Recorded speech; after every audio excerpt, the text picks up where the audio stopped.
I want everybody from this moment on to recognize me as the scholar of boxing.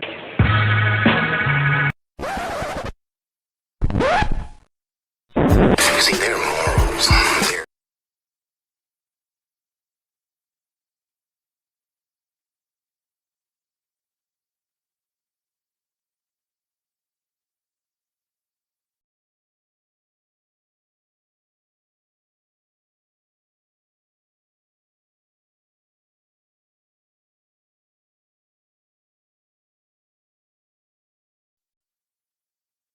fighter, so don't get any ideas.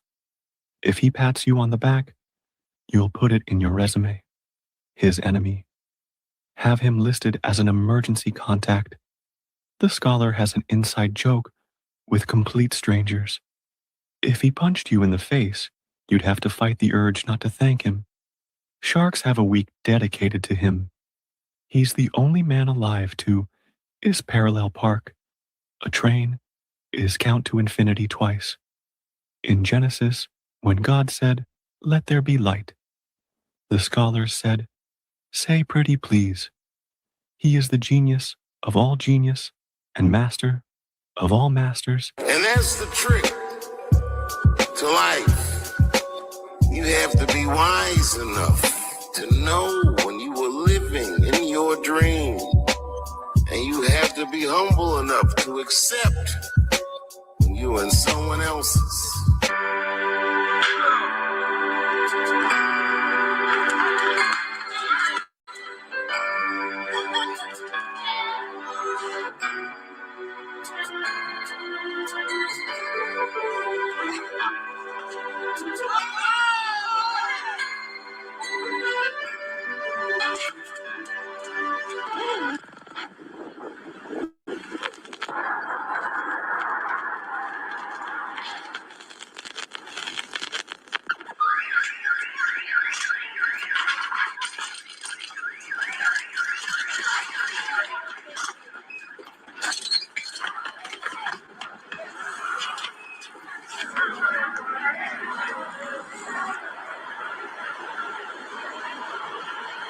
Yo, the Boxing Scholars on.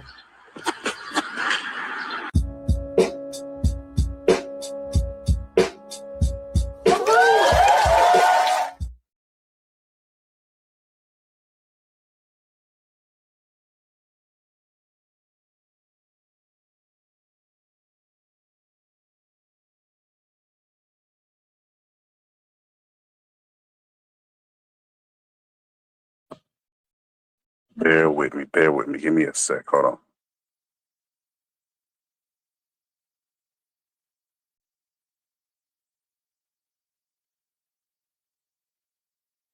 I got my music. Oh, okay. We got a good one. We got a good one for you guys today. Hold on. Hold on. Bear with me. Bear with me.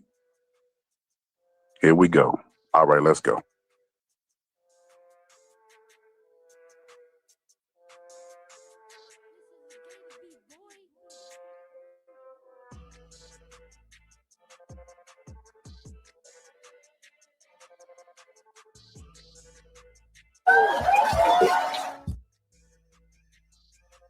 What's good, everybody? Oh man, it's the genius of all genius, master of all masters. Got to cut down on that cussing stuff. Is mess with my money, my goddamn money.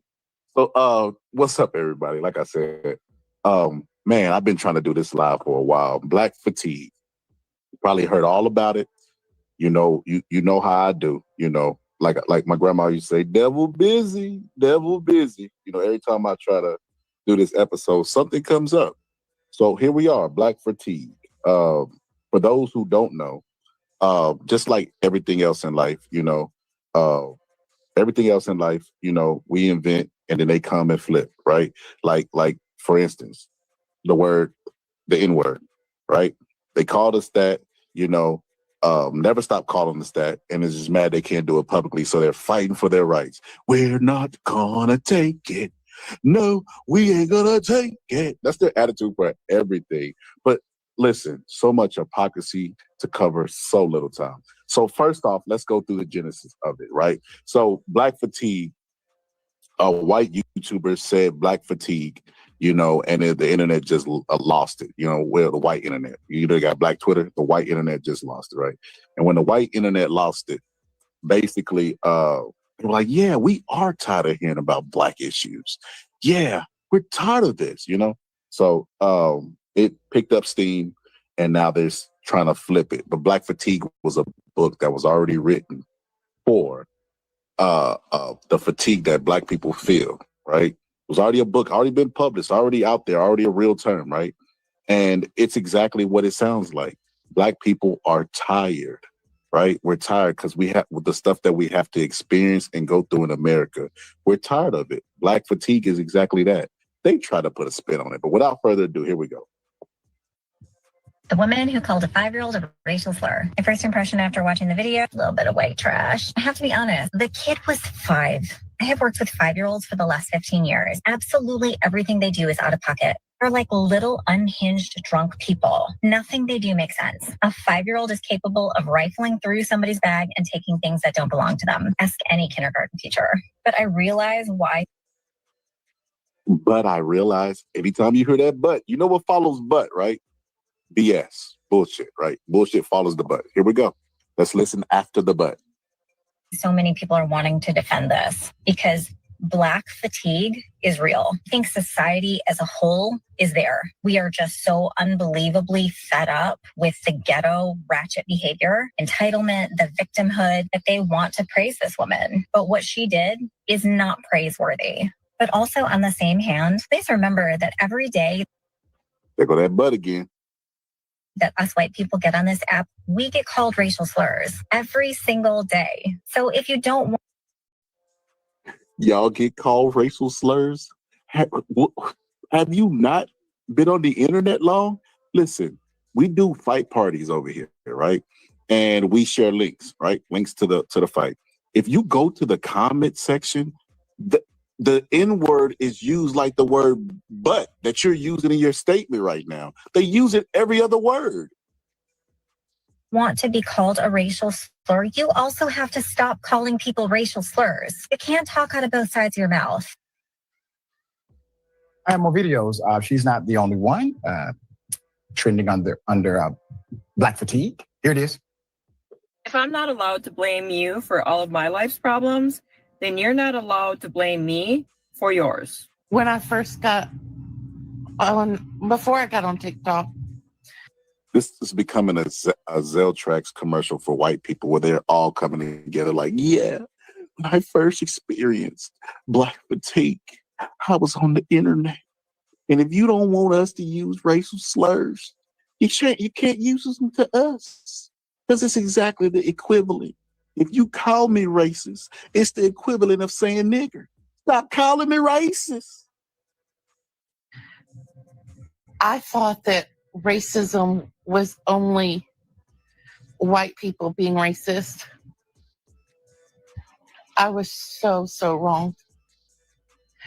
It makes me sad because there are so many Black people that are racist, and this Black fatigue, it's real. We're tired of it. All these dear white women.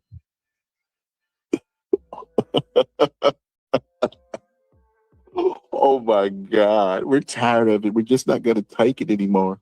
You lazy Blacks. That's why I'm laying in my bed. That's why I'm laying in my bed. I'm probably, you can see me on the 1,000-pound, my 1,000-pound life. We're tired of it. I don't want the government to be involved in anything. Just give me my Social Security, my welfare, Medicaid, and all that stuff, and stop calling me racist.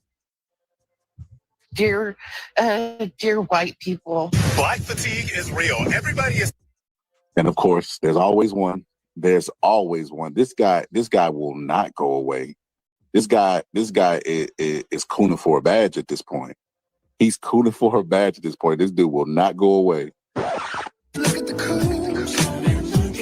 Oh, look at the coons. Always cooning for you.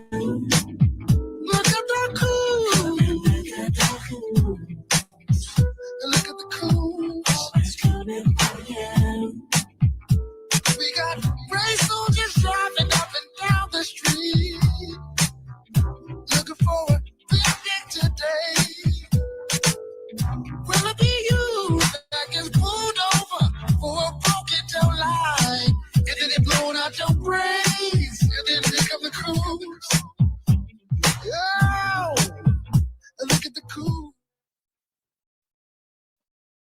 Always one.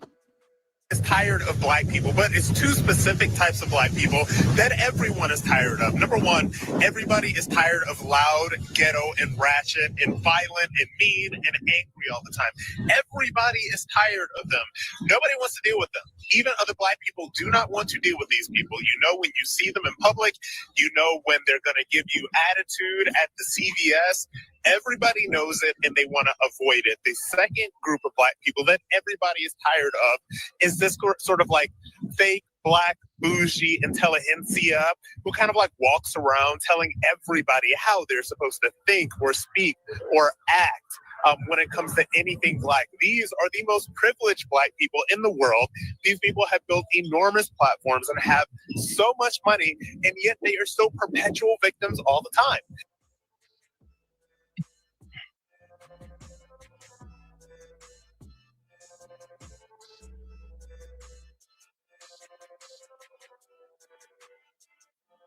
You can't make this up. Hold on, let me remove the other one. Yeah, you can't make this up. Like I said, there's always one. There's always one that thinks he's being brave, you know, by putting a price tag on himself. You know, hey, accept me, embrace me. There's always one. That was Rob Smith. Rob Smith, while talking against black people. This guy who's always, you know, at every turn discrediting black people has also had his own dealings in the Republican Party because he's a gay man and you know how they feel about that, and he's also black. So he's a minority of a minority.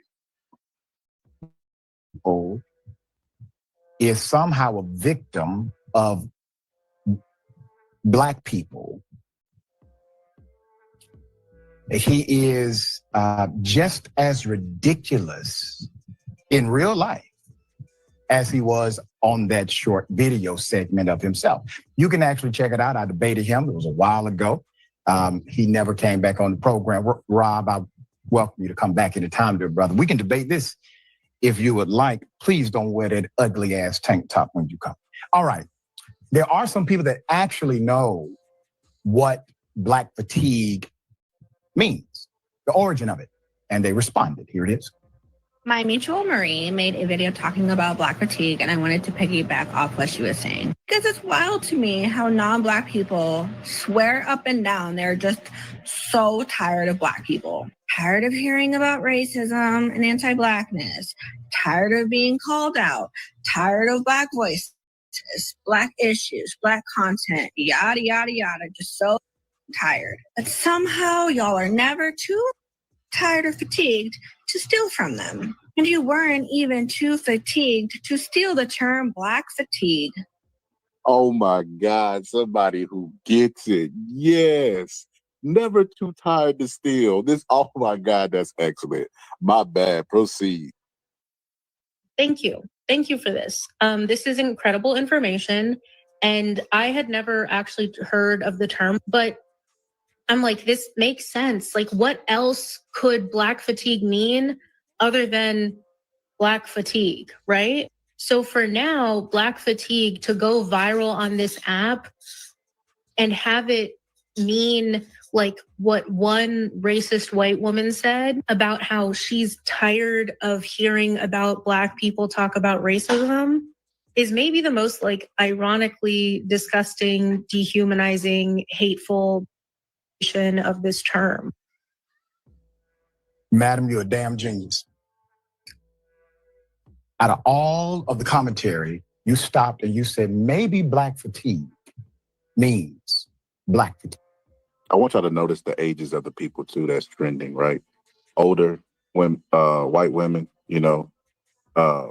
Yeah, I'm just tired of hearing about it. Look, I'm not racist. Some of my best friends are black, but I'm just tired of hearing about it, bro. You know, you just can't go around calling people racist when they do racist things. The sickest part about it is it was kicked off by the woman who was reacting to the white woman calling the black kid the N-word, right? And she said, yes, you got to understand, you know, it went from humanizing the black kid. Well, you know, I work with kids and, you know, kids will steal anything. And that's just kid behavior. But, oh, my God, Then a long grocery list came along with the but, the bullshit that follows but normally, and it's just, like I said, it's crazy. Like the deep humanization of Black people by white people is absolutely absurd. Even when they give us a compliment, it's a backhanded compliment. Like that's literally the idea of microaggression, right? Like, ooh, can I feel your hair? I'm not used to feeling hair like that. Like, you know what I mean? Are you're pretty cool for a Black woman. You're actually not angry. Like we experience it, we get it. That's what Black fatigue is. On the male side, there's nothing you could do. If you react a certain way, they're gonna say you shouldn't react that way, make it a teachable moment. You react the opposite, they still gonna make it a teachable moment. They're still in the mindset of telling Black people what to do. Because that's literally what they've been doing since they stole us and brought us over here. They've been telling us how to live, how to function in life, how to brush our teeth, how to do this. And they think it's solely still their responsibility. They even try to justify slavery with, well, those people were barbaric and we gave them so much a better life in bondage. Sick. It's a book, Mary Frances Winters. Put it up, full mask. Now, this is the real Black fatigue, right? Mary Frances Winters, right? She wrote the book.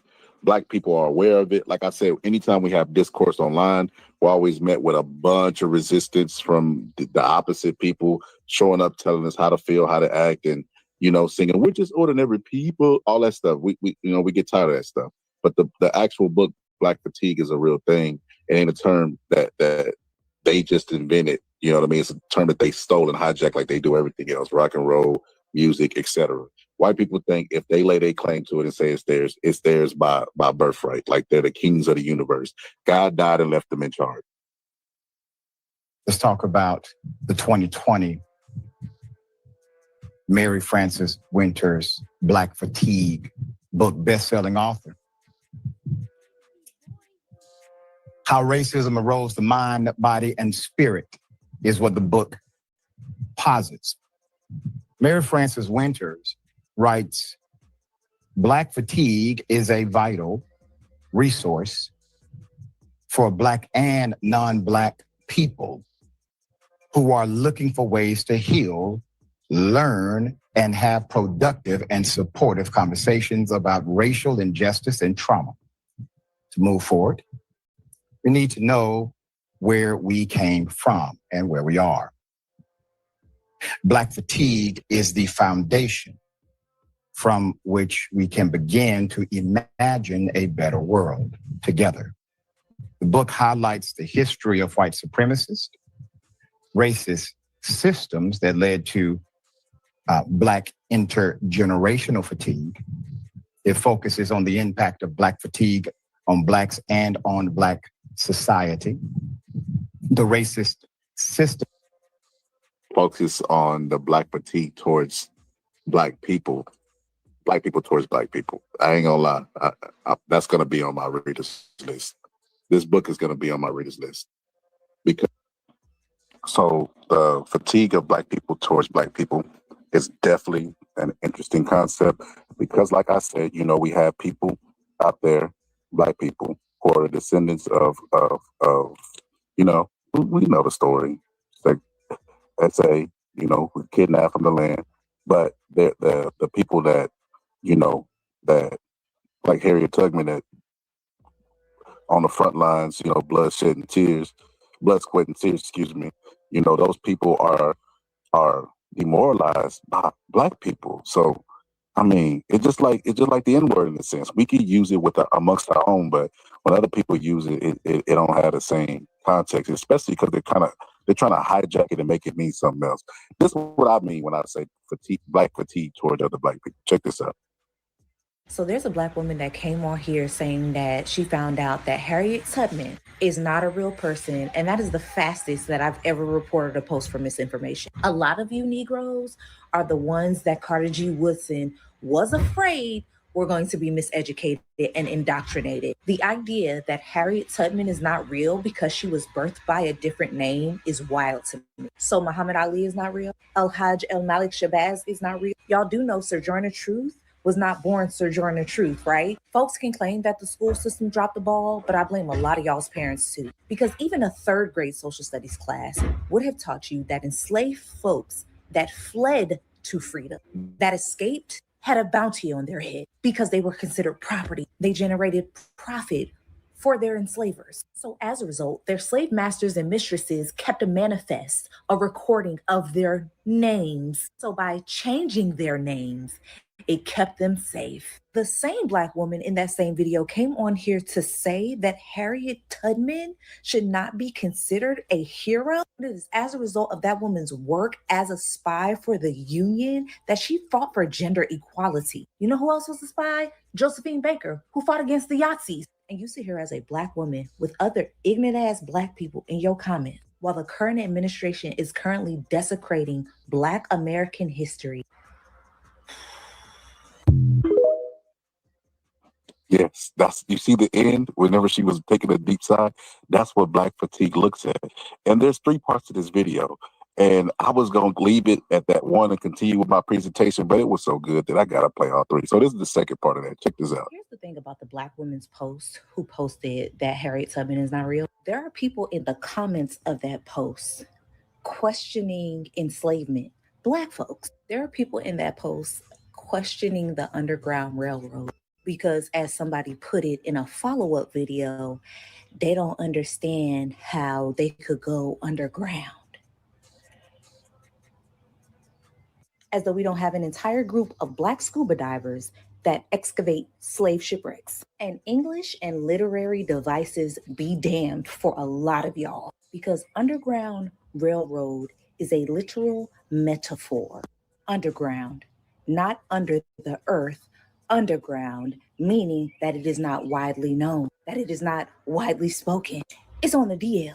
A railroad, which is something that transports goods from place to place, the way that enslaved folks were transported from the South to the North, an organized network. And let's be very clear, not everybody in the comments is a bot. Cooked. So yeah, she definitely could. And you want to know what's really, really crazy?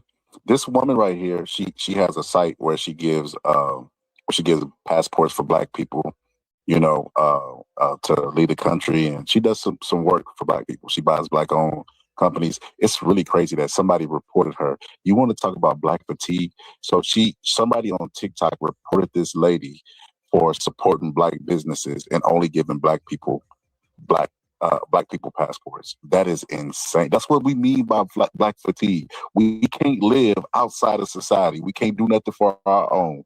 Like, I remember a story that one of the ladies told on the panel when she bought some Black vitamins, and she looked at the comment section. They were like, "This is racist. If white people did this, this would be considered normal." Because that's what y'all do in America. Anything that is white, you know what I mean, is associated with whiteness is considered American. Y'all don't even look at anybody that's outside of white as American. That's how normalized whiteness is in America. So you can save that. But this lady left the country, right? She left the country a while back, and so she missed the Tariq Nasheed self-hating African train that he owned every day. So she didn't even know what a tether was. Somebody in the comments called her a tether. There's a lot of things that I can tolerate from people on the internet, but probably because I'm grieving, this is where the buck stops with me. Not only did you call me a tether, which I don't know what the fuck that is outside of disrespect, but you proceed to tell me where the outcry is for our people. And aren't you one of the recipients of when I bought lipsticks from a Black-owned brand, a Black woman-owned brand? I sent you one. You weren't insulting me then when you were getting free shit off of me, were you? Where's the frustration for our people? Haven't I been paying for Black folks to get their passport since the beginning of January 2025 and literally got demonetized on TikTok, which was a way for me to pay my bills because I specifically stated that I was only paying for passports for Black folks? Where's my frustration for our people? I literally have an entire pinned video series about protecting Black women. Not get the frustration of our people. Where were you when I made the GoFundMe for the single mom in DC who was facing eviction? Not get the frustration of our people. I've written about it. I've been on panels discussing about it. I've been on television expressing about it. And I've been in the motherfucking streets being about it. And no matter what corner of the globe I'm on, I always show up for my people. She always shows up for her people is how she ended. So that's what Black fatigue is. You know, I just had a conversation recently with one of my friends about the N-word, all this stuff, and you just get tired of black people. Black people get tired of other black people because it's a lot of, you know, like I said, we have the highest confidence and the lowest self-esteem. We got all the materialistic things at our fingertips, but as far as the stuff that matters, culture and knowledge, we deficient in those areas. So a lot of frustration comes out of that because we talking about Harriet Tubman. We're debating if she was a real person or not with people who have the internet at their fingertips. But like I said, that's neither here nor there. That's what Black fatigue looks like with Black people towards Black people. But I'm gonna finish this video and I'm gonna show you what it really is towards white people. Because I listen, I have to argue with Negroes about if Harriet Tubman was a real person and not a fictional person. Like I said, meanwhile, they tell us since we was kids that, you know, Abraham Lincoln couldn't tell a lie, and they stick to that. They got us believing Santa Claus is white. You know what I mean? All of this stuff. They protect and understand the power in keeping their people, you know what I mean, held at a high standard. Meanwhile, Black people tearing down the people who went out there, sacrificed and died on the front lines for them to be where they are in this privileged position to say that they didn't exist. Like, she still had family, descendants of her, and they just ignore all that. But I definitely got to get this book. I definitely look. We definitely gotta investigate that a little bit more. It's not just literally killing Black people; it's tearing the nation apart, and that's the dynamic that so many of our brothers and sisters who don't quite look like me precisely miss. And it is up to the brothers and sisters who get it, who are allies in this fight, to educate them as well. Because there is this is what I stand by when a student is bullied because of racism. Obviously that student, that Black student, brown student, etc., that student is a victim, yes. But the educators who allow the white students to do so are in a way also making those white students victims too. These are all children and they should be taught, and they deserve better than adults who would allow that kind of culture to permeate in the school system. So everybody loses is her point in the book when racism prevails. All right, Jack's thoughts here. I damn near lost my mind.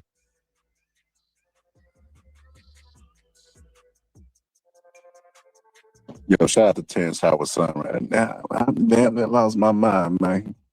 Man, what's going on with you, man? You can't be out here using Black fatigue, man. So yes, Black fatigue it looks like exactly what it looks and sounds like exactly what it is. Black people are tired. Because like I always say, I'll be getting on a t-shirt, there is no shade tree in America where Black people are safe from the criticism of everybody else, including our own race. And that's enough to make a person fatigued, you know. It's common sense. But even with the Juneteenth stuff, you know, Black people were saying that we shouldn't celebrate that. It's like, golly, what can we have? If you want to go through, see, it's the same argument that I make with Michael Jackson, right? Michael Jackson and R. Kelly. People say, I don't listen to their music anymore. And it's like, well, why? Oh, they were monsters. If we had to go through the entertainment list and go down and erase people that created movies or music and stuff, Woody Allen, all those type of people, and not consume their work, we wouldn't watch anything. You know, because the jury's still out on a lot of those people. The Me Too movement is fairly new. People are just now starting to come forward. You know what I mean? Bill Cosby, people coming forward from 40 and 50 years ago. So the jury's still out on them. It's the same thing with the holiday celebration. And let me connect the dots for you, right? There is no holiday in America that is for Black people other than the ones they choose to give us, right? But if you go look at the ones that we celebrate, that we would say aren't ours, because, you know, Juneteenth is ours. They say, why are you celebrating Juneteenth? You shouldn't be celebrating Juneteenth because, you know, why are you celebrating your freedom? Ain't that literally what MLK Day is? MLK Day is a day that honors Martin Luther King and the sacrificing that he made for civil rights. Would you tell a Black person, y'all shouldn't be celebrating the day that y'all got civil rights because y'all should have had them to begin with? You wouldn't say that, right? Same thing with Memorial Day. People celebrate Memorial Day. They'll give you the Black history about Black soldiers. You know what I mean? And that holiday wasn't for us. You know, Memorial Day was celebrated when Jim Crow was still in effect. You go down to Christmas, a pagan holiday where they were having orgies. So you could go down the list of a whole bunch of holidays, what their true intention was or whatever it was, and a reason why you shouldn't celebrate it. Because by that logic, you shouldn't celebrate anything. Everything is out the window, because if you celebrate anything that you know that is not for the positivity of Black people or whatever the case may be, whatever reasoning that they gave us, well, then we wouldn't have anything, including Thanksgiving, Christmas, all those holidays that we get paid for, including Juneteenth and Martin Luther King Day, you know, holiday pay. So no, I that's what Black fatigue looks like towards Black people.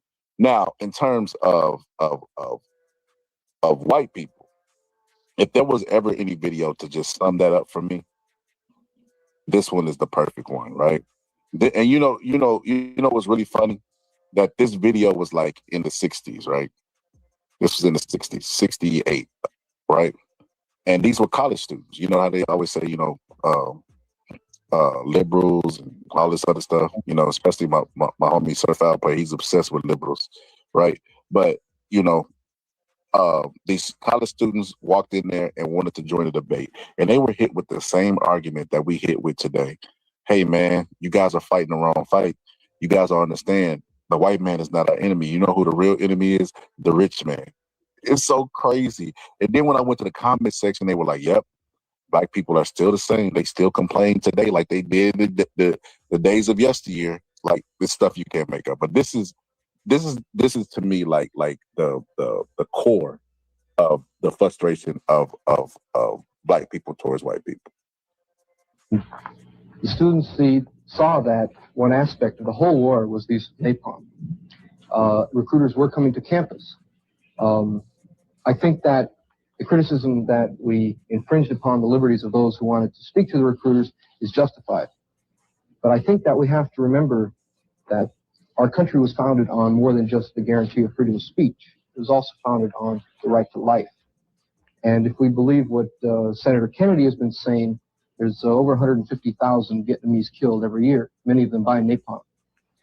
So that the students who sat in, it seems to me, set up a hierarchy of values. And they said that the right to life was more important than the right to free speech. At Berkeley, there is a university policy that employers who discriminate cannot recruit on the campus using university facilities. This is a clear infringement of their right of free speech. And yet the faculty, the administration, the students uniformly support this policy. An equivalent policy might be that employers who burn children, for instance, also can't be allowed to recruit on campus. It seems to me that the free speech issue is exactly the same in the two cases. What about the moral and the psychological napalm the whites are dropping on blacks? So, where? Here we go. This is the tip of the iceberg right here. You know, they over there talking about, issues that they talk about to this day, birthday rights, abortion, and, the typical political spectrum, And a Black dude's like, wait, hold up. We got Black people getting shot at protests. You know what I mean? And there be no repercussions. Like what's going on, which is crazy because we're going backwards. But anyway, that's neither here nor there. But let's tip of the iceberg. Let's go. Has been a student movement across the nation to protest this. I think the hypocrisy at the University of Illinois is particularly evident, where they've had a speaker ban here for several years, outlawing the subversive and communist speakers. And now they turn around and say that those people who manufacture Dow have a right to the campus because the university is neutral. Well, I think most students are trying to show you that you're not neutral by bringing one set of values and ideas onto the campus and not allowing another. Napalm, burning and killing little kids in South Vietnam is a hang-up for Black people, too. We got another basic problem here in America. Where is the Black or the white revolutions on campuses to stop the moral and the physical napalm that you're... Boom. Y'all worried about Vietnam. Y'all worried about all this stuff. You know, you debating this. You want to talk about issues, you know, social issues overseas and wars. But what about us?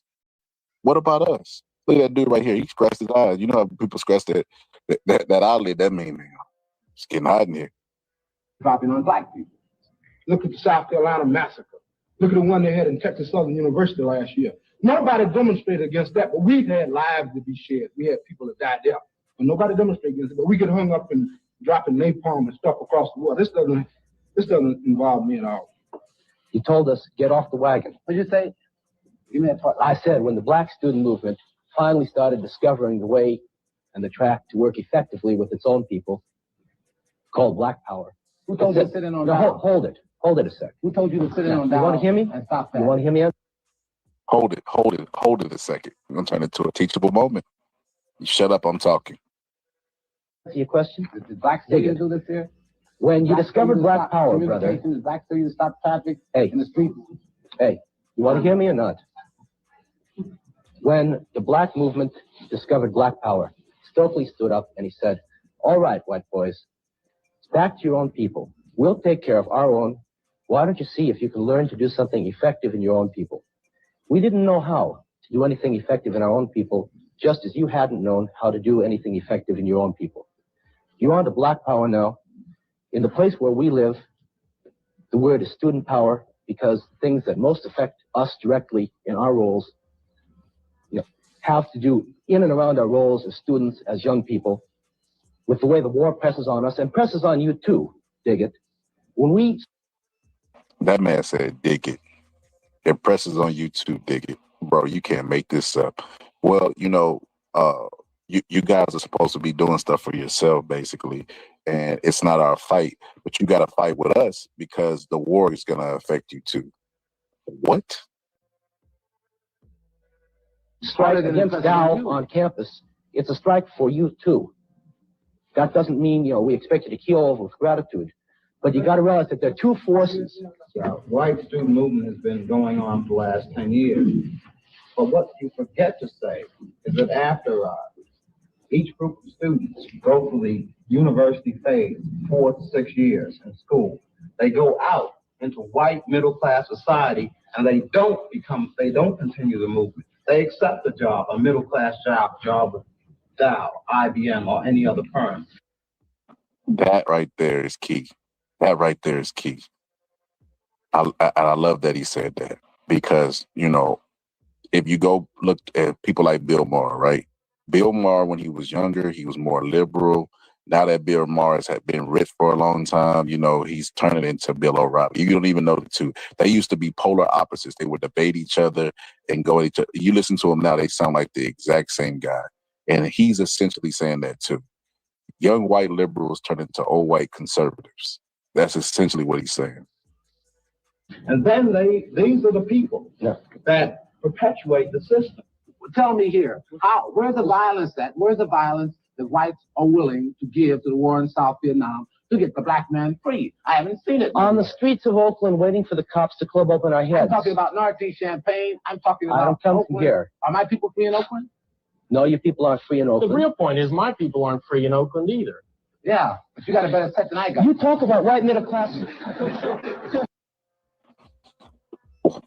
Are my people free in Oakland? No. That's a conversation ender. If you're there to protest the war, then, and you're worried about, the innocent lives and how it's affecting the economy, how it's straining on the economy, shouldn't your focus as a freedom-loving person be with a group that you admit don't have freedom in America, who still had black and white only founds and still not receiving GI bills after fighting in the Vietnam War? Shouldn't your focus be on those people?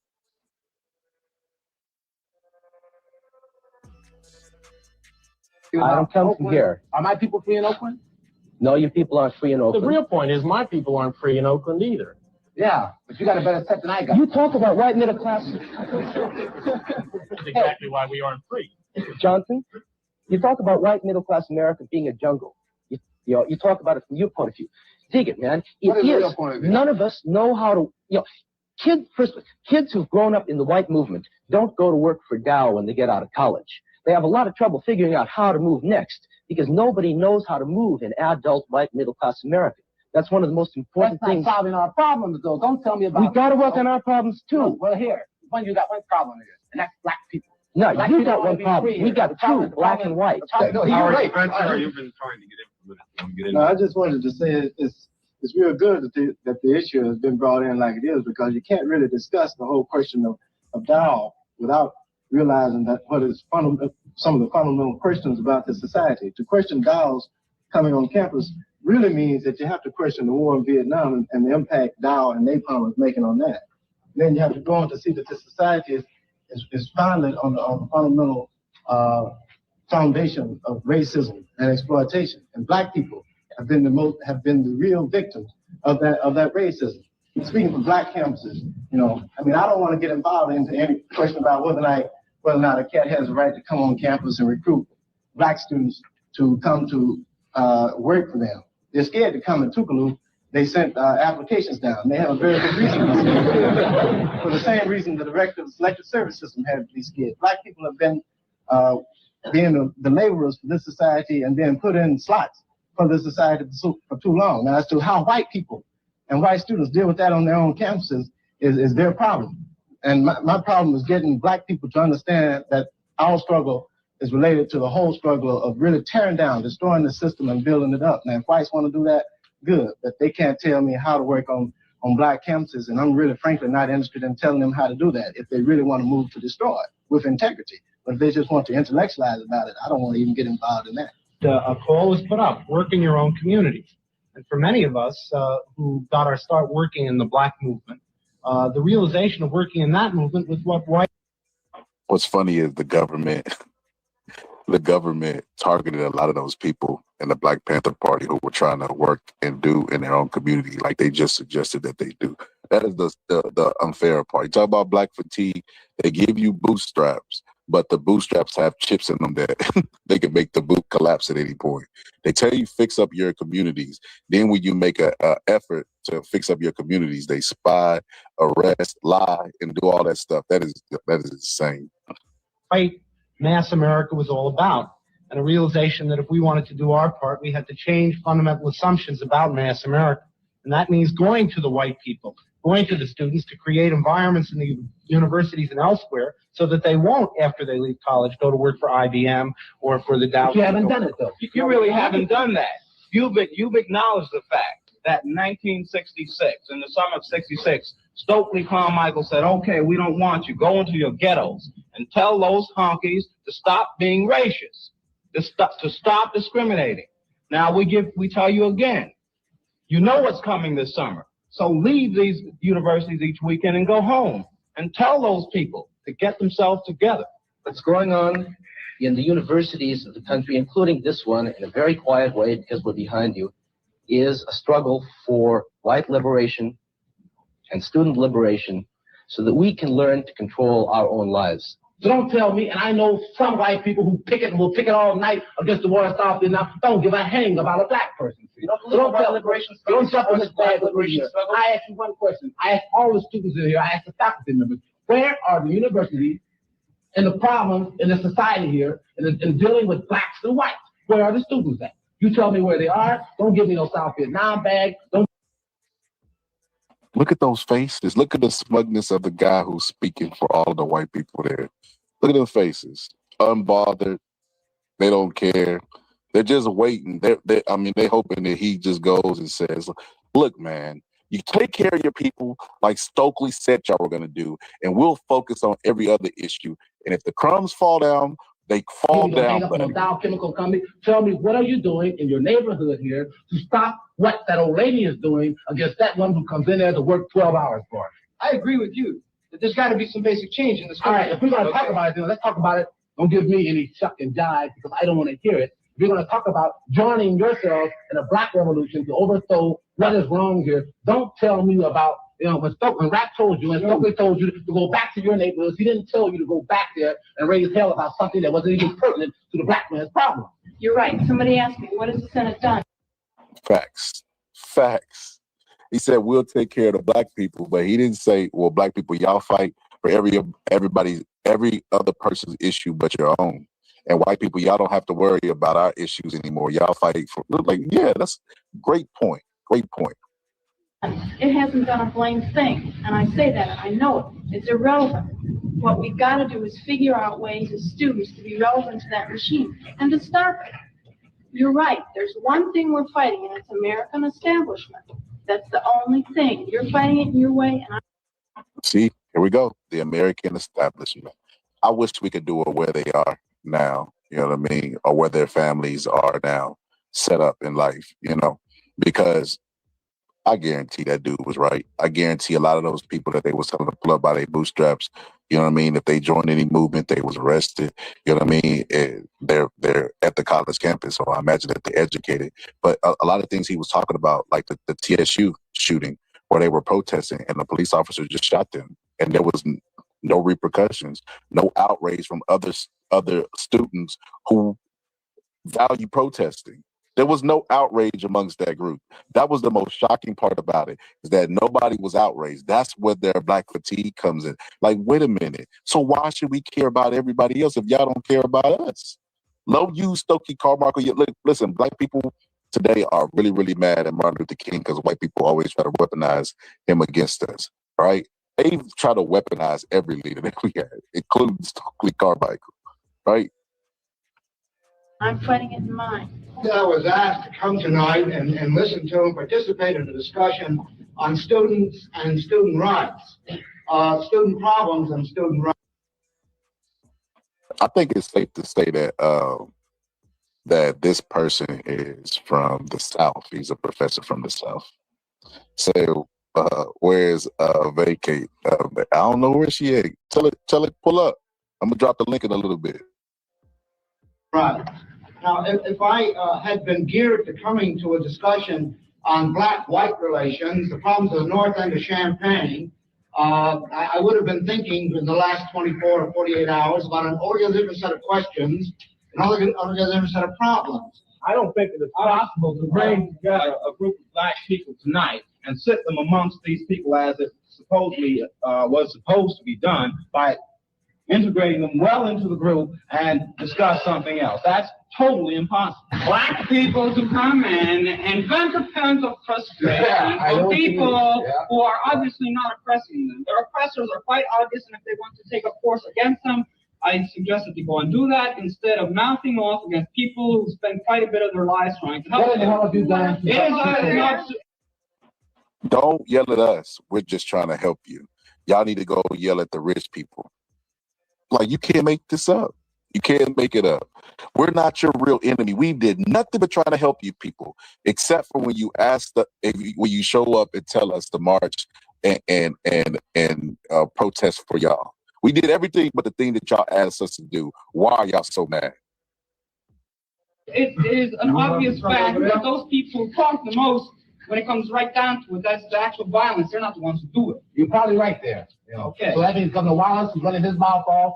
All the white people who are running around this country running their mouths off. We're saying need us out there now. And there's boys like you who don't know nothing, who ain't never done nothing, and all you want to do is call somebody a nigger, keep them down, so you're going to sit here on your behind and tell me what niggers ought to be doing, and what you know about black people ain't nothing, what you know about white people ain't nothing. So shut your mouth, nothing, because what you know about it ain't nothing. Holy man about your problem. I think we're uncovering racism here.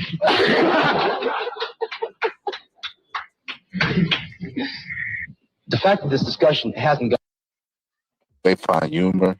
They're sick. They are sick. If anybody else showed up to debate us on their issues, you know, I doubt we will be cracking jokes and being smug and laughing at them. I just think that these people are crazy, man. gotten anywhere is a testament to how deep the problem is, right? Now look, you got the university, and more broadly, you got the educational system. The fact of the matter is quite clearly that this institution, which is the major institution which shapes white America, and I think black America as well, has shown itself absolutely incapable of dealing with the critical social problems we have. I mean, the dam has burst. It's clear. And the university is a useless tool at this point to dam it back up again. And historical judgment has been passed upon the way we conduct education. Well, it seems to me that so far we as students and we as radicals and as protesters have pretty much operated in reaction to what other people have already decided. Because somebody else creates an event like Dow Chemical, we respond to them. And my feeling is that we're constantly being bought off. That we respond to crisis after crisis after crisis, and that we very seldom have a kind of priority list of what. Y'all respond to crisis after crisis after crisis, except for the crisis that they're telling you to respond to regards to black people. Okay, we get it. With crises we're going to respond to, how we're going to deploy our time and our what little money we have into for once shaping some events that work to our advantage. One of the reasons it seems to me that the students are always bought off, and I think you're absolutely right. They are always bought off. Goes back to what Patsy Parker said almost in the beginning when Joe asked her, what do the students want? What do they like? And Patsy's comment was, well, for the most part, they're apathetic. They really don't know what they want. There are very few that give a darn about anything. And those who do really don't know what they give a darn about. Now, what do they ask for? What does student power mean? What kind of a real recognition do you want? Well, we want the right to live in the dormitory unmolested. We want the right to entertain our boyfriends untroubled. We want the right to leave the dormitory and the bedroom. What era was this where white people was being molested in the dorm rooms? Somebody got it. Last time I checked, the history books said that they was the one doing the buck breaking, but that's neither here nor there. Room open at least a quarter of an inch or so. Now, one of the reasons you're bought off, because that's a kind of a right that someone can give you so easily. It doesn't mean a thing, in my judgment, as long as you define student power in the terms one. So I don't know if y'all noticed the tactic that they used. The tactic that they used was when the black people showed up, wanted to debate them, they deflected, they gaslit, and they spent it back to what they wanted to talk about. And you can literally see in real time the black people's just frustration and anguish, like, y'all really going to ignore everything we just said and talk about justice for y'all. We're telling you situations where we didn't get no justice. We're telling you, hey, man, fight for us. And you say, well, look, hey, y'all on your own, basically. Y'all got to help your own people, Hey, it's like Stokely Carmichael said. Keep bringing up Stokely Carmichael to weaponize him to derail the conversation. When that didn't work and they brought up great points, well, he didn't say this. Stokely Carmichael didn't say, black people, y'all take care of y'all's and go fight for white people issues, and white people don't worry about black people issues whatsoever. No, y'all can still protest. You know what I mean? Y'all can still protest for us. They said no, basically, while admitting that black people aren't free in Oakland. One of the guys said that. So he's aware of the conditions of black people in America and being a student. And all they wanted to do was deflect. Well, we're not your enemy. Why don't y'all take this up with the rich man? Why don't y'all take this up with that and that? And that just deflected. And finally, they just ignored them completely. A symbol, a slogan, which if it has a program, is a program for freedom in the dormitories, freedom for social events. It's got nothing to do with a program having to do with knowledge, a curriculum, how the university is run. You'll always get bought off. It seems to me that the basic issue here is how do you make a just society? And it seems to me that all I've heard so far are accusations. You saying that we're guilty and us saying that you're guilty, and we all say that the university is guilty, and it's really not getting us anyplace. It seems to me that we have to recognize that we're all guilty, and that is just the way it is. And if we say that, then where do we go? If our commonness is that we've been. He asked, what is he guilty of? And they ignored him. And one of the dudes right here just started laughing because they're ignoring them in the conversation. Guilty and not creating a just society, then how do we begin to build it? Let me defend my academic bag for a little bit, because I think it's a great deal of danger. But one thing, it seems to me, what the universities have been able to create that's been valuable has been precisely their value neutrality, has been precisely the extent to which they create a context for criticism, a context for argument, a context for learning. And this has been valuable and it's worked. What Dick said, I'll support wholeheartedly. Namely, when the university gets away from this, moves away from this, starts playing a role of picking and choosing a position in society, then we do indeed get into danger. I thought that's what the whole Dow Chemical thing was about. Frankly, I think that what you say is so patently absurd on the...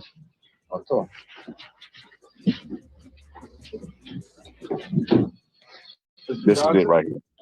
This is it right here. This is black fatigue Start in a playing the role nutshell. of picking and choosing Look at this. a position in society, then we do indeed get You see him look like, what, bro? Y'all gonna ignore everything we brought up today?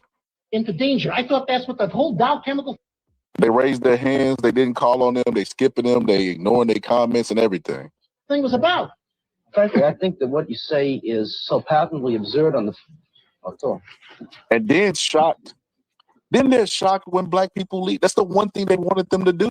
They wanted them to ignore their emergency issues and put it to the side to fight for what they wanted them to fight for. And they told them how it was going to affect them. And they're like, bro, you can't scare me with the conditions that I live in, you know?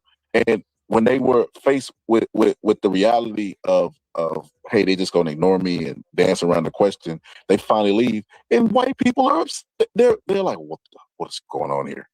Disrupting this good meeting. How dare you? Like, it doesn't make any sense whatsoever. And that is black fatigue in a nutshell. Every time we talk about something, we're met with people who won't tell us they're gonna do everything that was done in this debate, you know, or this whatever meeting, it ain't a debate. Everything that was done in this meeting, right, you know, to address issues is what happens to black people on their daily. You'll never find a shortage of black professionals who are non-black telling us what to do. Hey, you need to do this. Hey, you need to walk like this. Hey, you need to talk like this. Hey, this ain't your real issue. Matter of fact, you know what issue is your issue? My issue. Because if my issues don't get dealt with, then hey, forget about black issues. That's what black fatigue is in a nutshell.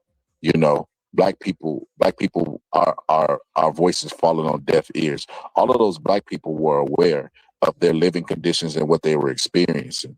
And even white people in the meeting would acknowledge, yes, you are experiencing what you're experiencing, but we don't really care. And so they had to get up and leave the meeting. That's what black fatigue is in a nutshell. If you had to sum it up to events, that's what it is. That's why I chose this video specifically. And then in the comment section, somebody had the nerve, and this is 1968, by the way, right? Somebody had the nerve to say, yeah, nothing's changed. Black people are still crying the same way they were then. The whole meeting is about white people crying about the treatment of nothing. The same way white South Africans came over to America because they were fleeing racial persecution, right? That didn't exist, while other immigrants have real persecution. Hey, don't worry about your issues. I'm the only one allowed to feel. Gaslighting. Same way they gaslight now. It's the exact same way they gaslight now. You know who the real victims of racism are? White people. This is what they think. We're the real victims of racism. Because if you call us racist, it's the equivalent of us calling you nigga. This is really how they think. Literally, that's what the woman said at the beginning of the video that I played. This is how they think and how their brain operates. It's the same thing. The same gaslighting they did then is the same gaslighting their children do now. You know what I mean? A lot of these people, don't think everybody in this video is there. It's only 1968. You know what I mean? Some people are probably still alive from there. You know, Ali passed away, 2012? He lived, 30, 40 years with Parkinson's disease? So not all of these people are dead, you know, is the point I'm making. Trump was alive during this time, so go figure. You know, but yeah, that's black fatigue in a nutshell. You know, no safety from nobody. You know, we show up to because we're aware of the problems that we have, and so are white people. Just like they said in there. Hey, he said, am I free in Oakland? He said, no. Well, then why would I go fight and protest this war then? If I'm not free in Oakland, it doesn't make any sense. We done fought in every war, including the war where we were remaining in bondage, the Civil War. So why are my issues still being pushed to the back? You know? And that's what they're faced with. Like I said, black fatigue looks like that in 68. It looks like this in more modern times. This college student says living with her roommate actually made her sick. This is beyond ridiculous. Chanel Rowe moved into her dorm at the University of Hartford in Connecticut in August. Her assigned roommate was 18-year-old Brianna Brochu, and they did not get along. I felt like I was unwanted. Pretty soon, Chanel says her throat started to hurt. While I've been here, I've been getting sick. Finally, Chanel had enough and moved out. That's when Brianna posted this shocking admission on Instagram. After 1.5 months of spitting in her coconut oil, putting her toothbrush places where the sun doesn't shine, and so much more, I can finally say goodbye, Jamaican Barbie. Brianna's antics may have given her roommate a bacterial infection in her throat. Chanel's Facebook video has now gone viral. It even got the attention of top TV producer Shonda Rhimes of Scandal fame, who raised this inhumane, ignorant waste of space. The University of Hartford has expelled Brianna, and she was arrested on breach of peace and criminal mischief. Police are also considering charging her with a hate crime. That's what it looks like today, or in the 90s. We can go to the 90s. We can go any era and show black people being tired because they've been treated the same all this time, and our voices fall on deaf ears. Like I said, you won't find a shortage of non-blacks telling us how to be, how to live, how to walk, how to eat, how to do everything. In the case of Trayvon Martin, it was, well, you shouldn't be wearing a hoodie at nighttime. We can't even wear hoodies no more. Or the term that's out there, the food stamp queen, that Reagan made up. Even though white people have always been larger recipients of welfare benefits. Black people make up 22% of the poor in this country, but only get 14% of the benefits, while white people make up 42% of the poor and get 69% of the benefits, which is weird because aren't we supposed to be the Michael Jordans of welfare?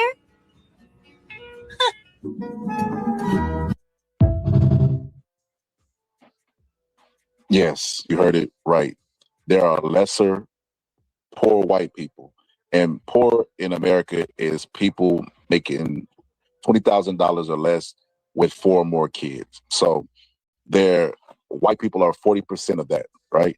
But they get 60% of the benefits.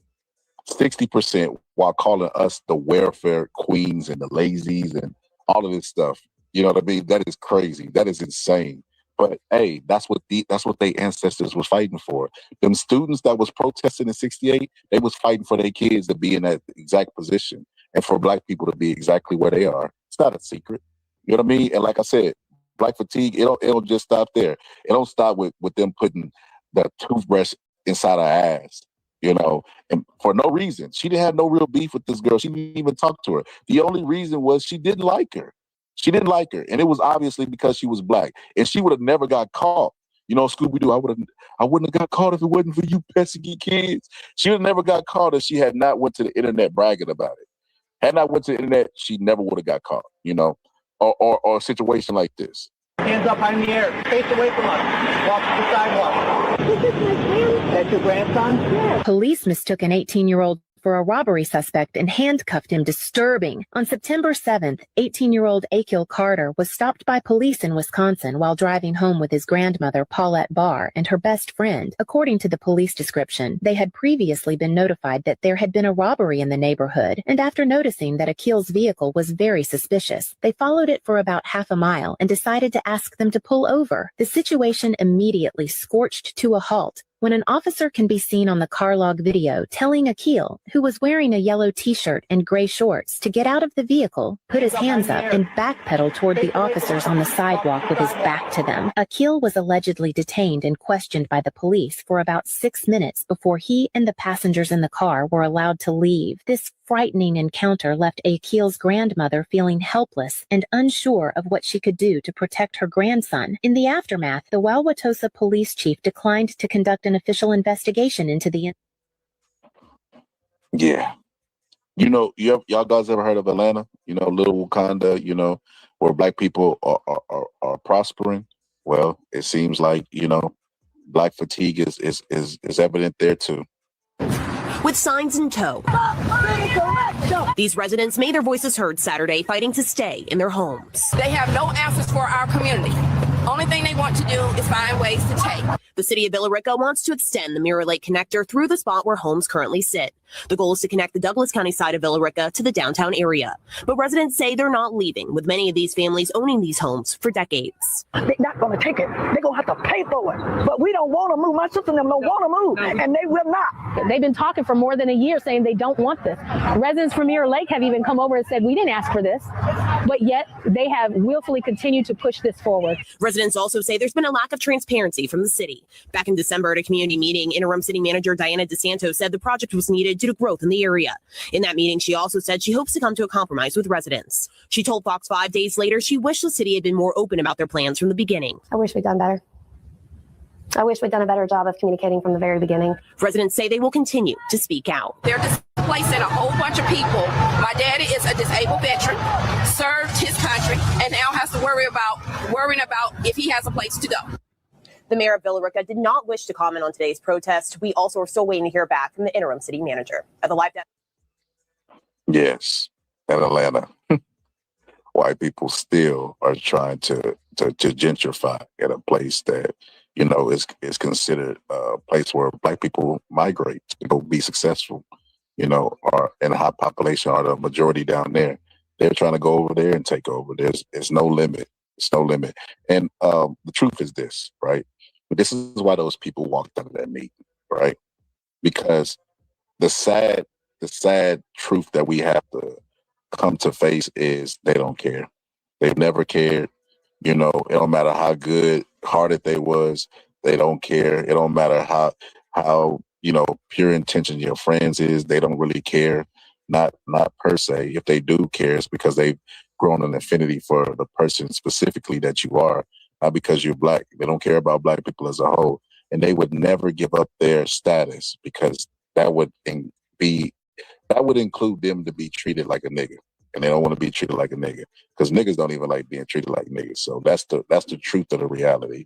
And the thing about black fatigue is it continues. It continues through their kids. You know what I mean? If white kids' parents was in that debate, what do you think they went and taught their kids? Or if they're displaying that you know, black people are dispensable, they need to stop crying, they need to do all this stuff.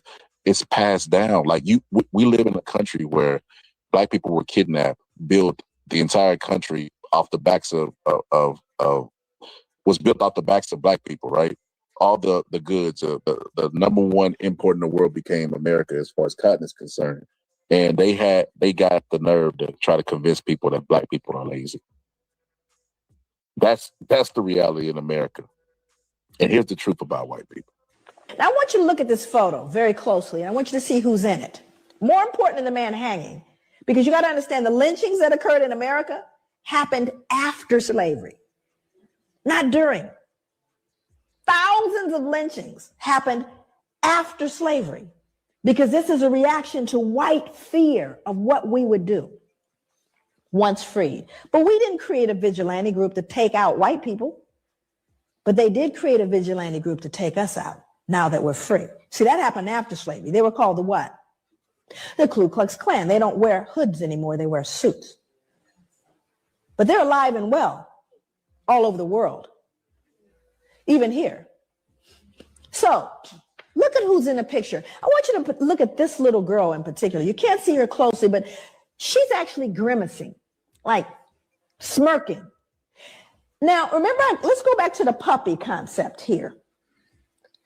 She would be loathed and torn up probably if this was a puppy, which means he's less than that, because she's not disturbed.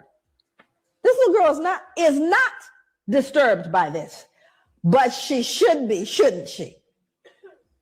People always ask me, they go, Joy, what was the impact on white people? There it is, right there. Can't feel any empathy for him. None, zero, zip. There's a little one back here, even smaller. Because whatever she's been taught or told, socialized to believe, makes him no longer human. That's the greatest danger to white people, is that they can't feel it. And there's a reason why white people can't feel what we're talking about. My God, what would you then feel? It's tough. So I've got to believe, oh, it's all over now. It's not my fault. I don't benefit. It's not a big deal. Let's move on. It's not all of those things. But we don't say that to Jewish people. I dare you. But you have to understand, when you unearth this one, that's what we did to our children.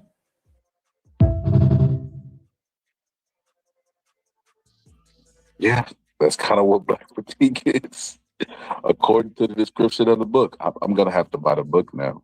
Like it's so evident. Like that I don't even know why that book is not pushed more as bestsellers and top reads. Like that, it's real. You know, it's like a math book. Math works because it's real. Like I don't know why this book is not being pushed as much. You know, that's insane to me. But I say all that to say this. In the same way that Black Fatigue was a book that was written by a Black person that was talking about, well, I don't know if the person is Black, don't quote me on that. I didn't look up the author.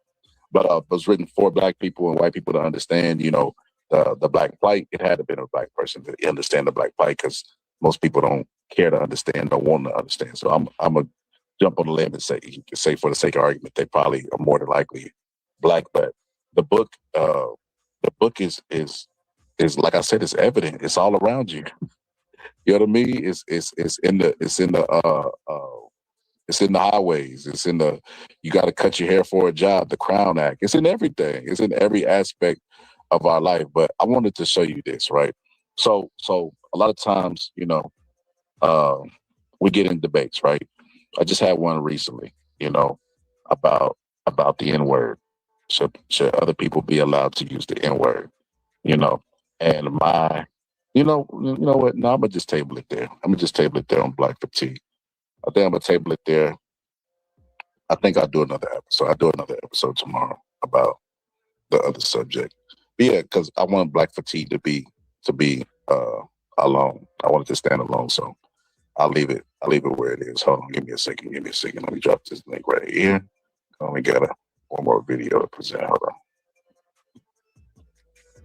Okay, there goes the link. So what I was gonna say is there's a video that's out there, and when I watch this video, I'm not gonna lie. I don't know how y'all feel about this. This video is like passionate than a mug, right? This woman, like every time I watch this video, it never fails. Like, I don't know. Like I don't know if it's because it's the reality of the situation. You know that the reality of the situation that we're always gonna be second-class citizens, and we're gonna have to be okay with just accepting materialistic things. You know, I don't know if that's the case, or what, but that video, it gets me like worked up every time. I ain't gonna lie, not like I'm gonna cry or anything, but I just feel the passion. You know how you know how like DMX is a great rapper, not because what he actually saying, but how passionately he say it. Every time I watch this video specifically, I ain't gonna lie, man. It just moved me. It just is what it is, type stuff. So watch this. Here we go. Let me play the video. It's so funny. Remember I tell y'all white people come for everything? Watch this right here.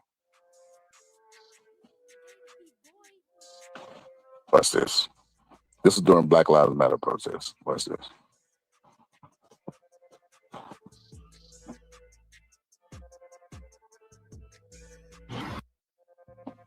Yo, T, every time I hear that, it moves me, bro. I ain't even gonna lie to you. It's because it's a reality, bro. It's the reality of, bro, that is absolutely the reality, bro. That lady talking a bunch of emotional gibberish, bro. That's well, hold on, T. Hold on. Because you say we don't own anything. That's essentially what she said. She's saying burn down the community because we don't own nothing and it don't belong to us. That's a bunch of wasted, stupid energy, bro. That's just dumb. What's the point of that? That's not getting you nowhere. Biggest problem we have in our communities is we have a lack of information and we focus on the wrong things and we fight the wrong fights. Like, look, if you go on any of these talk shows, CNN, Fox, whatever, they talking about immigration on this fake holiday they got for Black people. Black people don't even have enough sense to say, hey, man, let's talk about us. They talking about immigration. So, like, we don't focus on us. We don't know about any of the new stuff that's going on. So when it happens, we are like it's some kind of conspiracy that happened. The artificial intelligence is coming. Blockchain, they got some new bill that they're passing. They don't even have enough sense to say, hey, for crypto, they got some new bill coming out with crypto that they're trying to push through probably within the next month or two, that they're going to push through and start having stable coins. And we don't even know the technology. So when it hit us, we like, oh man, they've been cooking this up. No, you ain't been paying attention. You too busy. We be too busy with foolishness, man. And we get caught up in emotional banter that don't get us nowhere, unfortunately. And the people who talk like they got sense and they're saying they're yelled down because guess what? You don't talk like these people are talking now. A lot of times when people that are the loudest voices, they sound like, what's a good way to say it? They sound like them dudes, them two guys that was on the Wayne show what was that show that they had with the two gay dudes? What's the name of that show? On Living Color. What's the name of that little segment? I don't remember. I just remember like 2 snaps. I don't remember what their segment was. Yeah, but that segment, those two gay guys talking, that's what most women sound like. And even the men are starting to sound like that now. And that's real catchy in our environment now. And when you sound like you got some sense, people don't want to listen to you. They want to hear you say you get in the bag or you chasing the bag and all this nonsense that's not even normal talk. That's all homosexual talk. That's not how a man is supposed to be talking. You're not supposed to talk like that. That don't make no sense. Women not supposed to be talking like that. Like we get ourselves into these pictures of things where we want to learn how to do ignorant stuff. We don't want to learn to do constructive stuff. And then we start getting into what she's doing, which is emotional banter. That gets you nowhere. That's not a solution of burning anything down. It gets you absolutely nowhere. You can't do that kind of stupid, ignorant stuff.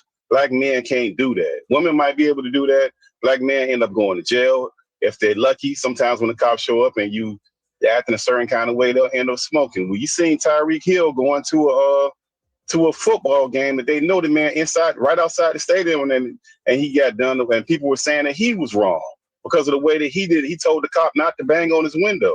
So, like, if we can't even get to the point where we get realistic about where we are in society, the things that we don't know, and why we don't know these things, and why we're uninterested in these things.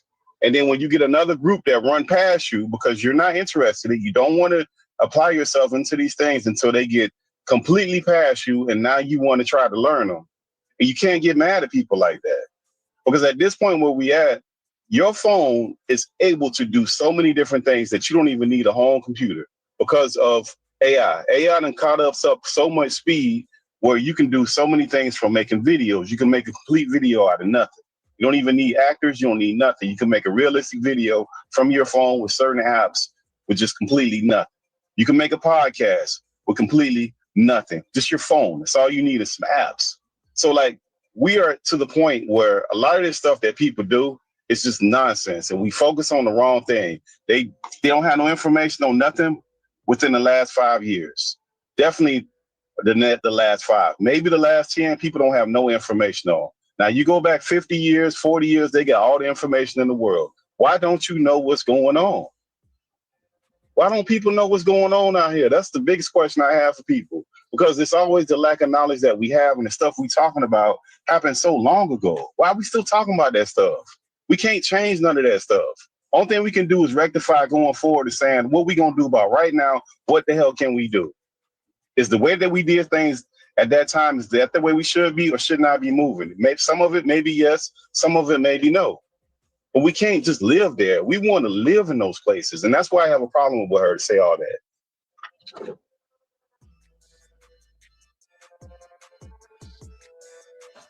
Can you hear me? Okay. Couple things. The first thing was that was her response to the protesters in Black Lives Matter. It wasn't that she was trying to bring understanding, which is no different than Martin Luther King when they wanted him to condemn the protesters. Like, wait, hold on. I'm not going to condemn the protesters because what they're doing is logical. If like even with the technology stuff, right? See, the technology summits, we already know how that's going to go, bro. We know it's like the ice cream truck or something. Whenever somebody's passing out, let's say an ice cream truck pulled up and started passing out free ice cream, and then they make the black people go to the back and wait last. That's how it normally is. It was like that for the cannabis industry. The cannabis industry came and said, we've been locking y'all up for all this time for. Well, actually, we're gonna legalize it. And when they legalized it, nepotism came right in. You know what I mean? They came right in with they people. They came right in and purchased companies and the black people that own dispensaries were treated bad. They try to take it from them. It's like the same thing that they've been doing throughout history. History matters, Pittsburgh T. They've been doing it, even with the technology stuff. If we get into the technology, we'll never be the owners. That's the reality of the situation. We can get in it. We can't even be majority. If black people now went to that summit, you don't need to be the owner. Like that's like, look, this is the problem with this whole thing. Like right now, where we at in 2025, you do not need to be the owner of these things. You can't. We don't have enough resources. Let's just start there. We don't. That's just not going to happen. But you don't need to be an owner to make a good life for yourself and your families with the things that they've given you access to. That's what I'm saying. Like, yeah, you're probably not going to. Let's say you don't become a billionaire. Let's say you don't become a millionaire. But let's say you make $50,000 a year off this stuff. What's wrong with that? Nothing. But we don't even try because we get these ideas in our head that we're locked out, and we're not completely locked out. That's not a factual statement. What we are is lacking of knowledge. That's what we don't have. We don't have the knowledge to know that they have the skills to do these things. And unfortunately, we get these things from stuff that happened way back when, and we're trying to get it into now. And that's not what these people are doing. They're opening this stuff up. Unfortunately, we're going to wait so long to try to figure out what's going on. You're going to have to learn like a whole nother language to get started in this stuff. Because right now they're doing this stuff. This is the ground level of this stuff. 5 years from now, ain't none of this stuff going to look like this. T, what's wrong with American citizens? Like, we've been fighting for equality all this time. What's wrong with us saying, I want equal opportunity too, as far as tech goes? It to me is logical when you know that the doors are going to be slammed in your face if you try to get into it. When black people try to get in real estate and do something, they met with resistance. Like history matters, and they know it matters, which is why they don't want you to read your history or learn your history. And the reason I know is because something that's happening current right now. Israel is bombing Iran. That battle goes all the way back to biblical times, you know, and goes back to when Hitler persecuted the Jews, and how America, stepped in and wants to be on the right side of history. When Jesus come back and he gonna protect Israel, they get all of our old weapons. So history does matter, and they show us that it matters in our every day-to-day life. So why we can't use history to benefit us as well? Because we already know. Pittsburgh T, right now, like that lady that I showed a while ago, that lady was getting passports for black people and buying from black businesses and sharing black businesses. She was reported by a white person. There's nothing we can do, Pittsburgh T, because the only history that matters is that white people gonna show up, to make everything a teachable moment, tell us how to be, how to act, and slam the doors in our face and say, be happy with a little bit. Like the $50,000 you said a while ago, bro, there's nothing wrong with that. But I want the opportunity that if I'm well enough at that craft, that I have the opportunity to make 100,000. That's where the disconnect is. We go into these spaces, the dispensary, and we have a cap on. Yes, we have a cap on how far we can go.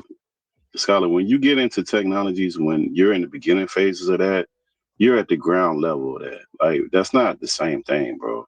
Stuff that's been established, like if you try to open up a grocery store and go against Walmart, that's well established. So you well behind the curve. Like if you try to open up an Amazon similar store, you're not at the ground level. You got to have a ton of resources to catch yourself up to Amazon. This is the ground level of AI. This is the ground level of blockchain, smart contracts. This is the ground level of a lot of different technologies that people can move themselves into, right? And what I'm saying is, irregardless of what's going on right now, if most of this stuff has to do with finances and resources, which we lack in. And most people have figured out a way to get on TikTok, to get on YouTube, make shorts and do all this stuff. Why won't we figure out the other end of that? Why do we be so dismissive and say AI is just going to take your jobs? We don't want to know about it. We just ignore it. We do like ostriches, bury our head in the sand, and we won't do the research. We won't figure out what stocks it is. We won't figure out what companies it is. We won't figure out when the technologies are hitting. We won't even look at the current bills that they have for crypto and go read them and figure out how that's going to change. We won't look up the stable coin. Like, there's a lot of different moves that you can make in your everyday life where you don't have to stress yourself out, where some people are going to make extra money. Some people, that's going to be their complete income. But this is the beginning phases of it, no matter what, from all of this stuff. And what I'm saying is nothing wrong with knowing history, nothing. The problem is living in the history. You can't live in the history and while you go into the future. That don't work. And a lot of this stuff ends up to be, useless because there's nothing really driving it besides us saying what happened. We know what happened. We know what's currently happening, and we can't expect it not to happen, but you can't not be prepared for the future while complaining about the past. They're not going to hand you the future. You have to go and fight for the future and get your future and be prepared for the future. We're unprepared for the future is what I'm saying. And a lot of that is our fault. We as parents, turn your damn TV off. Show your kid about artificial intelligence. Learn with your damn kids. You don't know it? Read the book, get a book, watch the TV, watch the YouTube, go on Udemy, pay for some courses. You and your wife go to some classes, be the example. Like, we have to stop some of this stuff, some of this bad behavior that we have. You're not going to be able to keep living comfortable and have a change in your life. That don't work like that. Most people sleep too much. They eat too much. We undisciplined people. We have to get some discipline about ourselves and stop worrying so much about history. And what are we going to do preparing ourselves to go forward? Everybody's journey is different, but you have to have some kind of discipline and some kind of future. And none of this stuff that this lady talking about ain't got nothing to do with that. That protest stuff, whatever way you feel about that, I don't think that moved the needle at all. And most people ain't out there protesting. Most people taking their butt to work. They look at the little screenshot of it, and that's it. So I don't think it's relevant. But this is the same. This is what Black fatigue is, brother. Whenever Black Panthers had their movement, bro, not everybody was on board with the Black Panthers. They called them thugs and criminals.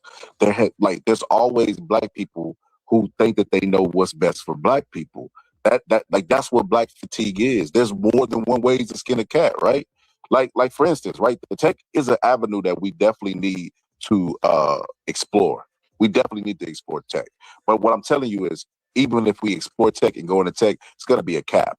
But one thing I will say about Black people, because I'm not hard on Black people, especially when statistics tell me something different than what I'm witnessing. I know the anecdotal ain't everything, right? One thing I know about Black people is the education has grown as far as them getting degrees. What happened after the education grown? Oh, we gonna magically cut the Department of Education. There's always a hill or a hurdle to come over whenever we start going into the middle class to upper middle class. If we right now, Pittsburgh T, did it like let's say we start doing like tech summits or whatever with the links that you send me, and we start getting people more hip to those things, and let's just say we start mobbing over to the meetings like if they had one in Texas or whatever.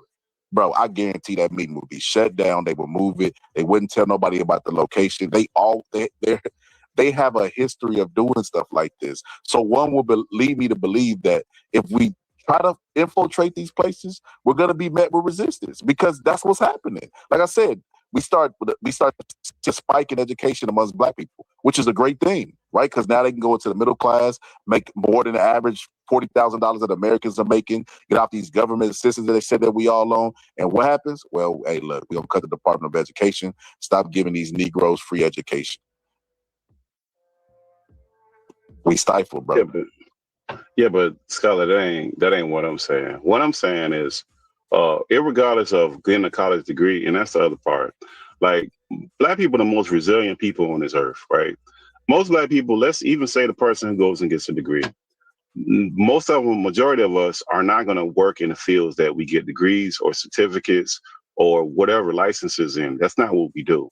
But we're resilient people, and we go where the money is to take care of our families.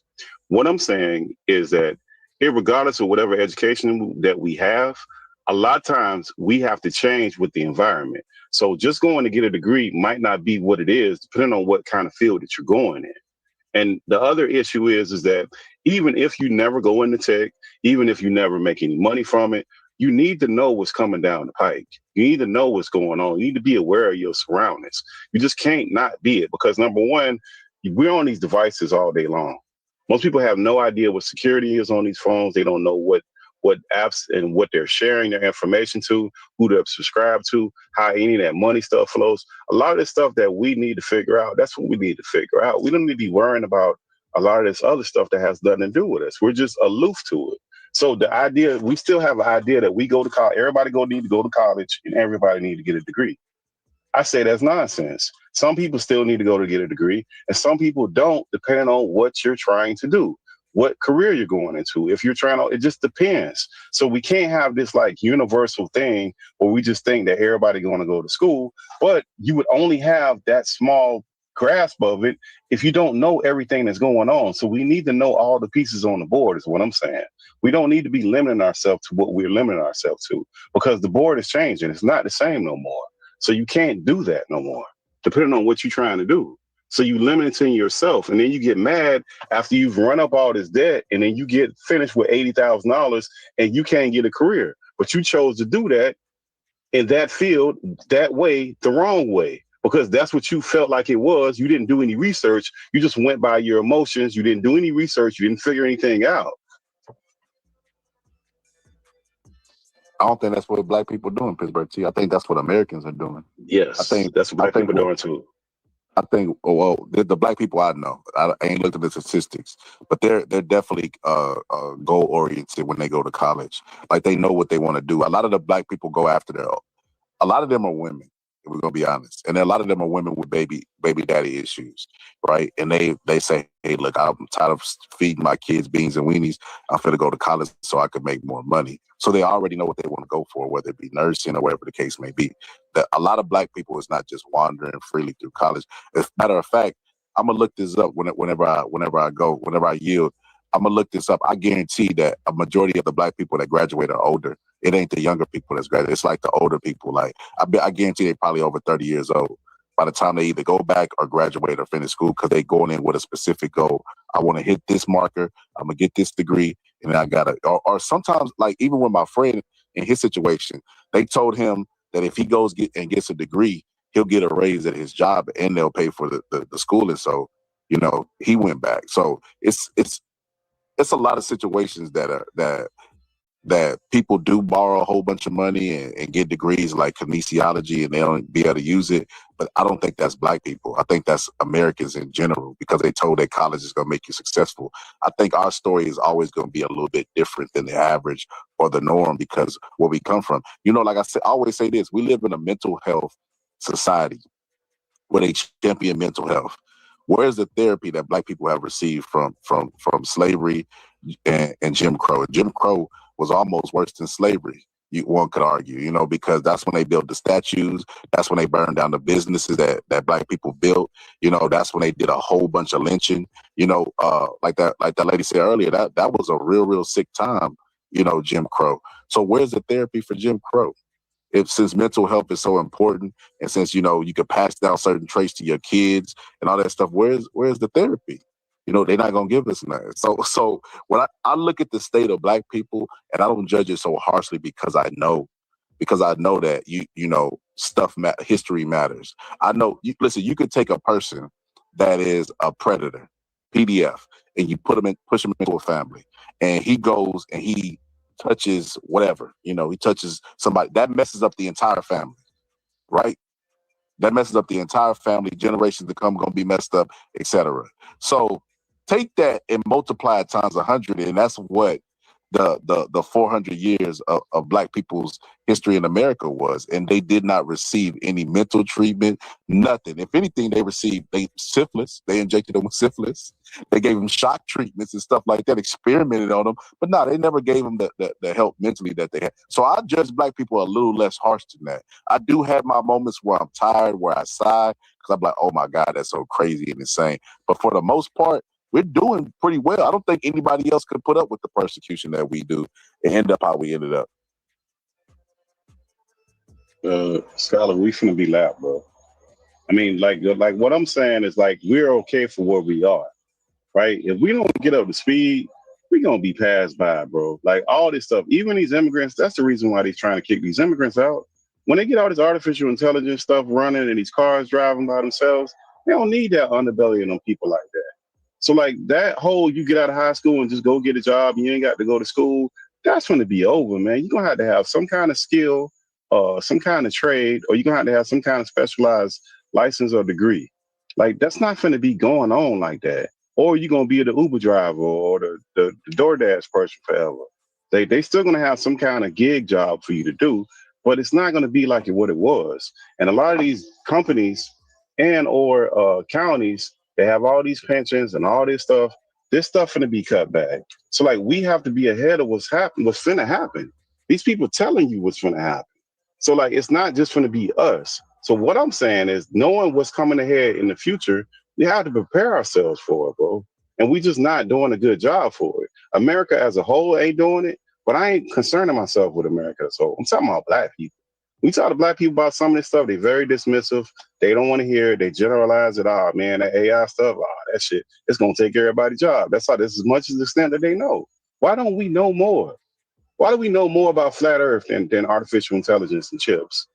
Like those are the questions that I have for us that are just, it's mind blowing. Why we know more about immigration and why do we know more about Israel than we know about what's going on over here? Like, so that's why I say we fought that. We can't be concerned ourselves with all that silliness because we just don't have the energy for it. It don't make a lot of sense. So we got to organize ourselves on our own thought to have some constructive thing going on here. And like the school thing, just because you go to school and get a degree, or even if you go to a trade school and get a degree, that doesn't mean that you're going to have success. It sets you up for a better position of possibly having success. But we have to do as much due diligence before we get in those positions to make sure that we're going to have a better outcome and that we're set up for the correct path for whatever field we're trying to get into. And unfortunately, we just going with the flow. We got to stop doing this stuff, man. We really got to stop doing this stuff. I think that, you know, the reason why they don't want us to get opportunities and why they switch the rules up when we start excelling at the game is because they know that we'll start to win, you know, if the rules are even and if they play fair, you know, like you said earlier, you know, about tech. If they had equal opportunity in tech, which I mean, you probably would argue that they do, but I definitely think they do now until we start mobbing over there. You know, no, it depends on what you're doing, Scholar. So what I'm talking about is not working for somebody. If you try to go work at Silicon Valley, no, it's less than 10% black people that work in the whole of Silicon Valley. So no, you trying to work for them? No, I'm not talking about that. I'm talking about the entrepreneur phase of it. That's not what I'm saying. If you try to go work in big tech, no, it's absolutely you at the last 10 percentile of people getting in there. And it has nothing to do with desire of black people getting in there or the talent level or the skill level. That's not how that's going. What I'm talking about is the entrepreneur part of it. That's what I'm saying, where you're creating videos and you're doing things online where it's solely coming to you. That's what I'm saying. Now we've opened up into the entrepreneur part where we don't have to rely on that and we need to embrace that. They not doing that already? What? Who ain't? Black people, they not doing that already? No, not on the scale that we should be doing, not in the ways that we should be doing. No, you have a couple YouTubers. Yes, of course, obviously. You got a couple YouTubers. You got a couple of everything. You got a few of everything. But like, I mean, if you have not bad for 14% of the population. Scholar, if we have a day-to-day if we get 10 people that we know on a day-to-day basis, how many of them 10 think you're going to know that you can have a conversation with about AI or blockchain, that you can really have a conversation about that? That's what I'm talking about. Not a lot, right? Let's say less than half, right? 40%. Yeah, less than 40% gonna know about what you're talking about. That's not right. That's what I'm saying. Right? And that's what I'm saying. Sometimes it's not for you. Yeah, that's what I was gonna say. How could you say, you know, different story for different folks, but you say at the same time they should know technology? I look at it the same way I look at boxing. They should know. They still should know though. Check this out. If I spend a lot of time, you know, on like covering boxing and studying boxing, right? And people who don't really know boxing will still argue with me, you know, and won't take the due diligence to learn boxing, even though they talk about it the majority of their time. Then, you know, why would that be any different than any other field? Like the Dunning-Kruger effect is real.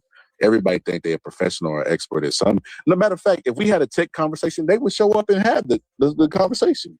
They would show up and be experts. Now that I'm thinking about it out loud, they would show up and absolutely tell you, man, this is what you gotta do with this tech, and this is what you gotta do with this. The fact of the matter is this, Pittsburgh T, bro, we don't own nothing. I mean, you done said this before, and I agree with it. We don't own anything, so we always gonna get crumbs, and it's just who gonna get the largest crumb at all times, you know. And if we can move into tech, we can mob into tech. It's not gonna fix anything. We can learn it. We can do everything. I think it's gonna change the rules, bro. And I've seen it in real time in 2025 with college, bro. We started getting educated. No, check this College out. This is is what to happened. get a job, though, bro. It's not the same thing. College is just teaching you, indoctrinating you to get a job. You can go to college and get a trade too as well. My cousin went to college and he got his trade in HVAC. So you can go to college and get a trade too as Right, well. to get a job, though. That's to get a job. That's for you to be indoctrinated to go work at a company. That's what that's for. That's not what I'm talking about. We've all known about this whole. Everybody can't own. You don't have to own. You don't need to own is what I'm saying, Scholar. See, that's what I'm saying. Like, we still in this way of these people keeping you from getting the job and the career and all that. That's not what I'm talking about. I ain't talking about none of that. You still have, like, through artificial intelligence, you have about 5 or 6 jobs that's gonna pop up. You got a prompt AI engineer, right? You have a artificial intelligence engineer. You got deep learning engineer. Like, those are all contractual jobs. Nobody can stop you from doing any of this stuff right that I just named. Nobody. And that doesn't have to link yourself to any company, right? And that's just one facet of it. Then you have the whole cybersecurity list of things. And those are all anything from you getting bug bounties, right? No, you go on a website such as Fiverr or that has people on there looking for you to be able to provide services, and you service yourself out and you provide the services. So no, you don't have to have contracts. So no, absolutely not. What I'm telling you is that there's a whole nother area of things that are available to us that we are not accessing ourselves to because we've shut off the idea because we think that we have to go to a Google or a Facebook and get a job. That's not what's going on. And a lot of times we need to have information not only for ourselves, for our nieces, our nephews, for our kids, for our loved ones, people close to us. All the times it ain't for us. It's not for us individually. You're going to learn stuff anyways. So why not learn stuff that's beneficial to other people? There's a whole nother marketplace when you're talking about that opens up as far as contractual work by the way that they're letting you do the work, where you can contract out, where you go register yourself with a website and then you get paid for either the project or by the hour, whatever the case may be. Or if in the case of cybersecurity, they call it a bug bounty. So a bug bounty, if you don't know, is like, for example, Apple has a bug bounty. If you can find a bug in the phone where you can get access to it, they'll give you $1 million. Or let's say Kmart that ain't available right now. They might have one say, hey, if you can get into our website and get into our back end, we'll give you 50,000. So there's no person that's stopping you from doing these things. All you need is the retrofit skills to do these things. So there's a lot of things that are available to us that a lot of people are interested in. They just don't know that they can actually make money off of. That's what I'm saying. And they don't have to go through a person that's going to be like, you got to fill out an application and you got to do a resume and all that. No, you don't have to do that all the time with certain things. But some people going to sell it that. So you basically faulting them for not knowing something that's crazy. That's like me I'm going saying to somebody. We should know. Why? Though? Why don't we know? Like what? Like, because how would somebody know what you just found out, or what you just told me, and I just found out? What? But why wouldn't they, Scott? That's what I'm saying. Listen, if we have a conversation in general, right? Let's say it's 40 people in the room, right? And we start talking about the future in employment and where it's going. Out of them 40 people, everybody gonna have a different contribution of where we going forward. Unfortunately, what I'm saying is that we spend too much time with what happened. So we never get to the forward part. And there's a lot of stuff that's going forward that I don't know that other people would know. But we don't spend enough time saying, hey, what's going on? What do we think is going to happen in the future?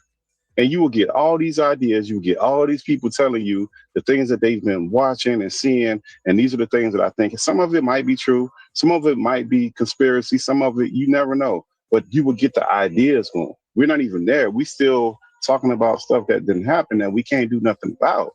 And when we get to the future that we're talking about, it's too late. It's too late. It's already done, bro. We needed to already know this stuff before it is. Unfortunately, we're not having these kind of conversations is what I'm saying. So it's not that we don't have knowledge. We're not having the conversation. It's enough people. If you don't have it, I don't have it. Out of 15 people, you know, somebody know a lot of stuff about different areas that you have no idea about. And when you get that little gem, you go do your research and figure out what's going on. So I'm saying we should be talking about this stuff. I'm just saying it's like me trying to get people enthusiastic about boxing that don't really give a fuck about boxing, bro. Like the finding the bug stuff, if $50,000, that's a lot of money. But then, like, how do you do it? And then they go look up the how, and they're like, well, I can't really do that the way my life is set up. You know what I mean? What CDLs? But that's some 6 women months, stuff, bro. 7 months, But 7 months. But hold on, see, they can go get their feminine CDL, stuff, bro. They can go get their CDL and make instant money and just drive it. Like, that's easier money to me than trying to find a bug that you might not never find. That's why I say it's different strokes. There's no such thing. Yeah, but there's no such thing as easy. It's what you gonna pursue. What are you gonna pursue? Even driving a tractor at night, with making $120,000. You risking your life when you go out there. Ain't nothing easy about that. You fall asleep at the wheel, you gone, you out of here. So there's nothing easy in this world. It's what you choose to pursue. Nothing exists as easy. You could get killed going to the grocery store. No, but some jobs are inherently more dangerous than others. That's just the way it is. We all know this. So ain't nothing easy about none of this stuff. Nothing is easy about none of these careers. It's just what you choose to pursue. So like that and then some people gonna have the discipline and the go ahead and do what they need to do to make these things happen, and some people not. But some people don't even know that these things exist, is what I'm saying. We don't know. Hey, and I never fault anybody for what they don't know. If you don't know nothing, I can't really fault you for it. If you know it, you know what I mean? Like, even if, like, let's say Press listening right now. Press listening and Press like, oh, that's interesting. And he go look it up, but he look at the classes that he got to learn, the hacking, because I imagine that's what they is, you know, and all that stuff. He like, man, they don't even offer that in Baltimore where I'm from. So what is Press? I'm just saying, it's like No, they I don't know. offer it. They got online classes. They got, listen, anything based with that, they have CBT, which is computer-based training, right? And a lot of times what happens with most of that stuff, the vendors themselves, they offer you a license with the vendor. So, for example, let's say Microsoft. Microsoft has a program, which is a Microsoft Certified Systems Engineer. And I think it's 4 or 5 exams that you take. You register online. You can get the training material either online, through books that they sell, or online courses that they sell. And it's a plethora of them. It's not even one. You do your research on those.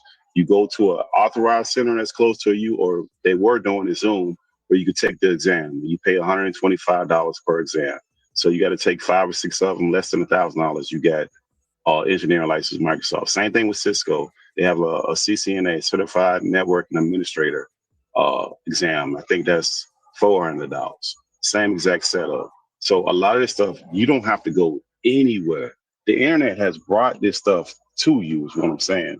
And the problem is that we have to open up our mind and say, what am I interested in?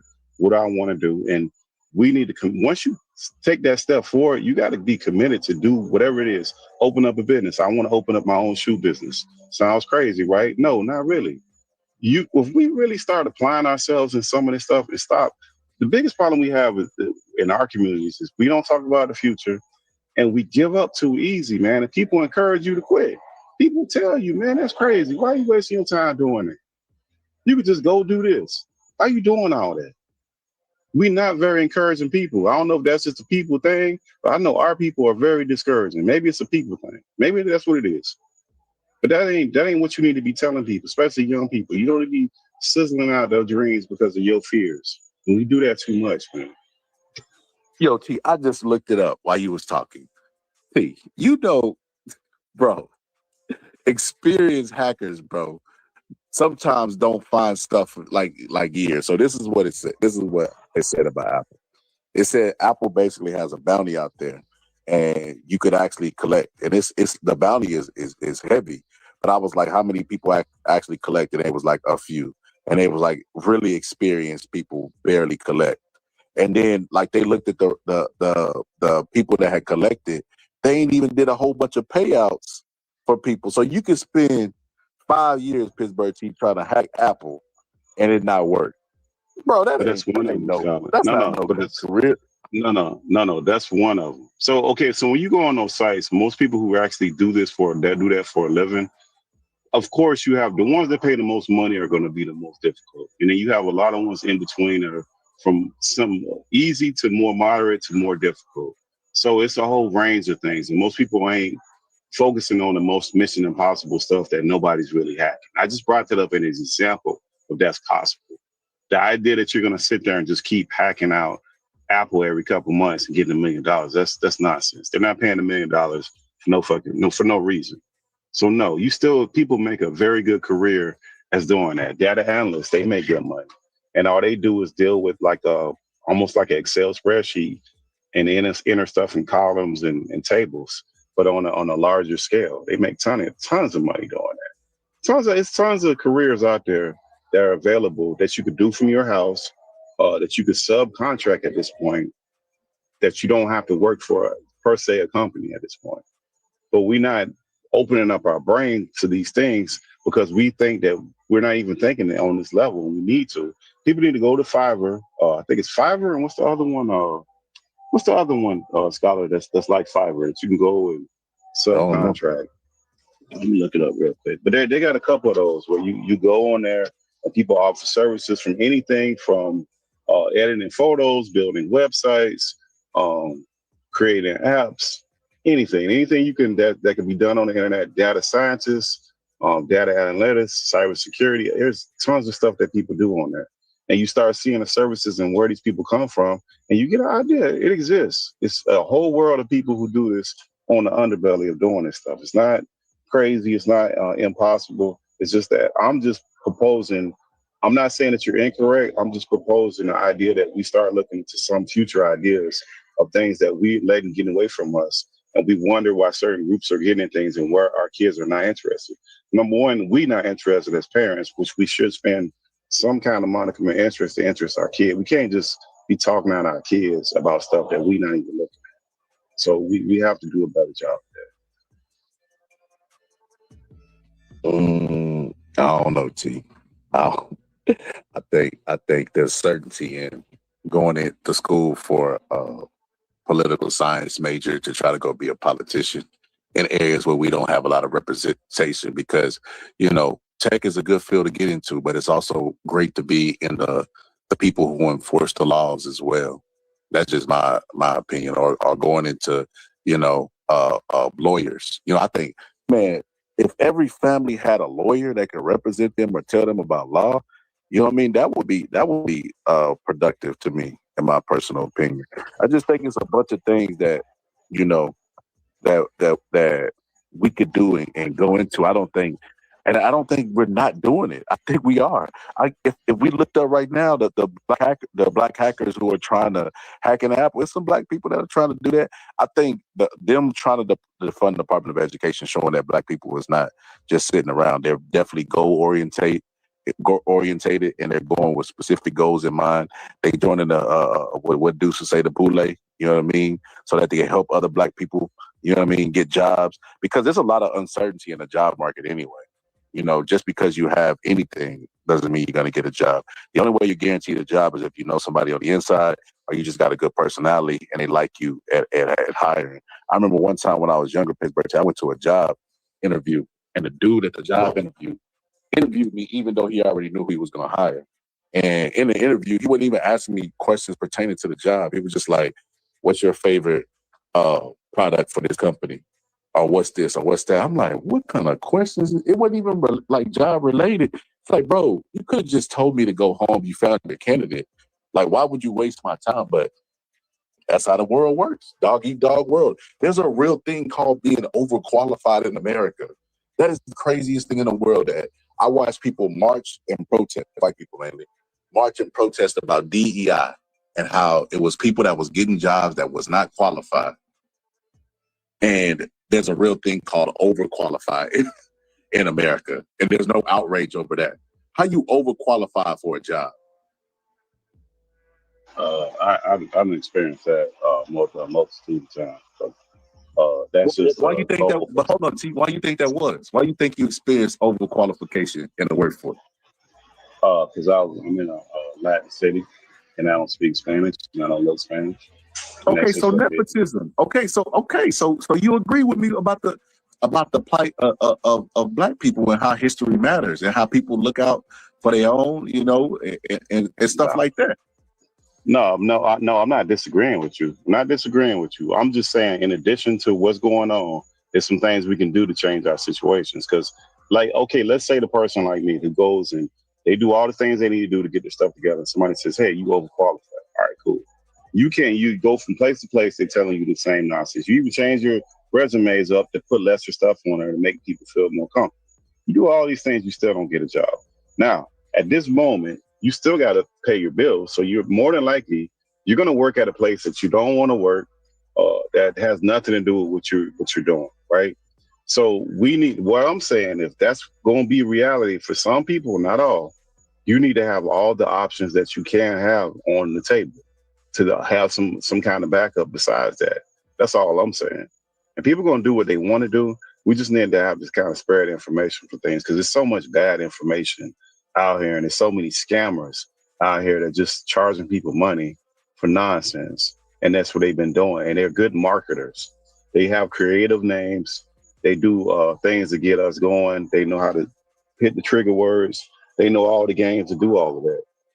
And some people have been doing that for a long time. Like it's a dude with some scales, like he weighing up some drugs, talking about he teaching black dude with a gold, with a beard, talking about he teaching you how to trade stocks. Now, why do you have some baking sodas and some scales talking about stocks? Like it don't match.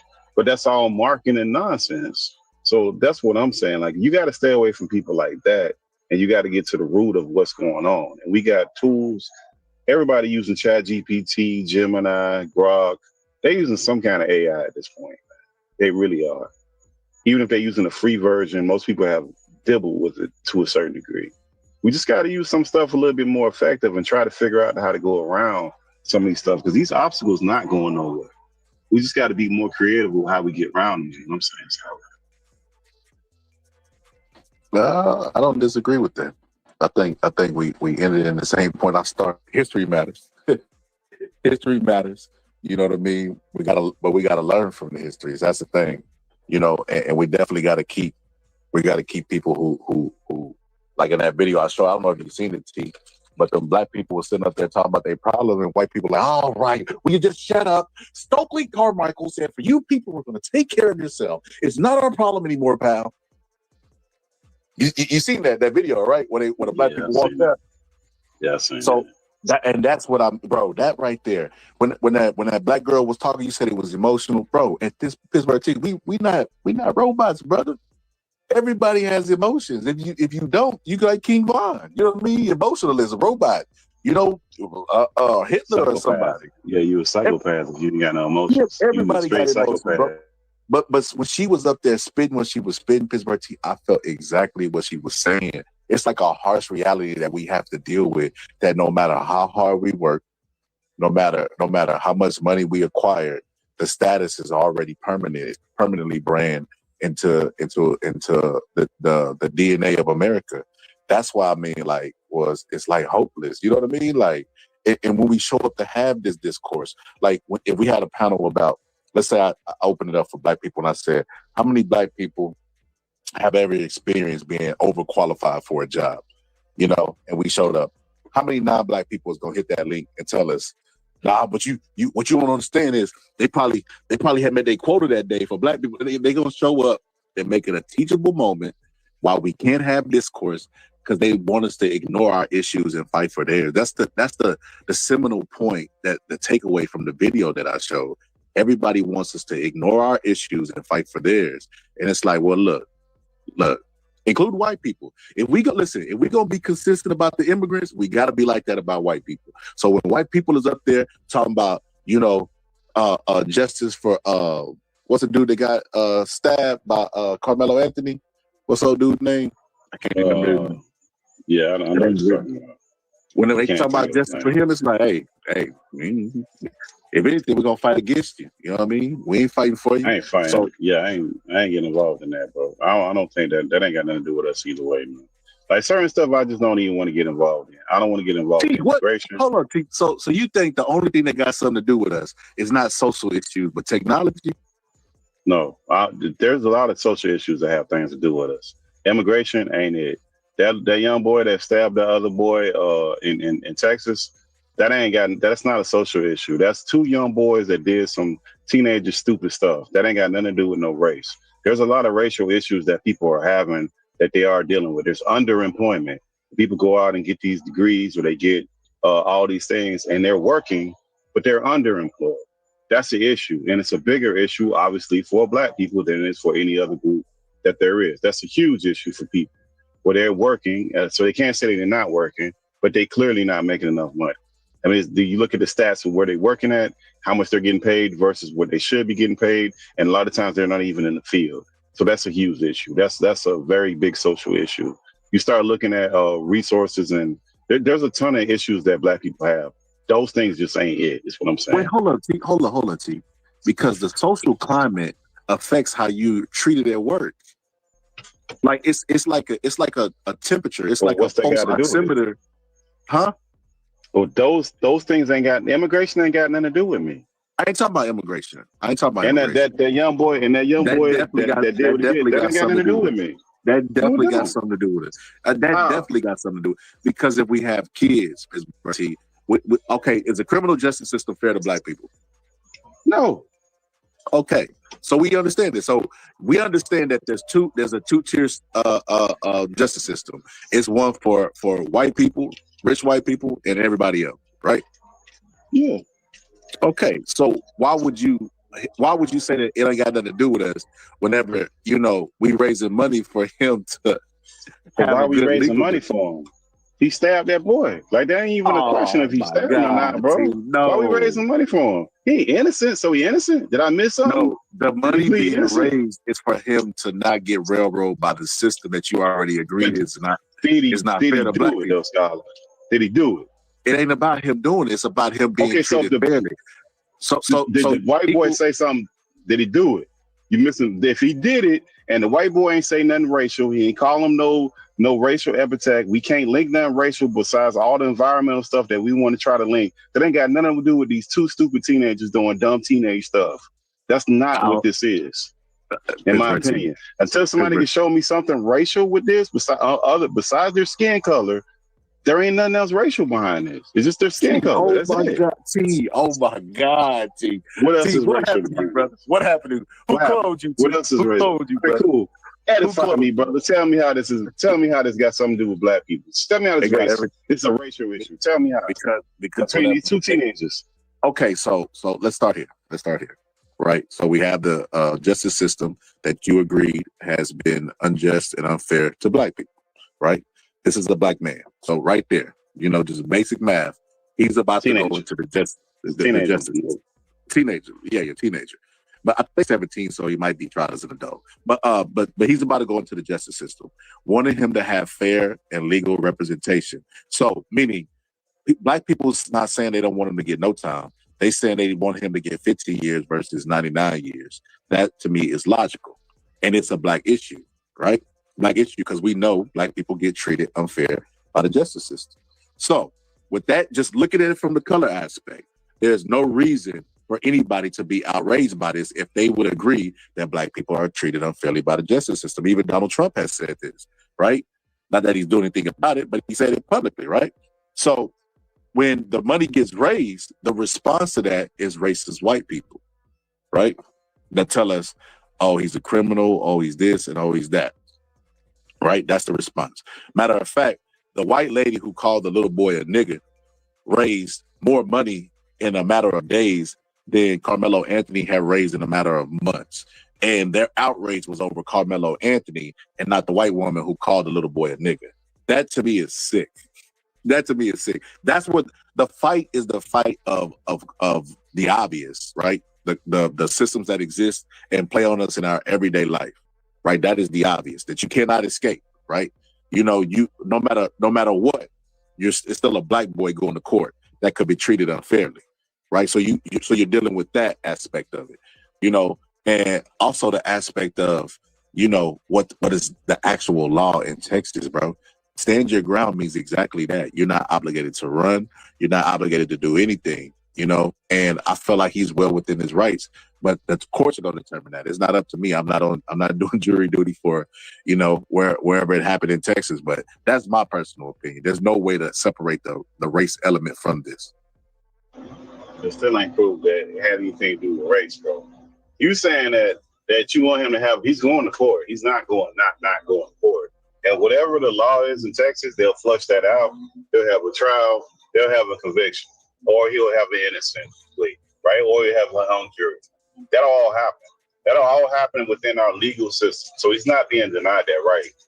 So, and then there's not a bunch of black boys that's running around stabbing other white kids for whatever reason. And we're just saying that you can't just say because they're black and white that it's a race issue. That just don't work like that. Because if he was two black boys, we wouldn't care. Exactly. That's what makes it a race issue. No, it's not. That just makes us ignorant of not really caring about all if our it was kids. two black people killing each other, nobody would care. There was no outrage. There was no outrage within the white community when King Von got killed. You know, even when Drake and Kendrick was going at each other and Drake House got shut up. No, them white people didn't care. But now they care because the issue is it's a white person that was unalive and it was a black person that did it. They see the race in everything. I don't know why it's a problem for us to acknowledge it. No, but there ain't no race in that, bro. We making an issue out of that. We the ones running around being extra sensitive about stuff that's not a race issue, bro. The little boy did stab this boy. Ain't like nobody just picked him up and he was innocent. He admitted to the shit. And now if you want to say he justified or not, that's a different issue. But he's not being singled out. He didn't be filed out. Nobody just made him. He did that stuff. Now, the legality of it, that's a whole nother thing, but that's not a race issue. That's somebody having a legal argument about it and what they think is the law and what happens in Texas and if it's legal or not. That's not a race issue. That's a legal issue. It has nothing to do with black people. Those two teenagers got into it and one of them pulled out a knife and stabbed the other one. I mean, now you can go through the details of it, but the white boy didn't call him no racial epithet. He didn't call him out his name. The black boy didn't do anything other than that. Even the families haven't even done that. Neither family has even called each other anything derogatory, anything racist. So there's no race injected in that. These are just, a lot of this stuff is just people just trying to profit off of that. And they're trying to interject something that don't exist into this. Okay, Brother Deuce, I don't know what happened to my homie Pittsburgh T. They didn't clone him, man. We're going to find the real T. What you got to say about this, Brother Deuce? I'm completely with Pittsburgh T. You know what I mean? Like, if everything is racist, man, what about witnessing? If everything is racist and everything's about race, nothing is. So you know, bro, you use the white talking points, bro. No, that's true, bro. That's what white people say, bro. If everything is racist, then nothing is, and that's true. That's the way I feel. Yeah, we can't make everything racist, bro. This is not a racial. We got to save our energy for stuff that actually is a racial issue, bro. Thank you. That really counts. Like, there's nothing about this that's a racial issue. Everything y'all think we should save is about only issues y'all care about, right? No. Like maybe like the deportation. Deportation and illegal immigrants impact on black neighborhoods and black people, the school districts, all the low school shit, that's racist, denying the resources and job training these high school kids, selling these high school kids the dream of going to college and not getting a real job and accruing all this debt so they'll be up under the thumb of the government for the rest of their life. Yeah, real systemic racist issues. Not this bullshit. Not this. Yeah, not this. Because we got a lot of black issues out of there. Systemic racism, but the justice system is not systemic racism towards black people. But some black people need to go to jail, bro. Like, look, you don't get to do crime. Hold up. This is hilarious. You can't stab and shoot somebody and say the justice system is ill towards me, and you stabbed and shot somebody. Like, what are we doing? You know what I think is hilarious about that? Because I had this same conversation with y'all when R. Kelly pissed on a minor on video, and y'all said he was set up. That the difference between R. Kelly and y'all. That's not what he's being charged for. No, that's not the understanding when it comes to celebrities. He wasn't being charged for that. He wasn't being charged for that. He wasn't being charged for that. Yeah, bro, he wasn't being charged for that. Did he do it? That's what you just asked me about. Did he do it? That's not what he's being charged for. It don't matter. Did he do it? Did he have sex with somebody? This little boy finna be charged with. This little boy finna be charged with stabbing that white boy. Did he stab him? Yes.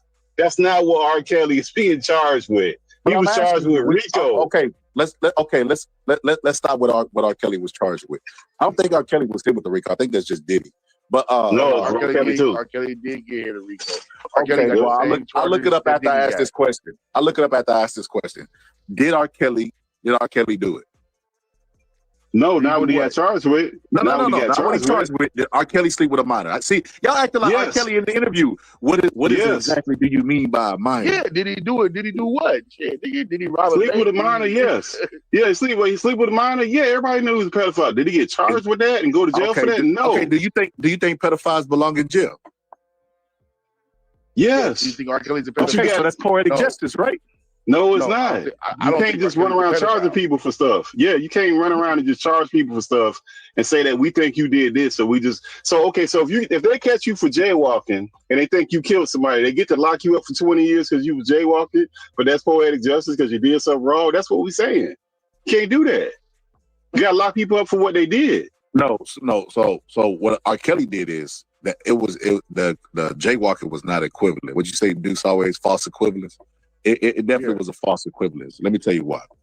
R. Kelly operated and did what he did for years, right? That's a And lie, he actually, though. That's a lie, though. he has a video out there of him sleeping with a minor He's not charged with that and video, pissing on her. bro. But what this is He's what I'm not trying to charged tell you. with that shit.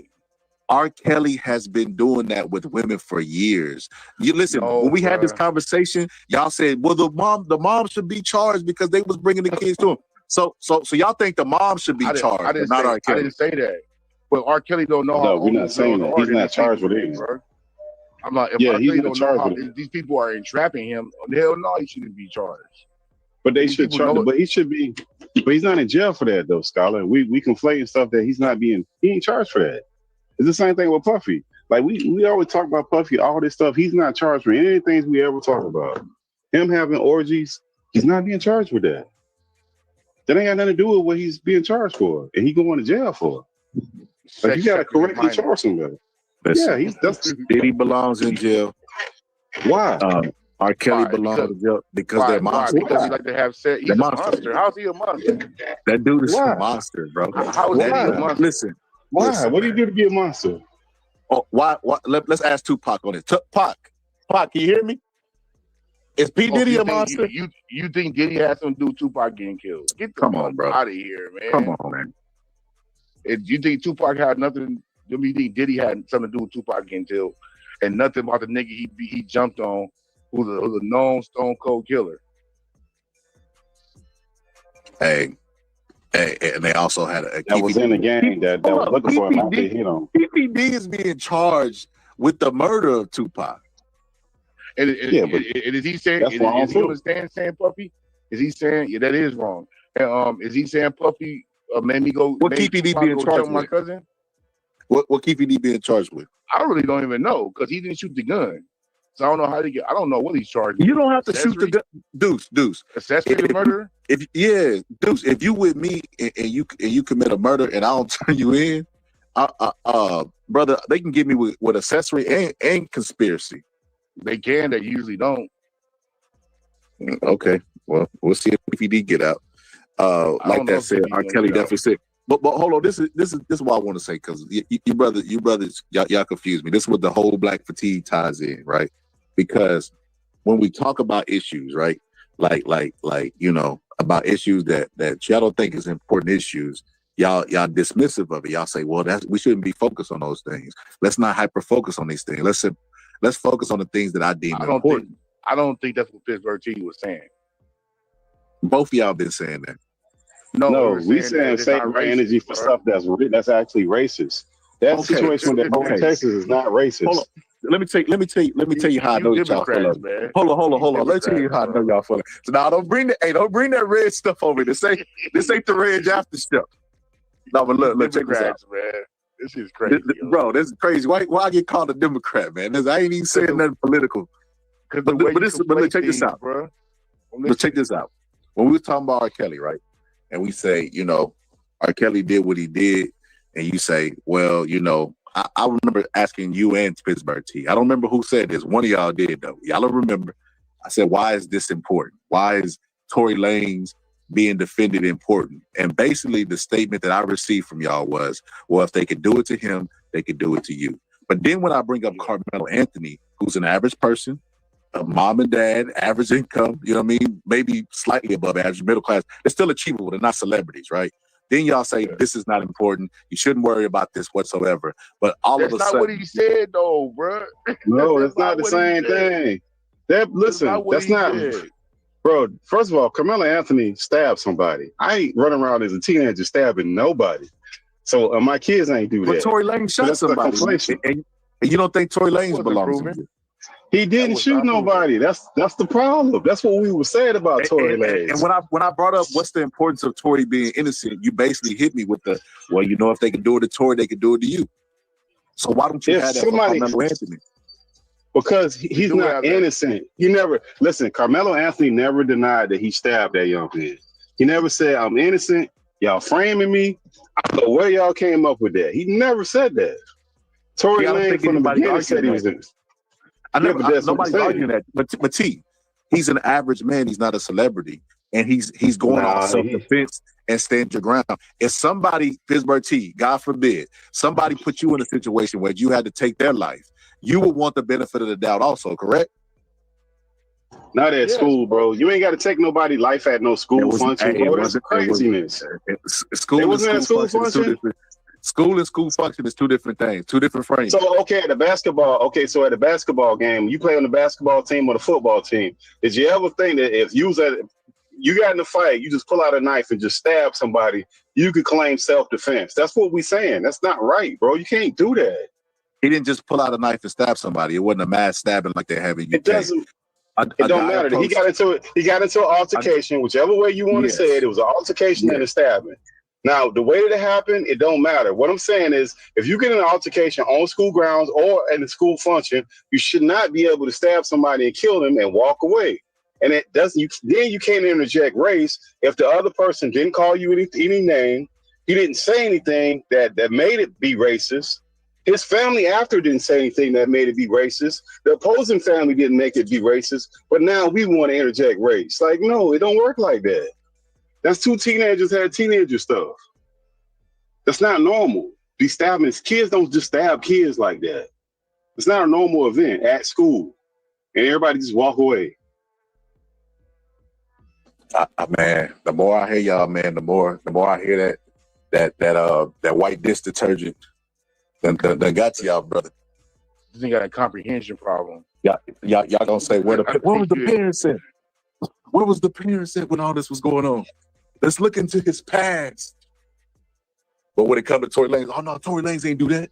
Meg Thee Stallion, she didn't even get shot. At first it was she didn't get shot.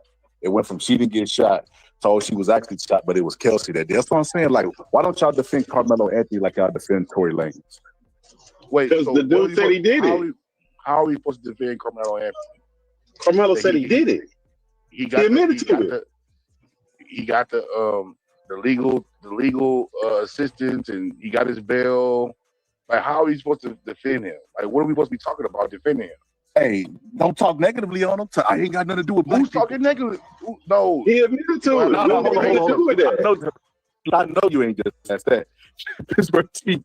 He been talking negatively about it the whole time. No, I said we don't have nothing to do with it. He admitted to it. He stabbed somebody else. He told the police officer. He admitted to it. You don't get to stab people and just walk away and go home and jump in your bed and say, "Hey, man, it was self-defense." No, we got a legal process. He didn't go home. He didn't go home and sleep in the bed. He's not. You're not supposed to. That's what I'm saying. You don't get to stab somebody and go home and say it was self-defense. You got to go through the legal process. That's what he's doing.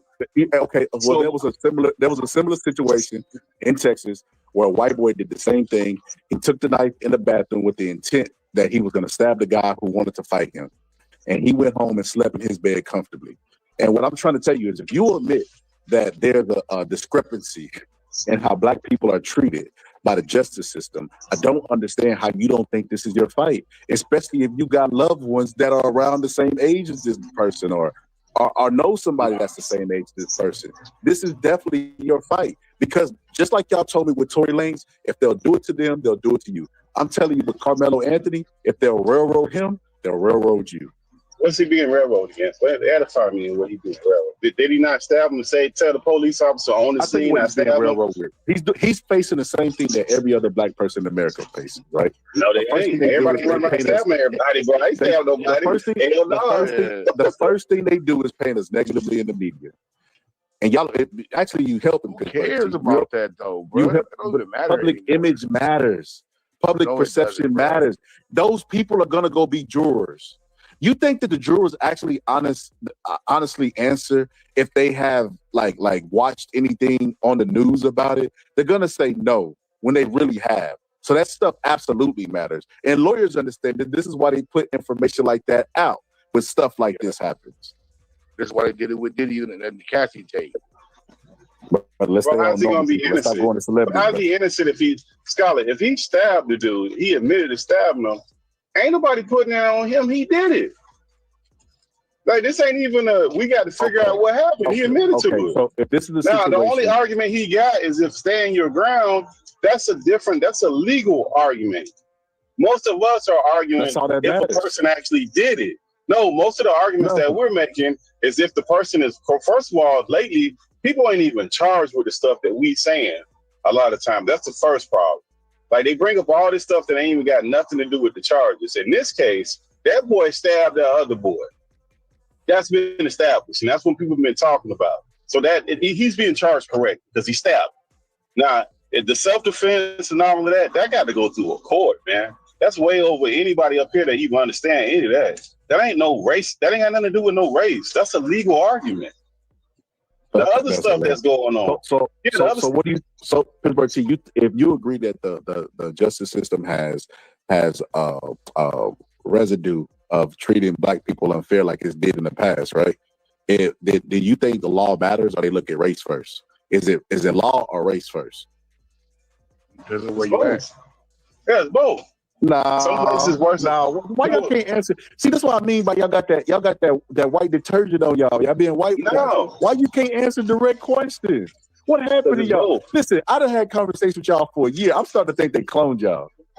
No, bro, it's both, man. I'm telling y'all, it's both, man. It depends on the case. Some cases is worse. Depending on the celebrity and where they located at and how they set that stuff up. Like the Diddy trial, they took all the black people off the jury. Ain't no black people on the jury no more. That dude, he not being charged. Going back to Diddy, bro. I'm just telling you. Listen, that's a clear case, bro. That's a clear case. I only brought up Diddy because we have a bunch of conversations online, and that was one of them that we had. And y'all were leaning towards Diddy being innocent or being railroaded or being betrayed differently in the media or being treated unfairly by the judge. And what I'm saying is, why don't y'all have that same? Okay, so why don't you have those same glasses when it comes to somebody who's 17 years old? Because that's a baby. I think everybody on the panel would agree. Because he's not fighting that. He's not saying I didn't stab him. Like, so he's not fighting for his life. So him being a regular person, non-celebrity, with not being rich, you know what I mean, and being black, is not going to be railroaded by the justice system. How you get railroaded? Did somebody make him fight? Did somebody make him stab that other boy? Or did he make the decision to fight the stab? He's not being railroaded, bro. His Bertie. So what we're saying is this, right? The reason why people raise the money for him is because they want him to get a good representation of himself to try to claim the self-defense case. They don't want him to get 99 years. That's what the world. You can't wait till the sentencing comes in and be like, "Oops, well, I'll fight for you now that you got 99 years." It happens before because we have examples of when stuff like this has happened before, right? So you be prepared, because if you will admit that the justice system is unfair to black people, well, then one can conclude that he's a black person, it's going to be unfair to him, correct? No, man, it don't work for everybody, bro. Depending on what you did. So we gonna act like don't nobody that's black deserve to be in jail, man. That's what we gonna act like. There's plenty of Negroes. And you know who deserves to be in jail? Diddy, Tory, and fucking R. Kelly. No, but y'all disagree with that.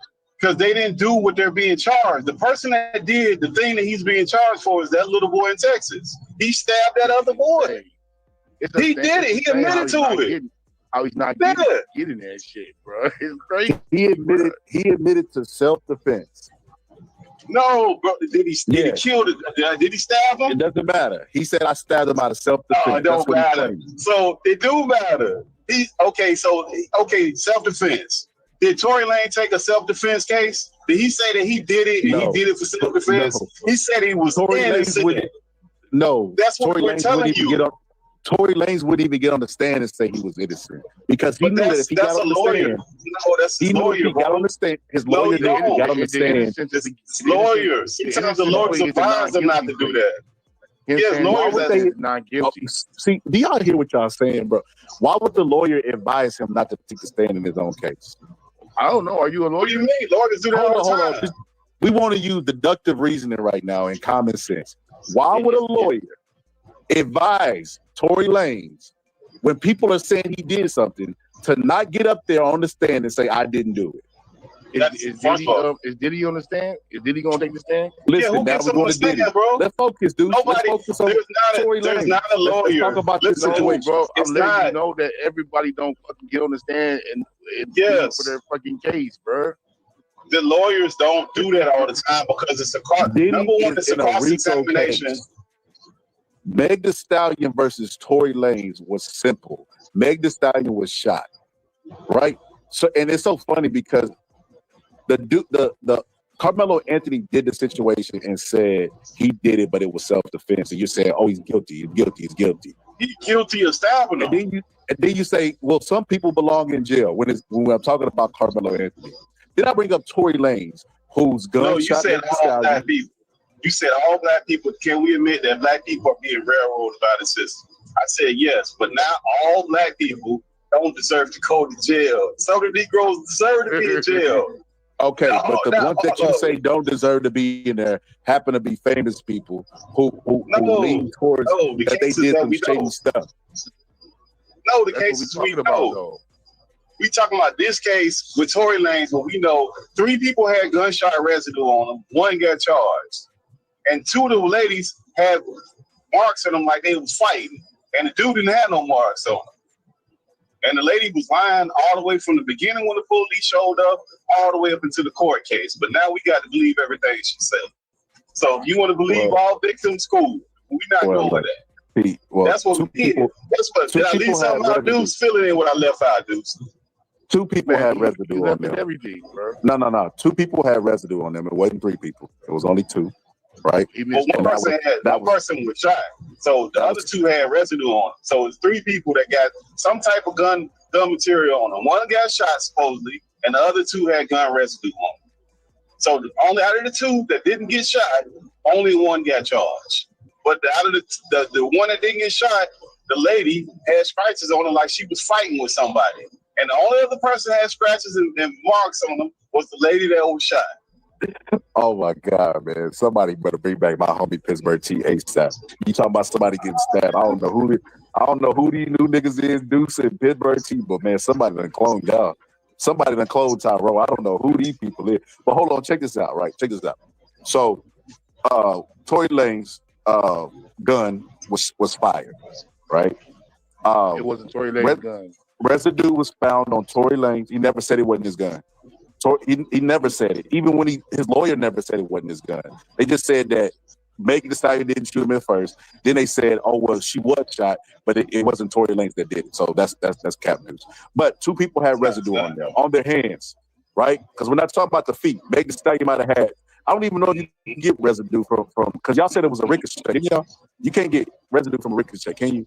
But anyway, that's neither here nor there. So look, this is what, like I said, I didn't pay a lot of attention to this because I knew what happened when it first happened. I just paid a little attention to the details of it. But I listened to a lot of people online, and normally when you go against the black people online, you're probably along the lines of right because they don't be knowing what they be talking about whenever they be saying this. But check this out. Who's racist? Well, hold on, check this. Because black people have an opinion about everything, but it's not an informed opinion. They will be Googling stuff in real time while debating. Like, wait a minute, how you show up to a debate? Look, I was just having a conversation with my homeboy the other day, and I asked him about a subject. He was like, I don't really know much about that. Not enough to argue. That should be the mindset of people that that don't know. Deuce, when we had the debate about Meg Thee Stallion last time, brother, you didn't even know some of the facts that was in there, but you already have formulated your opinion. That's not an informed opinion. It was one fact about who got tested. So Deuce, it wasn't the who, what, when, where, why. But hold on, Deuce. So you in California, y'all got different laws than us. But you tell me if this makes sense, bro. If you was a cop and they called you to the house, right? They call you to the house. You got to the house, bro, and somebody had got stabbed, right? Even if the girl tell you that somebody didn't stab them, and you rush them to the hospital, but the knife got their fingerprints on it, you're gonna arrest the person that the fingerprints got the fingerprint on their gun, right?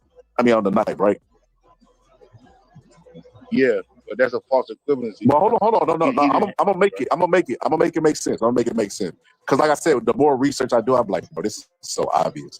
But in the situation with Tory Lanez, the reason why the DNA was inconclusive is because the gun was wiped before it was thrown up under the seat. They definitely know that. That's why they would have been able to track the DNA to. They know that the DNA was a male somebody, but they just couldn't. They couldn't get the DNA sequence to match Tory Lanez's DNA sequence, which means they could find out it was a male somebody. That exonerates him then. No, so how many males was in the car? They never said it was a male, Scholar. They never said they did. that. Pittsburgh They T, had absolutely. inconclusive, bro. They had It was inconclusive DNA. to match it to Tory Lanez, but they know that a male somebody's DNA was on that gun. That is an absolute fact. Yes, it is, bro. So anyway, look, check this out. Because I seen Kawhi Leonard with his biscuit head ass react to this. I really don't like that dude now. So look, check this out. React to what? He reacted to the video because they released the dash cam. Tory Lanez lawyers know that the internet is dumb, so they released it. Kawhi Leonard ain't reacted to no damn video, bro. Not Kawhi Leonard. Kwame Brown. Okay. My bad. Okay. My bad. Yeah, he definitely. It would just be him making facial expressions like a mom if it was Kawhi, and then do that weird laugh. But so he was reacting to it, bro, and he was like, "Look, she didn't get shot. She stepped on glass. Look, this." He was just going through all the Inspector Gadget stuff, right? And this is how I really work, dudes. This is why you said it was a false equivalence. This is why I said it makes sense to me now, knowing what I know. So they took Tory Lanez to jail initially for possession of the gun because it was under his seat, and everybody in the car said it was his. He never denied that the gun was his, right? Meg Thee Stallion was shot. She said she did not get shot. She stepped on glass, but that's not how that works. If you have a bullet wound and there's a gun in the car, they're gonna assume that maybe you robbed somebody or something, and then they shot you in the foot and y'all fleeing with the gun. But at that point, it's no longer they're no longer gonna go on words, right? They're gonna investigate into this. So they were already investigating whether Meg Thee Stallion would have kept saying that Tory Lanez didn't do it or not. It just happens that she started to cooperate with them and say, yeah, Tory Lanez actually did shoot me in the foot. But there was going to be a case regardless because the gun was fired. Meg Thee Stallion lied to who? Okay, she lied to the police multiple times. Not one time, multiple times. She lied to the media multiple times. So now media matters. Why the media didn't matter when Carmelo Anthony was getting railroaded, but now suddenly it's important. How's he getting railroaded? He admitted to it. And then Kelsey lied at the police station. She then later on, when she was texting Meg Thee Stallion, initially she lied at the police station. They brought her back later, and she started telling what's a different version than the original version that she said. They even had her phone where she's telling Meg, Meg is telling her, hey, you ain't gonna have to testify. She's like, yeah, just leave me out of it because I don't want to testify. So just leave my name all the way out of it. So they're coordinating. Like, it's so much stuff that happened that they were lying between the two of them. So now we just supposed to come up with this final product lie that they have, and they don't have any evidence that he actually fired the gun. There's no video of him firing the gun. There's just these two that's been lying the whole damn time and say he firing the gun. Now all of a sudden he firing the gun. So no, man, we don't believe her. We never believe that lady. She lied too much. I don't know why this is so hard to believe, brother. So in court, they presented their evidence. Tory Lanez them countered that evidence, and they lost. And in the courtroom, they presented them with ring doorbell, DNA, They didn't have a ring of the forensics. gunshot though.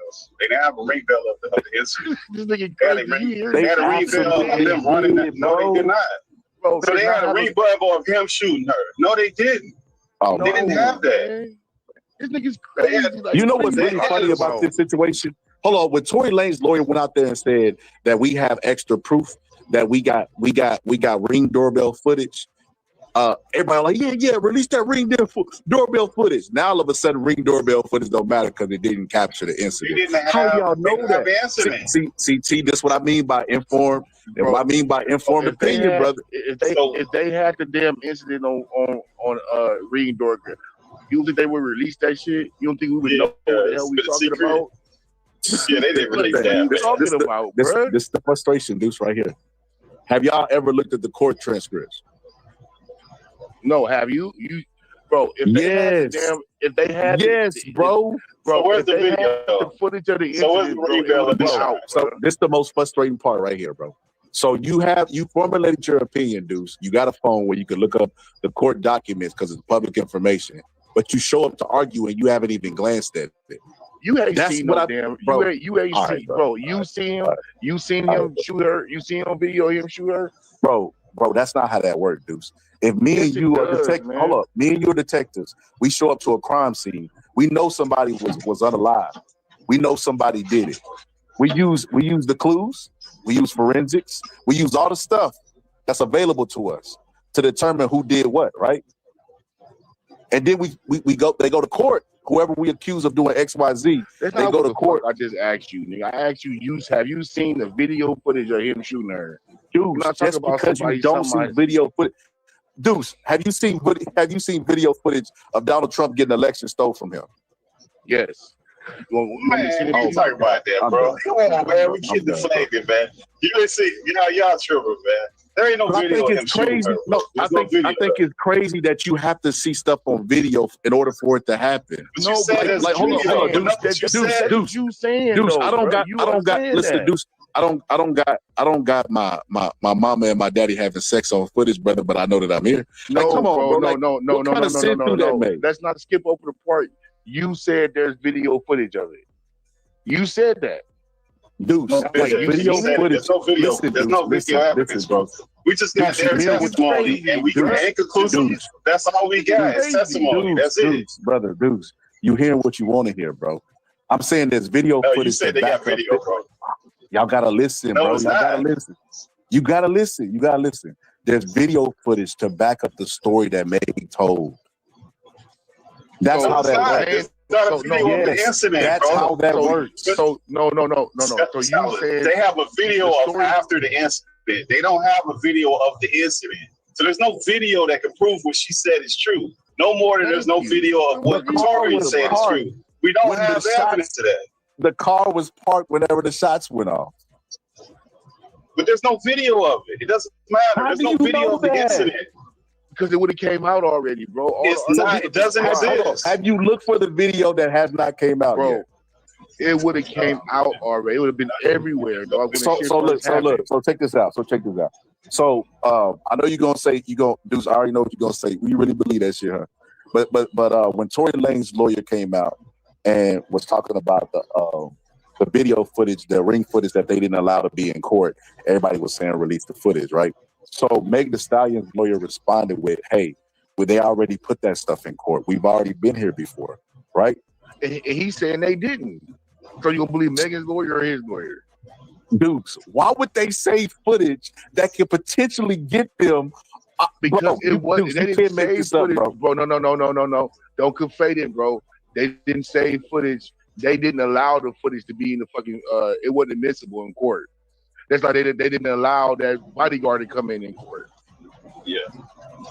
For whatever reason. We don't know the reason. So we can't. Yeah, we can't assume. All we know. Oh my God. So Deuce, only evidence we got is the people testifying. That's it. There's no other proof besides Megan and that girl getting up there. That's it. A high percentage of cases. A high percentage of cases in America are hearsay, bro. But when you have video footage that backs up the story that the people who are shot are saying, bro. That's offensive, bro. That's offensive. We don't have that though, Scholar. That's the problem. We don't have that. Deuce, this is why you, dude, this is why you my only friend that's former gangsters, bro. Gangsters get offended by everything, bro. They offended by words. They be like, hey, hold up, homie. Tell me, I don't like how you saying that, homie. It's like telling me the fucking unicorn outside. Yes, it is. No, the fuck it's not, nigga. Nah, it definitely ain't that, dude. Yes, it is, dog. It's because you hear what you want to hear, bro. Check this out. No, you saying there's video footage of it. Ain't no fucking video footage. Bro, dude, you're like lying to me. Dude, listen to me, bro. You hear what you, dude, you hear what you want to hear, bro. Let me try another way, dude. Let me try another way. So Tory Lanez has his side of the story, right? Meg and Kelsey have their side, right? So if you're a juror working on this case, right, if there's not video footage of the actual shooting, you would just have to go with whose story has more holes in it. And what I'm trying to explain that, hold on, bro. Footage of it see, that's how I know you're not listening because you already responded. That's how I know you're not listening. You already responded. So if Meg Thee Stallion's story is consistent with the footage of what they seen, whether it be shadows, whatever they saw on that camera, right? And then they took the DNA, the forensics, and that was aligned with what Meg Thee Stallion them said. And then the fact that Tory Lanez wouldn't even get on the stand and defend himself, brother. What is one to conclude about Tory Lanez, bro? No, Scholar, they had inconclusive DNA, number one. And she's the victim. Most people do not go against the victim that's getting up on the stand and saying, hey, he did it. That's just how that goes. So she could be aligned, whatever. Nobody's going to go against a crime woman that got a crime done against them and say that she lied. Most Americans not. Most normal people not going to do that. So she could lie her ass off and that's it. She don't have no evidence backing her up besides her lying ass friend. It's eyewitness testimony. And if you go through the Innocence Project, which is the one that goes and frees people that have been locked up forever, over 70% of the cases that they get people off is eyewitness testimony.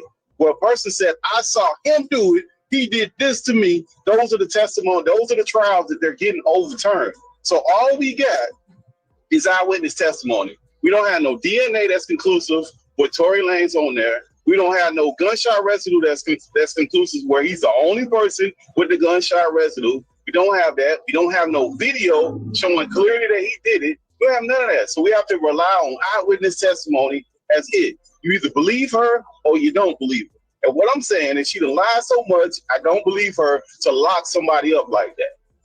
If it was something other than that, then fine. But I don't believe it like that. Well, hold on, T. Then what I want you to do right now, T. I want you to look up right now if Tory Lanez, if the DNA was inconclusive, but if it determined that a male somebody's DNA was on the gun. So there was a male person holding that gun. I want you to look that up right now. But it wasn't him though, so it exonerates him. DNA okay, so it's the bodyguard thing, right? They said it was the bodyguard's gun, bro. It said she grabbed the bodyguard's gun. Bro, it was under Tory's seat. That's what I mean, bro. After. So let me ask. See, this is what y'all do. Hold on, I know this is something. She got shot, though. See, this how I know y'all. This how I know y'all whitewash. Y'all using white people tactics on me right now. Y'all don't even agree on the same subject, but because y'all disagree with me, y'all finding common ground. See, I've been around a lot of white people. I know they tactics, man, and I noticed y'all trying to do that. So Pittsburgh T, specifically, you're saying that Meg Thee Stallion was shot or not shot. I want to know what Pittsburgh T is saying on this. No, I'm saying she was shot. I'm saying she was shot. Okay, we don't know who did it. It's only two people there. It's Tory Lanez and the chick, and I can't rule her out. She looks guilty. You only focused on Tory Lanez. Okay, so you think it could be either one of them. I think it's more so her than him. See, this is exactly why they got cooked in court, because they got a weak case. It did like y'all. So let's go to Deuce, Brother Deuce. So Brother Deuce, who shot Meg Thee Stallion? I believe it was the girl also. The girl. Hold up, you just said it was the bodyguard. See, Tory did it. I said it was the bodyguard. Anybody listen out there, Tory did it. Are you listening to me? I said it was the bodyguard's gun. Like, what the fuck is going on, dog? Hey, this is why Tory lost right here. This is why Tory lost right here. Somebody brainwashed by media propaganda. Yeah, this is why Tory lost. Exactly right. Exactly right here. Hey, Deuce, hold up. You say propaganda? Let me ask you this, Deuce. Are we gonna get some Trump checks? Yeah, I still believe Propaganda. that. Yeah, we gonna That's get what them. They propaganda coming. sound like right there. That's what propaganda sound like right there. Don't Yeah, hold it's your probably breath. gonna be your Don't- taxes. Yeah, your tax return come back. Dog. That's what it's gonna be when you get your taxes. Bro, they trying to make get it some where you money can't back. even claim people over 7 years old, bro. That's insane, bro. That's propaganda. That's You know, propaganda. Bro. That's if I put it on the screen, Deuce, you gonna believe it or you gonna say, you really believe Who was that? it from? I'm gonna say, who was it from? That's what I'm gonna say, first of all. If it's not for Pete Hegseth, right, really, it's not for Pete Hegseth. No, it's from Fox, Deuce. It's from Fox. You know, Fox is fair and balanced. Who from Fox? Jesse Waters? Yeah, is he? Who from Fox? No, the source is from Fox, Deuce. You know, Fox is fair and balanced. Who from Fox? Who from the source? No, who from? No, they had to have somebody's name on it, bro.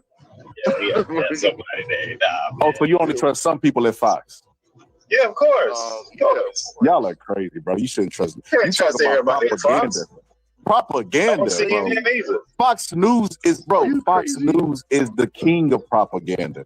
All of it is propaganda, bro. It's all propaganda, bro. CNN is propaganda. Fox is ABC. They all got propaganda, bro. There ain't no more Tom Brokaw no more.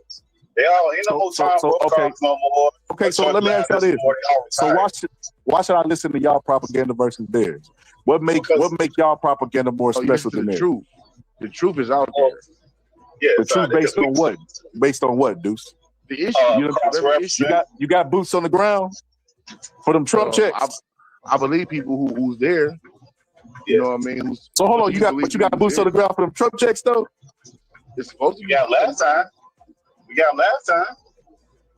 Bro, we had to have a global epidemic for us to get checks, bro. They paid us checks for surviving a virus, bro. That's crazy. No, we're not getting checks, bro. But Deuce, you cash yours. I cash my Trump checks. You cash your Trump checks when they came from? I sure did. I don't know what's going on right now, man. Dude, you got Gavin Newsom checks right after that. Because after Trump gave the money out and Biden gave his round of money, y'all start getting money monthly. So you got Newsom checks as well. We're not getting no fucking monthly month. Bro. So what y'all get? What y'all get? We got one stimulus check. It was like $1,200. And we got another one that was like $600.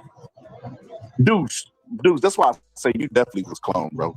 You got up here one day and talked about how California was getting monthly money. EDD, bro. EDD. That wasn't a stimulus check.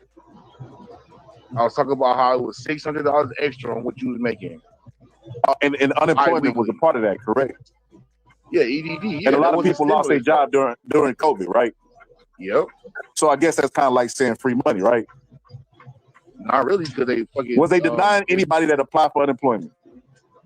Not in most cases, about 80%. Okay, so that's free money. Then what I be saying, man, listen. Then what I be talking about, Deuce. Then what I be talking about, brother. Y'all talk about Trump derangement. Deuce, how about this? How about me, you, and Pittsburgh T, in our death, we donate our brain to science. And we let them determine who got Trump derangement. Cause I guarantee COVID done messed y'all. It done messed y'all up, man. No, I was skeptical of I ain't talking about financially. I'm talking about the brain. I was always been skeptical. Ever since I was in college, I've been skeptical. I'll say about and I ain't down with that war stuff either. I'm pretty sure Deuce ain't either. So we ain't like no 100% whatever he do. Like, nah, man. If he do that war stuff he trying to do, he dead ass wrong. Nah, man. I'm glad you mentioned that. See, look, I was do that dumb shit. For our black brothers and sisters, I was gonna keep this about blackness for the sake of Juneteenth, even though Pittsburgh T don't like it. I don't know why the white man told them to hate holiday, bro. That's a dumb. Hey, we'll get in there right after. How white man not gonna pay you and give you a holiday instead of giving you money? I need money. I need no holiday. We'll go right back. We'll go right back into that. We'll go right back into this. So with the Donald Trump stuff, you remember that the whole 8 months where everybody was haranguing on me. Everybody was pulling up trying to. You remember slam ball back in the day where you jump on a trampoline, try to dunk on somebody. Everybody was pulling up when Trump won, talking about immigration, right? And I was saying, you know, I had debates about black jobs. What exactly is a black job? If they're coming for black jobs. Anyway, we had the back and forth for about 6 to 8 months, right? So when Donald Trump deports these people, right?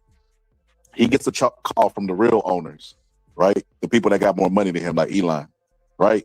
and they say, hey, Trump, you messing up our businesses. He comes to Jesus on immigration and says that he's not going to deport the people that work in farms because they're crucial to the economy. And then he included hotels. You're like, wait a minute, why is he including hotels? Oh, Trump owns hotels. And it just shows the disconnect that this motherfucker don't even know who he has working for him. He doesn't even know he has immigrants working for him, but he wants to deport them. So I want the two Trump supporters, the two MAGA people that's up here, to explain. Explain what? Him flip-flopping on shit? You deport them all. Yeah. He flip-flopped. So was I flip-flopped again. So me and you can't go. Okay. So his mind again. You need to get them all out of here. Okay, beautiful. I'm pretty sure Deuce with me. Okay, beautiful. Was Trump right the first time when he said that we need to deport them all, or is he right now? Yes. And I was right all along. And I'm a person who watch people what they do instead of what they say. Yeah, he's saying that he's not gonna fuck with the farm industry and all that shit. But to me, that shit might be a play to get their ass to come, because as far as I still know, they're still raiding all the farms and all the plants and all the fucking. As far as I still know. Yeah, they stopped doing it. Well, You see what was the conversation ended, brother? You said as far as I still know. So you telling me the guy who has a quota, who positioned a border czar, which wasn't even a real term, gave the position and bestowed a border czar, had a quota that he wanted this amount of immigrants that deported. You tell me that guy, you have more insight than that guy. Well, Camelo was border czar. Wait, so what are you saying? What are you saying? There's I don't get it. There was no such thing as the border czar, bro. They made that shit up. They created The vice president's job is not. See, and this is what y'all do. Y'all deflect. Let's not talk about Kamala. Let's stay. She's not president. She's not president. The first border czar. Hey, no, she's not president. She's not president because there's no such thing as the border czar. Homeland Security has always handled immigration. Homeland Security has always handled immigration. There is no such thing as a border czar. That term was made up. Just got created. That shit just got created. It ain't always been. Biden created that. What? He created that when he gave it to Kamala. That's what I'm telling you. I thought he told me, but the borders are. But Homeland Security got created what after 9/11? 9/11, yeah. Homeland Security came after 9/11. So that was a new term. It was INS. Yeah, it was INS. That was a new term and shit too. Yeah, it was INS before that. Then it got sucked up under DHS, got everything sucked up under that. But the border czar was created up under Biden for Kamala until it went bad. Then she went out and play crazy like we ain't got video of them sitting in the White House talking about it. Send it to me. I'll put it on the screen. Where Kamala said she was the border czar. But look, check it out. It's so funny to me because when I bring up, border czar and the term never existed, Trump made it up. Y'all argue with me, but y'all argue two different points. That's the white people taxes I was telling y'all about earlier, right? But what's your point? You just okay. said So your point, I'm listening to both of y'all. I got active listening. So what you're saying, Deuce, is it might be new. He might have made it up, but at one point, Homeland Security didn't exist, right? Pittsburgh T is not even arguing that. He's saying the border czar been existed. Kamala Harris was appointed the border czar. That this is not a new position. Y'all are arguing two different arguments. No, I'm not saying. I know that Kamala Harris was the border czar. You don't pay attention. I know that the border has been a big problem ever since Biden come in with his open catch and release shit, giving them the immigrants the fucking benefits and all this shit they're coming over for. 20 million people then came over here in the last 4 fucking years. Now history matter again. It didn't matter a while ago when I was talking about black folk. That's why I think somebody cloned y'all. What? Man, that's why I think somebody cloned y'all. That Democratic inflation, black people, man. So let me make it make sense to y'all young black brothers, please. Right? So whenever I talk about Carmelo Anthony, whenever I talk about stuff like that, y'all show up and say, this ain't our issue. Then when I bring up the history, you say history don't matter, right? But then when it comes to the sitting active president right now, all of a sudden history matters. Well, Biden opened up the border. I don't think Biden did this. I don't think he said history doesn't matter. I don't think he said history doesn't matter. He absolutely said history don't matter. Bro, Trump been president for 6 months, bro. So the guy that just left, this mess 6 months ago. Now all of a sudden he absolved from everything he created. That's what we saying. It's very recent. It ain't even been president for 6 You make months. the same argument that everybody makes. When everybody gets in the office, they always talk about the past administration and blame them for the problems that. Not even 6 months, though. So let me tell you. He said day one. That was his campaign slogan. I don't care what he said, bro. Bro, you voted, so you don't care what he said, but you voted for. Not with that. For 6 months, he's not going to change everything that the other president did in less than 6 months. He signed executive orders within the first 100 days, repealing stuff that had been around for 30 and 40 years. But now all of a sudden, he's powerless in his hands. No. Let's stop there. Like Department of Education, Roe v. Wade. So the Department of that. So what happened with that? Oh my God! What happened with that, Scotland? What happened with Roe v. Wade? Department of Education. So we ain't got no more. Go ahead, no more Department of Education, bro. Go ahead, no more. This is crazy, yo. Listen. If I showed y'all proof, y'all just gonna move the goalposts and blame Biden. It's no point in even having this conversation when Donald Trump has been out there publicly expressing and bragging about getting rid of Roe v. Wade and cutting the Department of Education. Now all of a sudden, y'all don't know anything about it. Y'all don't know anything about this country's been bragging about the last 6 months. And bragging about, bro, he scribbled the first 100 days this motherfucker was having press conferences, scribbling his signature next to every fucking thing. A lot of the bills he didn't even fucking understand. And now we're acting like none of that happened. He did not get rid of the Department of Education or Roe v. Wade. And that's why him and Elon, and that's why him and Elon repealed Roe v. Wade. Elon said, "You wasting my that's a court decision. Do all this shit." No, he definitely repealed Roe v. Wade. He but he's the president. That's a court decision. How can he do that? He signed executive order. Roe v. Wade never went to a bill with Congress. It was an executive order that was signed. Because it never went to Congress, it could be repealed. That's a court decision, bro. That's a court decision. Roe v. Wade is a court decision, bro. That's why I said Roe versus Wade is a court decision. That's why it's Roe versus Wade. Those are the two people in the case. That's a court decision, bro. That's not a presidential. Yeah. That's not a. That has nothing to do with the president. Now, if they went to the Supreme Court and got it overturned, that's one of the first things you learn.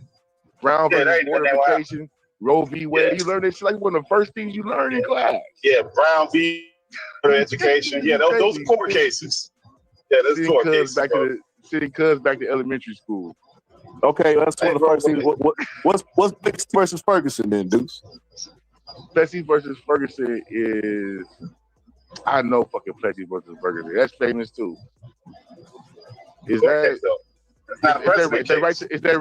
right to refusal? No. Is that right to refusal? Separate but equal. Separate but equal, brother. Yeah, separate but equal. Okay. That's why I say y'all clone right there. That's a black issue right there that y'all need to know about. Y'all claim. Hold on.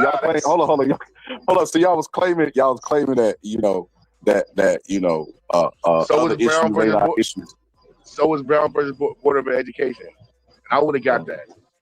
Man, you went. That court case still there though. Deuce, they don't return that. The Brown v. Board of Education still there. They ain't moved nowhere. Still there. They went nowhere. No, we were telling him that those wasn't fucking executive orders. It was court cases. Supreme Court cases. Yeah, Supreme Court cases. Not even appellate. Those are Supreme Court cases. So they got to work its way through the whole Supreme Court to overturn it. Like you can say that Trump got an opposite view of it, but ain't nothing happened yet. Like, is he gonna try? I don't know what he's gonna try to do. I don't know what the Supreme Court gonna do. Now, did you see that the Supreme Court upheld him with the National Guard in California? You seen that? That's a court case. Yes, that he had the right to do. That's a court case. So that's a court case that he won. You got to chill with that Gavin Newsom, governor behind, was trying to do some political banter that he shouldn't have did. When the police chief is telling him that we've been overrun a couple of days before they sent the National Guard, and then Gavin Newsom gonna say we got out of control. but the police chief saying you can't overrun. Like, come on, man, what y'all doing down there, man? Talking all that shit. He in his underground bunker. You want to arrest me? Come arrest me. Nigga, shut your bitch ass up. You over here in the damn underground bunker talking all this shit. Like, get the fuck out of here. That was better when y'all had Arnold Schwarzenegger, man. I ain't even I ain't really like Arnold Schwarzenegger, but y'all was better with Arnold Schwarzenegger, man. I don't know how y'all end up with Gavin Newsom, man. That would never happen. Hold on. He's gonna be the next president. Gavin Newsom's gonna be the 2028. He's gonna be the president. Absolutely. How much you want to bet? How much you want to bet? It's gonna be a Democrat. It won't be him. See, I don't know how people. Well, hold on, dude. I don't know how people in great certainty say something gonna happen when they thought Hillary Clinton was a for sure win with Barack Obama. Nah, I never thought Hillary. Nobody thought that shit. That's what they told you on CNN. Bro, they absolutely. Bro, so check this out. Deuce. Hillary Clinton was in every fucking Trump church, running for 3 terms. Black church, huh? Trump running for the 3rd term. That's not a new idea, right? So the first time that ever was pitched, it was with Bill Clinton. They said that Hillary Clinton should run and then win the presidency and give it to Bill Clinton. A lot of people felt like Hillary was the shadow government while Bill Clinton was the president. So she absolutely was really, really high in the polls before she even announced. She was a for sure win. It was those debates where Obama destroyed her. Kamala was high in the polls too. Brother. So you can argue. How you start an argument, Deuce, and don't finish the argument and go to the next one? No, bro. When you say about how high that fucking these polls keep people, this shit's always been fucking rigged and fucking amalgamated, dog. Like, first time Trump won, he was like, remember the first time Trump won? Yeah, he was behind by a lot. Like, it was a record number, but he had no chance. No chance in hell with it. Every celebrity, every. I didn't vote for him. First time, I didn't vote for Trump. Yeah, I didn't vote for him first time. I didn't vote for him the first time. He still won. Man, y'all voted for Trump every time. Y'all stop lying. Time, no, I didn't. Man, if y'all stop that lie. The second time I did. Nope, not the first time. The second time I for sure did. I wanted a sober person. I needed somebody that was sober and coherent to run the country. That wasn't that's not Trump. Trump is the person that's sober and coherent. I couldn't vote for that other person. Shit, Trump probably up right now listening to us. Yeah, listening to somebody. Trump is somewhere. Trump is somewhere with his tongue inside of a white Playboy Bunny's asshole, or maybe a man, maybe Elon Musk's asshole. Maybe they made up with kissing. They did make up. I told y'all niggas that shit was a play. Yeah, that wasn't gonna work because Elon got no leverage, man. Elon never had no leverage. We talking crazy. But that is hilarious. You don't think Elon Musk with the government contracts that he got, and you argued that Starlink was the best, and you don't think he has any leverage? No, because you know why? You know what his main business is? His main business is those cars. The government, which the NTSB, National Transportation, looks into those cars, his stock plummets. His value plummets. Everything he got is related to the government. All it takes is an investigation to destroy that company. So no, he ain't got no leverage, bro. He never had leverage. They'll seize that shit like fucking TikTok. You fail this fucking government, nigga. You crazy, bro. Come on, any kind of fucking thing. Yeah, I was telling him that's why he talking about this Doge shit. That's why him and Trump was getting into it. Like, you remember he had me do all this shit, and you ain't even listening. You ain't even enacting none of that shit or listening to it. Who? You're not canceling no contract. Who was it? Trump and the government. They didn't cancel none of them contracts. They ain't stopped. They started making more contracts. That's why they said he was mad. So it's safe to say that Trump lied, right? No, Trump had the leverage. Trump beat him over the head. Trump's allowed to flip flop. Trump is allowed to lie. Trump is all this, and y'all. That's all I'm trying to say, man. Y'all be. What I'm saying is, those two guys. You got two egomaniacs, right? One guy got all the power. One doesn't in that situation. Elon got power within his company. Trump got power within the United States of America. They're not the same thing. So you can't really argue with that person when you get your money from the person who you arguing with. That's stupid. Like, you wouldn't argue with somebody who could turn the internet out your house, and that's how you make your money. That'd be dumb. You might be a day mad, but that second day you'll be like, hey man, my bad if I offended you. That just ain't gonna work, man. So that really wasn't no fair argument.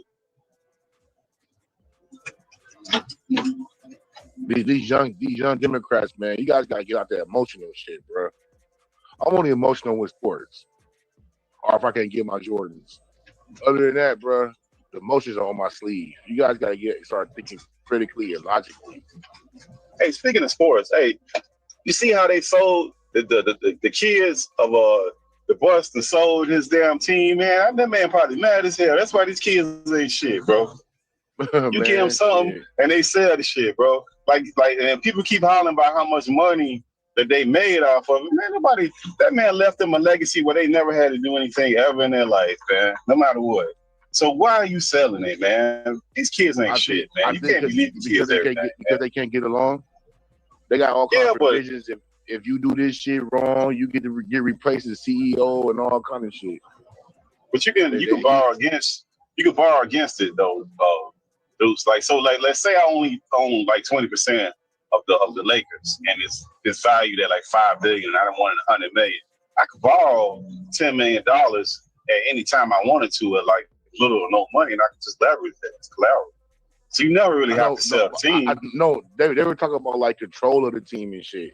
They all had like a certain amount, and if the team didn't win and team didn't do this and that, that's how Genie got it. Because at first Jim was in charge, and then that's when he fucked up with Andrew Bynum, and he didn't bring nobody for Kobe. When the Lakers sucked like Kobe's last couple of years, he was running that shit, and then that's how she got in charge. Yeah, that's how she got in charge of it, because he didn't win, and it was kind of provisions in the contract, in his will and shit. Because he had like 4 kids or 5, and they all have like a certain little amount, and they have to come up to these contractual obligations. Because like Lakers had like a 30-year fucking playoffs thing. Like but they was making playoffs. But they didn't have no money issues with that team. Even if they suck, people gonna go to a Lakers game, bro. And they're gonna be on TV. They're gonna get all the TV deals. They're gonna get all the commercial deals. So like, there's no need to sell that unless you just dumb kids. It's all that publicly shit. Like everybody thought they'll never sell WWE, and they sold that shit. That's dumb, man. Everybody's like just going off of the last cash grab. And nobody's really trying to build up. But that's what happened in a lot of our black neighborhoods though. Like if you look at the black neighborhoods, like the older people that's the generation before us, what happened? Them people that died off, their kids, their adult kids got the house, they got the assets, and what do? They sold that damn house within a month. They sold that damn house. And then we say it's gentrification, but it's them damn kids. They don't value the stuff. They don't value the stuff that their parents before them worked their whole life. They just like, oh man, I can get that. How much money I can get? No value in it, bro. And then what he left them, they never had to do anything. Too. Man, hold up. Y'all talk. See this? If I would have closed my eyes for a second, I would have swore I heard 2 white men talking about how the world is changing around them, how these black people need their fathers to stop listening to rap music. Man, y'all guys. No, you're talking about kids getting rid of your assets, bro. That man left them away. They have. We see people that have 2 houses that work. Maybe a garbage man. He got 2 houses. He died. What happens when he died? And the mom and the daddy died. Is these adult 30, 40-year-old kids? What do? They sell them damn 2 houses as fast as they can, and they don't even care if they getting rented out. They got money. They don't care. They get rid of that stuff. That's what we looking at, and we talking about how much money they made. I was clowning, but now this is what I want to say, because listen, we gotta go back to this. So I'm gonna play this first, and then we're gonna talk about it. I got rid of Roe v. Wade. I'm the one that got rid of Roe v. Wade. I was able to do it, and I was very honored to do it. Do you believe in punishment for abortion? Yes or no, as a principle? The answer is that there has to be some form of punishment. For the woman? Yeah, there has to be some form. There, of course, remains a vital role for the federal government in protecting unborn life. Nobody has ever done more for right to life than Donald Trump. Roe v. Wade, they won. They finally won. The Iowa bill was signed, and they wouldn't have been able to do anything if I wasn't able to do what I did. I got rid of Roe v. Wade. I'm the one. So the motherfucker that appointed 3 justices and got rid of Roe v. Wade altogether wasn't responsible for getting rid of Roe v. Wade, even though He's been saying he got rid of Roe v. Wade. This is what I mean by y'all play the game of semantics, man. Y'all, it is so crazy. It still exists. You play the game. You play the game of semantics. No, they got rid of Roe v. Wade. They got rid of Roe v. Wade altogether. Pittsburgh T. No, they didn't, bro. Pittsburgh T. Yes, there was a lawsuit. There was a lawsuit in Mississippi. That's how it started out, right? No, and it was they did not it was get rid of Dobbs Roe v. versus Wade. Jackson, and they got They kicked it back to the states, bro. They got rid of Roe v. Wade because Roe v. Wade was a Supreme Court case that took it out of the state's hands, correct? And and then so they got rid of it. Yes. So they put it back into the state's hands. So state by Which is state, getting rid of there's a it, Roe v. right? Wade. No, it's not. No, it's not. But y'all play a Getting game. rid That's what I say, bro. no, getting rid of it means don't exist. Bro. Okay, Roe v. Wade, the initial Roe v. Wade was for the entire United States. Now you have individual states that are taking it upon themselves to make their own laws. It's not all states. There's a few of them. Out of 52, it might be 5, 8 of them that's trying to do that. The rest of them ain't doing nothing. So no, they didn't get rid of it. Also, it's also a misnomer that it's complete non-abortion because if you want to have it before 6 weeks or 8 weeks, you can have an abortion. Yeah, that's what they doing. They limited. You can't have abortion. Man, in the third see, y'all did trimester. this. So how y'all know this? Y'all didn't you got video proof? How you know this? No, I know how to read. Most of the states, yeah, most of the states. But Deuce, I know how to you read, and Pittsburgh read T ain't having no comprehend. babies no time soon. How y'all know so much about Roe v. Wade? Because we know the it was a Democrats big had deal. buses. We know, hey, we seen them abortion buses they had on the Democratic Party, but they was pulling up with them abortion buses, where they was having abortions out there while they was having rallies, and ain't nobody had no problem with it. While these immigrants coming over here with their 5 kids with no problem, we going to aborting our kids, thinking we get mad because we can't abort our kids. We know what we was looking at. It is the white people that's aborting their kids. Us too. When they was having them abortion mobiles, they had a mobile. They had that mobile I'm glad unit you coming. listen. I don't know how y'all agree and disagree at the same time. That's a beautiful trick. That was right? us too. Like I say, both of us. So hold on. So Deuce, you agree that white people are getting an abortion, ain't the black people, correct? Yes, I agree. So doing it at not a higher rate. Not a higher rate. So you think so let me see if you think this, because this is what I think. I think abortion has nothing to do with religion, with lifers, pro-lifers. It has everything to do with preserving the right race and making them the majority. Do you agree with that? Yes or no? I think that they know their numbers are dwindling. I don't know that they'll ever get back to being the majority. It's not. They're not. No, our numbers aren't dwindling. Our numbers are. Yeah, our numbers down too. Yeah, because you look at all these young people, they having 1 kid of that, maybe 2. You say that ain't what I asked you. That ain't what I asked you. I don't know where you at. These girls are taking every time you turn around. Man, I don't know where down over there. Okay, well go ahead, Deuce. Y'all do. Y'all get it down over there, Deuce. In the West Coast, is how y'all doing? They getting down. Okay, right. I know 3 girls personally just had babies. Okay, well they still get down. They still getting down. And 3 girls personally that just had babies. Okay, well we gotta look up some numbers. Maybe I could be incorrect. 2025. Yeah, but these youngsters ain't this ain't really having no babies like that. They are. Not the girls ones ain't having like that. They having babies. They just having babies by the same nigga. That's the problem. All the girls got the same nigga. No, but that's always been the case. You see, like 7, 8 baby mamas. Like Trayvon Diggs, they got 7, 8 baby mamas at 26. Yeah, but that's always been the case. Anthony Edwards having babies, just paying girl bitches $1 million to get out my face.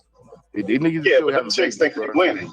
Yeah, but them chicks think all them chicks. I bet you talk to every single last one. They swear they win. They all swear they win. So they don't care. They don't care. That's all. Any people get a little bit of money, that's what they do. Well, white people are having babies because I'll tell you, like where I'm at, you'll be hard pressed to run across a straight white man, like 20, like under 50, a straight white boy, like white mama, white daddy. You'll be hard pressed to find one. It's 1 out of 20 people you will see. I don't know about where you at, but all the white people are old. Where I'm at. Yeah. It's not that. Yeah, pure like white people. Nah, it's not a ton of like that. Yeah, nah, they mix of Mexican or Asian and nothing, but black, Asian. Yeah, white people straight up Jamaican. white boy. They mix with Jamaicans. Yeah, they mix it up. Yeah. like that white boy that Tyler Perry trying to fuck or did fuck or whatever. like that. He did something strange, but he should have just paid him. Ain't that what they told Diddy? Why you just didn't pay him? Ain't that what they said? Take the dress off and pay him. He said he did pay him off. I think his lawyer released a statement said I think his lawyer released a statement and said he paid him off. Well, why y'all think Tyler Perry being railroaded as a black man? If those text messages are true, that's some creepy ass gay. That's text messages, bro. They release text messages. If those text messages, Tyler Perry didn't come out and say that it was wrong. He never said that him or his legal team never came out and said that these text messages. That's how I know they true. He would have came out and said that these are fabric. What did Shannon Sharp do when they released that video? He said, no, this ain't the whole video. Immediately after that, what Tyler Perry said, radio silence. That's the difference. I know. I thought he was gay. I didn't know, man. That shit was crazy. He was trying to groove that nigga. You know, Derek. I'm like, get the fuck out of here. This nigga gay. Jumping on. So wait a minute. The text message that was released the other day, it wasn't nothing crazy. He just said like a picture of like him swimming. Right. You didn't see them all. They must have released something else. What they done released? He released the nigga. He's all man. I'm so horny right now, bro. Nah, bro, what? Nigga, nah, yes, nigga. Nah, I ain't heard that, bro. I ain't heard that, bro. You think I'll make this shit up, nigga? Nah, bro. Why you always do? What if the source that you got made it up, bro? That's on Twitter. That's on Twitter. It was on Twitter. I see it on YouTube. Yeah, the nigga was reading all the text messages and shit. And nigga like, yeah, come sleep in my bed with me, all kind of shit. And I'm like, this nigga gay the motherfucker. If it's true, if it's him, that's not good. It don't say. I don't know. The Tyler text Perry's message I number. said it wasn't nothing crazy. It was like, man, you can look at nigga. That shit was like, he was talking about the show and I'm gonna get you in this show and I'm so funny right bro, now. That's fake, bro. That's fake, bro. He ain't did that's real, bro. It was real. No. What was out? You didn't get it all. You didn't research it all.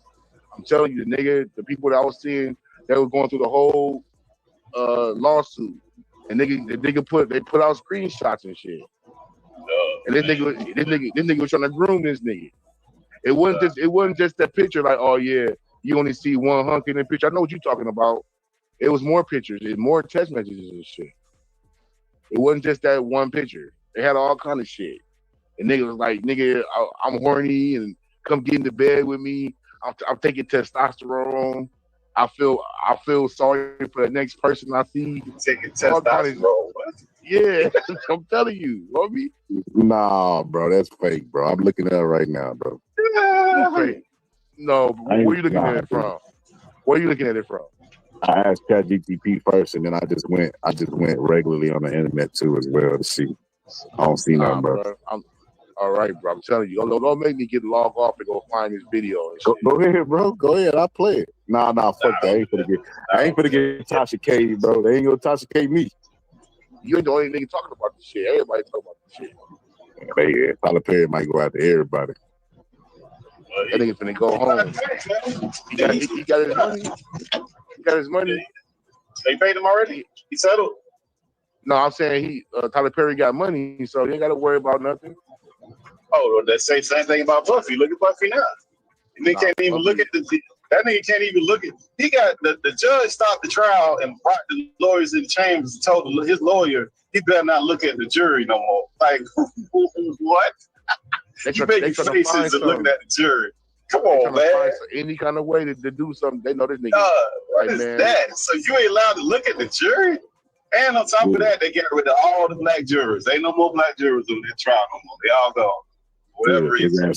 His ass need to be locked up. Oh, brother, I'm disappointed in you, brother. On what grounds, though, bro? On what grounds? The railroad. Because you don't like them? That's gay as fuck. These niggas don't like you. Hey, because the white woman got them up there. Hold up, Deuce. Listen, not to bring up old stuff, man, but they was having scholar parties, brother. You know, I just charged it to the game, man. It's a part of the game, bro. I know. There's no way in the world I can have it. There's no way I can. No, I just say it's a part of life, bro. I feel like Diddy, bro. He's not innocent, bro. I believe Why Diddy. Rick Listen, Rubenstein go? Why Rick Rubenstein go? Why the dude who showed him and Rick Rubenstein, who known notorious for having the white parties, what they call him Rick Rubin, which is Rubenstein. When he having all the same kind of parties do, so am I let me crazy? ask y'all this. I ain't Y'all see him in none of this. Hold on. You don't think Diddy was out there being like a menace, like that video he was downtown? No. And I'm love, baby, but I'll bust your shit when he talking shit to that dude as a joke. You don't think that's the real Diddy? Bro. You don't think the dude that had them dudes singing for their bed on Making the Band is the real Diddy? That's entertainment, though. They were singing. Yeah, Bro, that's part of the show, bro. Go get me a piece of running across town. That's entertainment, bro. That's part of the show. People still talking about that to right now to this day. That made the show. That was all entertainment. So you think they ran across that bridge or they ran downstairs and jumped in the car and got drove over? I think they walked. I think they walked their ass from point A to point B to get some cheesecake. Listen, it's been years. What, 20 years? It's been 20 years and ain't now one of them said that we didn't walk to go get the cheesecake. But you know what else? But what? Why wouldn't they tell about their lie? Why would they discover? Look at that's all the point I'm making. Why would they tell on themselves about their lie? They lie. Why would they people who take drugs? People who take drugs. I ain't never seen a drug chief, but even when he retired, he don't come back and say, "Hey man, I was taking drugs." Like people out lie. Like, hey, nobody gonna do that. You gotta catch a person red-handed, bro. Nobody snitches on themselves, man. Ain't nobody telling on themselves, man. Man, y'all be tripping like a motherfucker, bro. No, 20 years later, he tell it. So 20 years later, he telling us about, Chopper telling us about that married woman, Sarah, sleeping with I don't even remember the other dude, Fred. So they telling all this stuff and all the stuff that we didn't see. You got the dude from Q. So hold on, you got the dude Q from Day 26 saying that he was. So you believe everything these niggas just say, bro. This is what I'm trying to tell you, bro. Why crazy, dog? Dudes, why would they come? You just asked me. Why would they lie on themselves? They portray something to America. Been years told us that was a lie, right? So why would they believe Al Bundy? So you believe Al Bundy scored 4 touchdowns in high school and it was fucking maintaining the house on a minimum wage shoe job salesman, owning a house and shit. You believe that shit? Well, I'll answer that if you tell me what the hell they got to do with the conversation that we had. Hey, that was one of the dopest shows, though. Him and that Tim the Tool Guy show, man. Them shows was dope. Yeah. Man. This nigga working that fucking AutoZone. He got a house and all kind of kids. Man, like, get the fuck out of here, nigga. Dude had the biggest lawnmower in history. He done tore the grass up, cut the grass in 2 minutes flat. Like, nah, man, that's all. But dude, what they got to do with the price of tea in China, bro? That's why you go all the way around the block. I'm theatrics, bro. We talking about theatrics. Yeah, they just making up stuff. Okay. So what I'm trying to tell you is this. They're coming forward years later and telling us that what we seen on TV was in fact a lie. No, man. So did Bobby Brown ever come out and say that him and Whitney was doing drugs in the bathroom when they was on the reality shows? No, man, nobody go tell on themselves, man. What does that have to do? See, that's why I say y'all go on. Because he denied it the whole time. Nobody's gonna snitch on themselves, man. Nobody does that. So this is what's been happening. We ain't got to go to Bobby Brown. The people from Making the Band have been doing interviews. And in the interviews, they're saying this is actually what happened, regardless of what y'all saw on TV. Like what? Like for instance, Q said that Dawn, right? The girl that was his girlfriend, that she basically drugged him. And that he woke up, he said he thought he was taking a X pill, and he woke up, you know what I mean, and he just woke up screaming, which you can put fill in the blank. What? I thought I was taking the X pill. Yo, check this out. Super ecstasy. Hold on, dude. Like what? Dude, you know how to read between the lines, bro. Don drugged him for Diddy. He woke up with his butthole sore. That's what I got from that. You know, but you saying that he got drugged by taking the ecstasy pill. He knowingly took an ecstasy pill. So how the fuck did he get drugged? because it wasn't a real ecstasy pill. It was something else. Is what he's trying to say. Get the fuck out of here, man. How you know? Bro, You taking the X pill. Why you around a bunch of dudes taking the X pill, though? You don't take no X pill around a bunch of dudes. That's like going to the car. Wait, hold on. He didn't take no X pill around a bunch of dudes. He said that Dawn, his girlfriend, brought him an X pill. He think he finna pop an X pill and have sex with his girlfriend. But whatever he took, he passed out and woke up screaming, and everybody was laughing at him, and they was recording. So apparently, where's that? It's What does everybody say? Hey, one could conclude with these court cases, it probably was a bunch of male escorts having their way with Q on film. Right? You know. What happened to the girlfriend? What happened to the girlfriend? You say you took it with the girlfriend and she disappeared? Hey, she set him up. She was sleeping with Diddy. Yeah, she set him up. That's what he insinuated. He needed a trick. Yeah, all that up. She did. That's what he insinuated. Yeah, she might have pegged him. That's probably what happened. Or the Punisher came over. Yeah, that's what happened. She woke up and the Punisher was in there with a mask on. Yeah, man. Oh no. He was in there with a mask on, naked, doing a robot dukes. Touchdown dead. So I didn't know. Oh my God, I had no idea. A little bit harder. I had no idea that he's doing this to me a little bit deeper. No idea. This nigga crazy, homie. Hey, look, I ain't gonna lie, man. I'm gonna pray to the ancestors tonight that they go find the real versions of my homie Pittsburgh T and Deuce Tonka. I don't know what happened to them, man. I feel like one of my episodes being consistent. One of my episodes, they got y'all in the back room and they popped open that briefcase, and it was an offer y'all couldn't refuse. Nah, we're just keeping it funky, man. We just trying to get y'all ready for what's coming, man. We got to get y'all off of this sauce, man. Y'all been drinking the raw Kool-Aid. We don't even drink Kool-Aid no more, man. Okay. Well, let me ask you this. We drink straight water, man. Okay, well, let me ask you this. Pittsburgh T. What is your problem with Juneteenth? It's fake. Okay, that's my problem with Juneteenth. It's based on the premise that we did not know that we was free, and we were still giving them free labor. And they said, oh, this is the date that you find out. So we're going to celebrate that you didn't know, but you found out on this date. We're not going to give you no money. We ain't going to celebrate none of your leaders. We're going to get the insult to injury, the date that you found out, which is years later, we're going to celebrate it. We ain't going to acknowledge it with no money. We're going to give you a funky-ass holiday. That's what we're going to do. That's my problem with it. That's add insult to insult. Yeah, why are we celebrating? We celebrating that we did not know that we were free, and our ancestors continue to work for free. We celebrating the date. What kind of nonsense is that, bro? That's a slap in the face, man. I'm hoping it's a precursor to some money. You know what I mean? Bro, but that shouldn't be no celebration. If anything, if they want to do something for black people, they should have got some of the black leaders and made a holiday out of them. We got tons of them. That's what they should have did if they want to do something for black people. Don't be picking up no day. Like, it's like you picking on the scab and that you just jugging a knife at it, man. So you didn't pay me and you want me to celebrate that you didn't pay my people, that you won't pay reparations, but you want me to celebrate this day?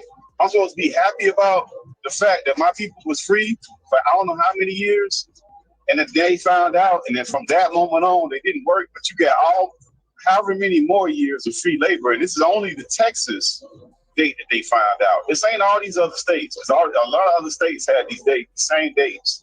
They picked the Texas date. Well, let me tell you my problem with your problem, Steve. What holidays do black people have in America? Martin Luther King, the Black History Month, that's it. Okay. Martin Luther King is supposed to be a celebration of civil rights. You know what I mean? The face of civil rights. No. Ain't no civil rights. We talking about black people. That's black people leading. Fuck that civil rights stuff. You know, I don't do that. It was civil. The reason that they came up with the Martin Luther King Day was supposed to be to commemorate civil rights. So I'm giving historical context. No, that's that white man. Hold up, let's not do the side argument. Let's stay here. We're talking about what they celebrate the day for, right? So they celebrate the day we got civil rights. They celebrate the day that black people fought back, because in Texas they still had slavery going on. That black people forced them to stop slavery, even though it officially had ended. They continued it. What is wrong with that? Christmas ain't ours. So hold on. Christmas used to be a day, bro, where they would get together, the pagan holidays, and they would have orgies, bro. Yeah, but I ain't worried about white Jesus. No white person in America. But listen, no white person. Okay, but listen, no white person in America goes around telling everybody to not celebrate Christmas because it started off as an orgy and a pagan holiday. You know what they do? They evolve with the times. They tell them it's Jesus' birthday. That Santa Claus is white. He'll come down the chimney if you're not naughty. I mean, if you're not nice and you're naughty. You know what I mean? All of that stupid ass stuff that they say. It's Jesus' birthday. All that stuff. So they know how to evolve with the times. What is wrong with what Juneteenth is today, Pittsburgh T? Pittsburgh What's T. good about it? Okay, tell me what's good about black Juneteenth. people. It's a time where black people, outside of the federal holidays, so people get holiday pay. Other than that, black people get together, right? And they celebrate. We get together anyways, bro. What's good about Juneteenth specifically? It's no different I know y'all because it's not a federal holiday. Y'all down there in the South, I know y'all been doing Juneteenth celebrations for years. We've been doing that. I've been going to Juneteenth shit for a minute. Celebration. Yeah, but that's Texas stuff, bro. Yeah, that's nonsense, bro. I didn't know it was South. I thought it was all in the South. My folks is from Memphis, and they she told me, my grandma first told me about Juneteenth, and they used to have celebrations and shit. Go to parks. Yeah, you're right. Parade, we definitely celebrate Juneteenth in Texas. I mean, Texas. Yeah, that's Texas. But what that got to do with what's good about that? Like, what do we celebrate? We celebrate. What do we celebrate? What do we celebrate? That we get to have a party? I like to celebrate. Pittsburgh T. Yeah, celebrate. It's the same thing as Memorial Day, brother. Where they celebrate fallen soldiers. Where they celebrate, yes. I see it that way too. There's honor, and look, there's honor in Memorial Day because you're essentially, sir, you're going ahead and you're celebrating people who served this country. What we're celebrating is that our ancestors did not know that they were free, and it's the date that they should have known earlier. But this is the date that they had to fight to figure out that they were free. Pittsburgh T, they were slaves, bro. They didn't allow them to read and write, bro. It don't matter. It matters. It does matter. Pittsburgh T, so you telling me that the black people, they should have popped out, they raised the phone, brother, and be like, what the hell, you got me working for free? I'm not blaming the black people. I'm talking about the government. The government of the United States knew that these people was free. The people didn't know that they was free. The government let this go on for years after they knew that these people was free. That's the celebration, when people fought, we fought, they got free. No, but when they shouldn't have to fight. So they had to fight to get free. Cool. We shouldn't have had to been slaves, bro. No. They shouldn't have had. That's what I said. They shouldn't have had to fight to be free from the beginning. So we celebrating that they finally fought and got free. And then not only did they fight and get free, they didn't even let them free when they were supposed to be free. We gonna celebrate that. That's what we gonna celebrate. Come on, man. What we doing? But you want reparations, though. But you don't want to celebrate the victories that we got. Reparations about us working and not getting paid. And this only accentuates that because not only did they not pay us for the free labor, when we were supposed to be free, they let us work for some more years for free and got some more free labor. That's why I like it. So it makes a case for reparations. Yeah. No, it don't, man. It's already documented. No, it don't, because when we had that case in Tulsa, when them people was the actual ancestors of the people in Tulsa that was firebombed and blew up the whole city, and they denied that case. I ain't see nobody saying nothing. I see more niggas in the street arguing about immigration than I do for our stuff. These Negroes is something wrong with them mentally, where they fight for everybody's stuff hardcore, and when they come to our stuff, y'all whining, y'all crying. We got to get over it. Like, man, black people got a disease, man. We can see everybody else's plight, but we can't see our own, and we accept nonsense. It's a nonsense holiday. Get this holiday. Give me some money. I don't want no holiday where you going to rub it in my face. You don't get to smack me and come back every year the day you smack me and want to stand on my porch and drink a beer and be like, yeah, man, this is the day I smacked you. Let's celebrate. Like, who does that, man? That's insane.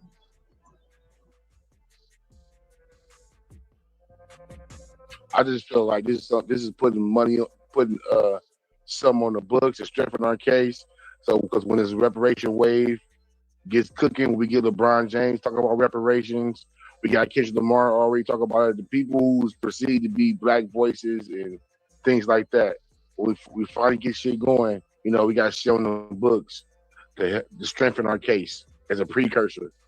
Yo, they already saying, you know, when they pull up to these conversations, it was so long ago. It was so long ago. So Pittsburgh T, by your wants, if you could wave a magic wand, we get rid of Juneteenth because it don't mean anything. But then you know we get reparations. That's we get reparations. But Pittsburgh T. No, we get reparations, bro. That's what we get. Like, we don't get no. What is realistic? Like, if you're gonna celebrate. So what is realistic, Pittsburgh T? What's realistic? Keeping the history and not letting them forget about it, and then trying to go. Remember that, bro. I want some money, bro. I don't need to relive that. So you want money, but it's your money you want that, but you don't want the proof. Yeah. You want to erase the proof. Bro. What proof? We don't need no proof. They got documents. Don't they got slaves? We had a civil war to end slavery, right? And people still had slaves. That's not what it was about. Bro, doesn't matter. already documented. Doesn't matter.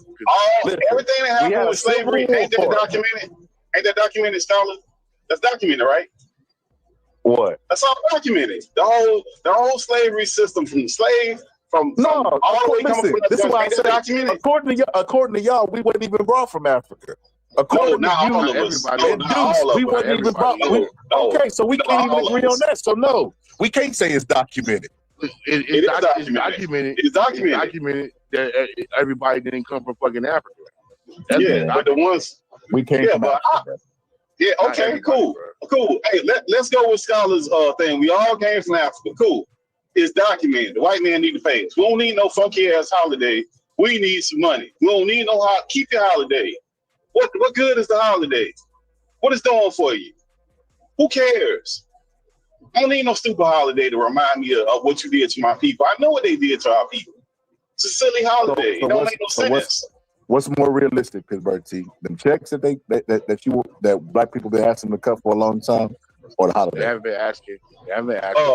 The same money that was given to the immigrants for the last 4 years. Give us some of that money. How about that? That's not what I said. I said, what's more realistic? That's realistic. They gave them. They gave people not from this country. They gave them programs for home ownership. They gave them food stamps. They gave them welfare. They gave them Social Security. They gave them a bunch of stuff. And Trump will continue to give it to them because they affect the farmers. That's neither here nor there.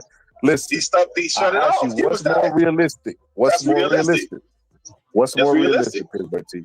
Because the holiday is. I got to be realistic. Because the holiday is for everybody. You know. No, you're not gonna get anything exclusive in America. Everybody said that, like Pittsburgh T. I was gonna take my baby to daycare yesterday. It was closed. My school was closed. Everything was closed because it's a federal holiday. You know, and if you go to work on those days, you get holiday pay. Nobody's gonna give black people specifically something for them. We already know this, right? And the one thing that we do get, you said get rid of. The one thing that we do have, which is Juneteenth, you have a problem with it. I don't understand. That's not ours. That's the government. That's the government celebrating. That's the government celebrating the way they mistreated us, and they even notified us that we treated. They are. You think the people who want to get rid of history, who kicked the can down the street and said so long ago, wants to actually remember and make a memorial day for their fucked up crimes to black people? Egregious make the case. All right, cool. So make the case for Juneteenth. Why should we celebrate? Why should we celebrate this day as black people? How is this going Juneteenth? How is this going to help black people? Juneteenth. Why we should keep this stupid holiday? So this is the argument that I'm making, Pittsburgh T.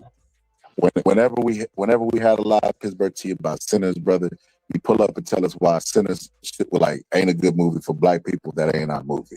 Okay. Then we have a conversation about hip hop. You pull up and say we don't own hip hop. hip hop ain't ours. We ain't got no culture. Okay. Every time we have a little bit of pride, you show up and piss on it. It's like we can't have nothing. We damned if we do, we damned if we don't. But those things you name, we don't actually own them, bro. We're in America, so bro. So why we claiming stuff we own, we don't own, like it's ours. That ain't ours. So we supposed to just go sit in the corner somewhere because we don't own anything. We ain't supposed to have no pride. Everybody else is allowed. Listen, no, those that ain't about pride. It's about being realistic, bro. You can't go to the post office saying it's my truck. That truck don't belong to you. It belongs to the government. Okay, do the immigrants own anything? Because they coming over here and you say that they're an enemy because they getting so much. They don't own That's anything. Why they flying the flag. You know what they have? They have culture. American flags. They have culture. They flying the Mexican flag. They flying the Venezuelan flags. They got culture and they got pride. Nobody would ever show up to them and tell them not to celebrate Mexican Independence Day. Nobody would ever show up and tell them that. They celebrate hold on. The whole country, bro. Cinco de Mayo. They show up for Fiesta and Cinco de Mayo. Where that came from? Is that American or Mexican? And remember, hold on. And they have a Remember the Alamo place. Those are for the people who fought against Santa Anna, who was a Mexican dude. So the people in San Antonio essentially celebrate, right, the demise of their country and their people in America. But you can't, if you go to them and try to tell them that, they would look at you crazy. They still have pride and culture in those things. I think it's crazy for you to show up anytime Pittsburgh team. We try to get a little bit of, like I say, black people have the highest confidence, lowest self-esteem. We got the confidence because we got the highest purchasing power in the world amongst any other black group. But we got low self-esteem because of the history of everything that we went through, Jim Crow, slavery, all that other stuff. So why would you show up when we trying to have a little bit of self-esteem about ourselves and say don't have no self-esteem? What is wrong with black families getting together for a federal holiday and barbecue? That's an innocent thing. Never said that, bro. But you make it negative. No, it's about what it's like. Just saying it's a federal holiday, that's a false equivalency. What's the federal holiday about? Like, you can make a federal holiday about anything. So black people supposed to celebrate gay pride? That's what we supposed to celebrate?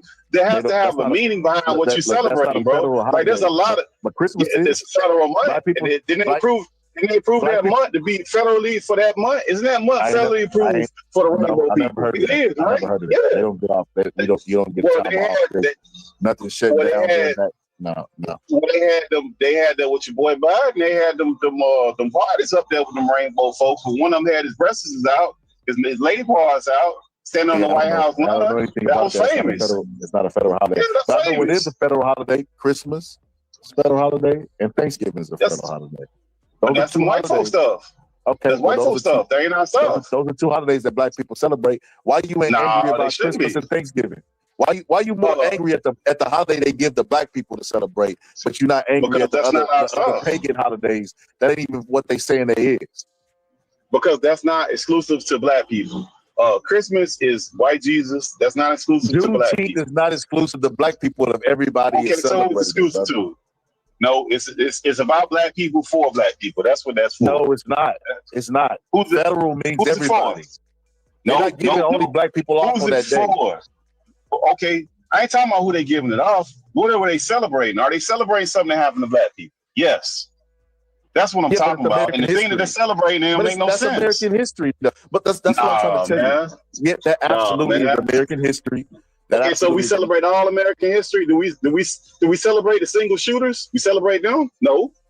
Why we celebrating this? They have a Memorial Day for fallen soldiers. That's American history. Is it a federal holiday for the single shooters the kids that go and kill up all the kids at the school? Why would they have a holiday for that? Exactly. Why they don't celebrate their trauma, but we supposed to celebrate ours? See how crazy that sounds? Pittsburgh team. Oh my God. So you see how crazy that sounds? No, that's not, bro. False equivalence. That ain't even close. What you talking about? That ain't that a trauma? I don't see even how the dots connect. So you're saying that the equivalent of Juneteenth, where black people were free, they didn't tell them they were free. They went and fought for their freedom and are celebrating the day that they fought for their freedom is the equivalent of a school shooter. Yeah, because how you think they got free, Scholar? You think they say, hey, man, let me free. They're like, yeah, you know what? We're going to let you free. Or you think they got hung, killed, shot, their houses burned. How you think they got free? That is exactly why they celebrate the day, brother, because there was fighting. No, there was resistance. We had and they to was fight getting for stuff. killed and murdered. No, they was getting Yes. killed and murdered. Yes. Yes. So in the same way so that, no other that, group that of the people. soldiers that die were fighting in wars, and that is an honorable thing to do, and that's why they have Memorial Day. Is the same thing with That ain't Memorial Day, bro. Celebrate. That ain't Memorial Day. That ain't Memorial Day. That's not a Memorial Day, bro. That's not the same thing, man. Hey, man, y'all want to celebrate it? Go ahead, man. But when you get on the wheel, don't be looking at me getting mad because I'm telling you on the wheel, trying to fight me tooth and nail because the people on the Crying Negro Network didn't tell y'all this don't make no sense. This don't make no sense, man. What you mean this the is wheel? crazy. Believe in everything that these people have. These people have to tell you. These people done told us when we supposed to. These people are telling us when we supposed to celebrate our mothers, when we supposed to celebrate our fathers. These people telling you when you're supposed to do everything. They appropriate all these nonsensical holidays, and most of them aren't even having anything to do with what they're saying about. And then now they're even telling you when you got to celebrate your own culture. And what they're saying is the dates that they pick that don't even make sense, and the leaders that they're picking don't make sense. So why would we keep following these people? Who picked this date? It wasn't us. So it was a group of black people that came together and said, hey, you know what we need to do? We need to have this date. No, we didn't do that. They did this stuff. So we trying to make sense of nonsense. This ain't got nothing to do with us. It's them. If they want to celebrate us, give us the reparations that's owed. That's the best form of reparation. Don't when you done have me working, give me clap for me and give me a t-shirt. I don't want it. Keep your t-shirt. Give my money. They're gonna say you didn't pick no cotton, that ain't your money. Cool. Neither did the immigrants that you gave all that stuff to. Yeah, they ain't picked nothing. They ain't no ancestor. They ain't got no ties or nothing. What could an immigrant get that you can't? Free housing. They got immigrant camps. They got you can get that. No, they ain't got no black people camps. No, they ain't got no black people camps. No, they ain't got no immigrant camps for no black people. They ain't got no migrant camps for no black people in no cities. No, they ain't got that. Have you ever been to one of them camps, brother? They got them though, right? Pittsburgh, they got them, right? Yeah, in those camps, brother. I don't know if you think it's utopia inside there. No, it don't matter. Don't matter. We got hoods everywhere. It's a camp. Like the last time we heard in the history books, we heard camp, brother. Hitler was gassing those people with.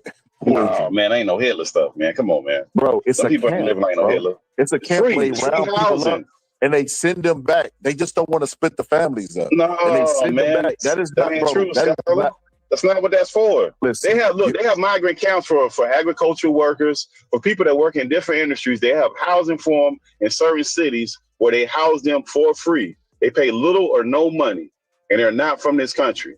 They get free housing, electric, and all that stuff is metered, so they don't pay too much for electricity and everything else. We don't have anything like that, and our people suffer. So why do these people have the right to do that? And you're gonna give me some funky holiday? I'm supposed to celebrate it, and then when I point out all the things that they're giving other people that ain't from this country, we can't talk about that. We got to talk about, you don't want this and we don't want that. So we get nothing. These people get everything. We just don't keep our mouth closed. We have Yo, T, you can't go to the immigrant argument because Trump kind of killed it when he said they're important to our hotels and our farms. And that's the guy that y'all voted for and argue with me tooth and nail about immigration. So I don't even want to go down the immigration alley no more because I was clearly right. I was clearly right about the I don't agree with no immigrants.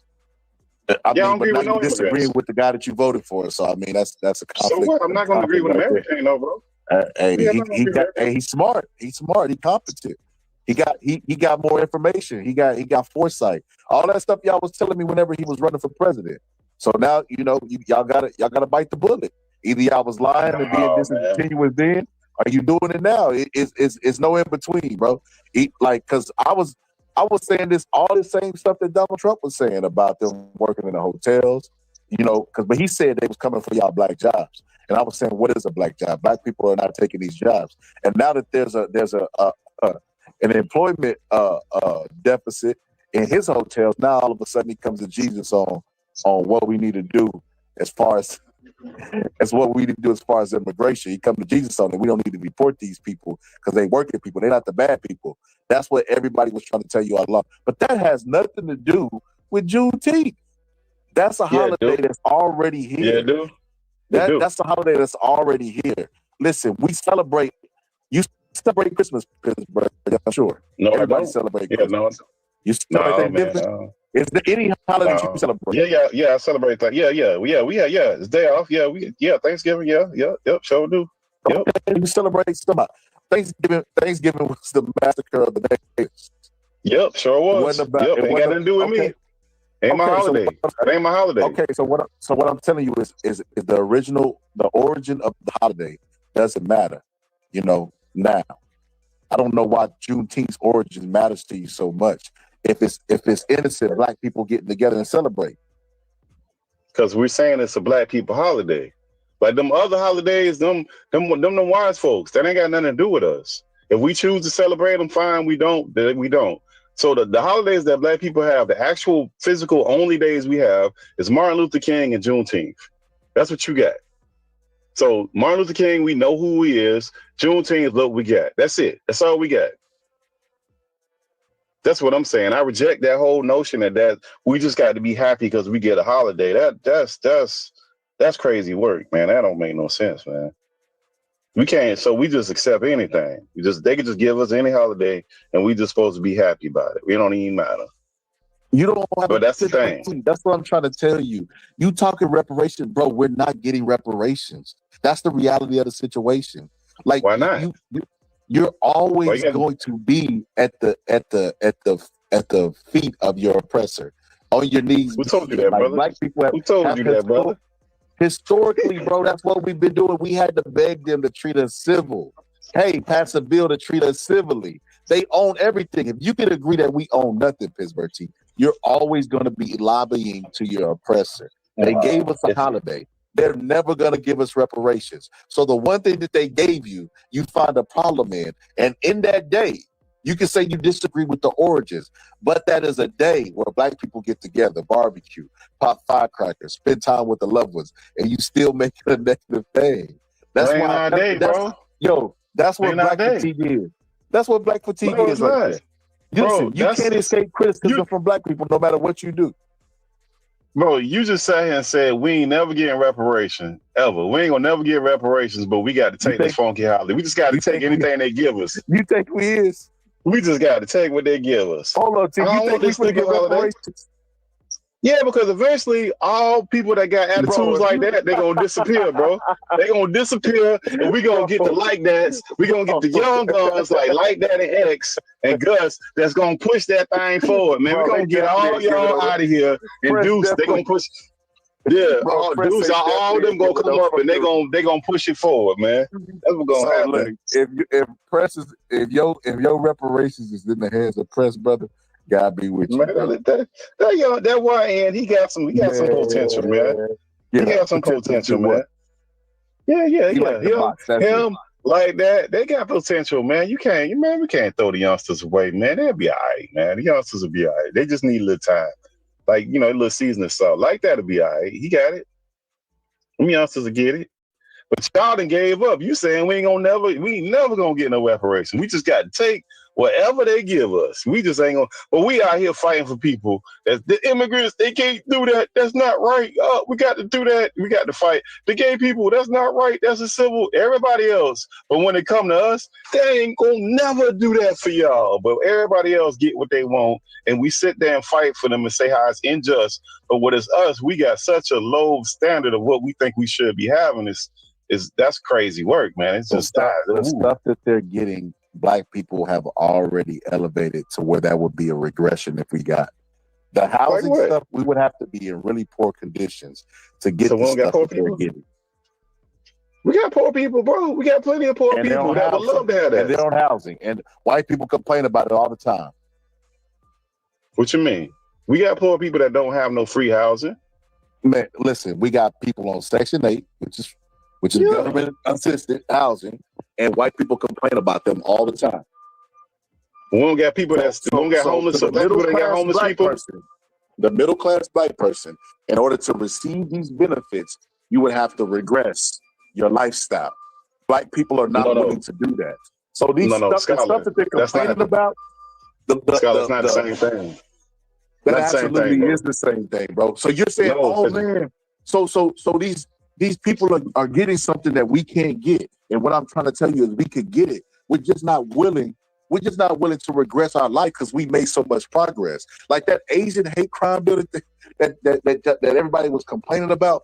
They have a hate crime bill to black people. They even have an anti-lynching bill that was passed for black people. Scholar, okay, cool.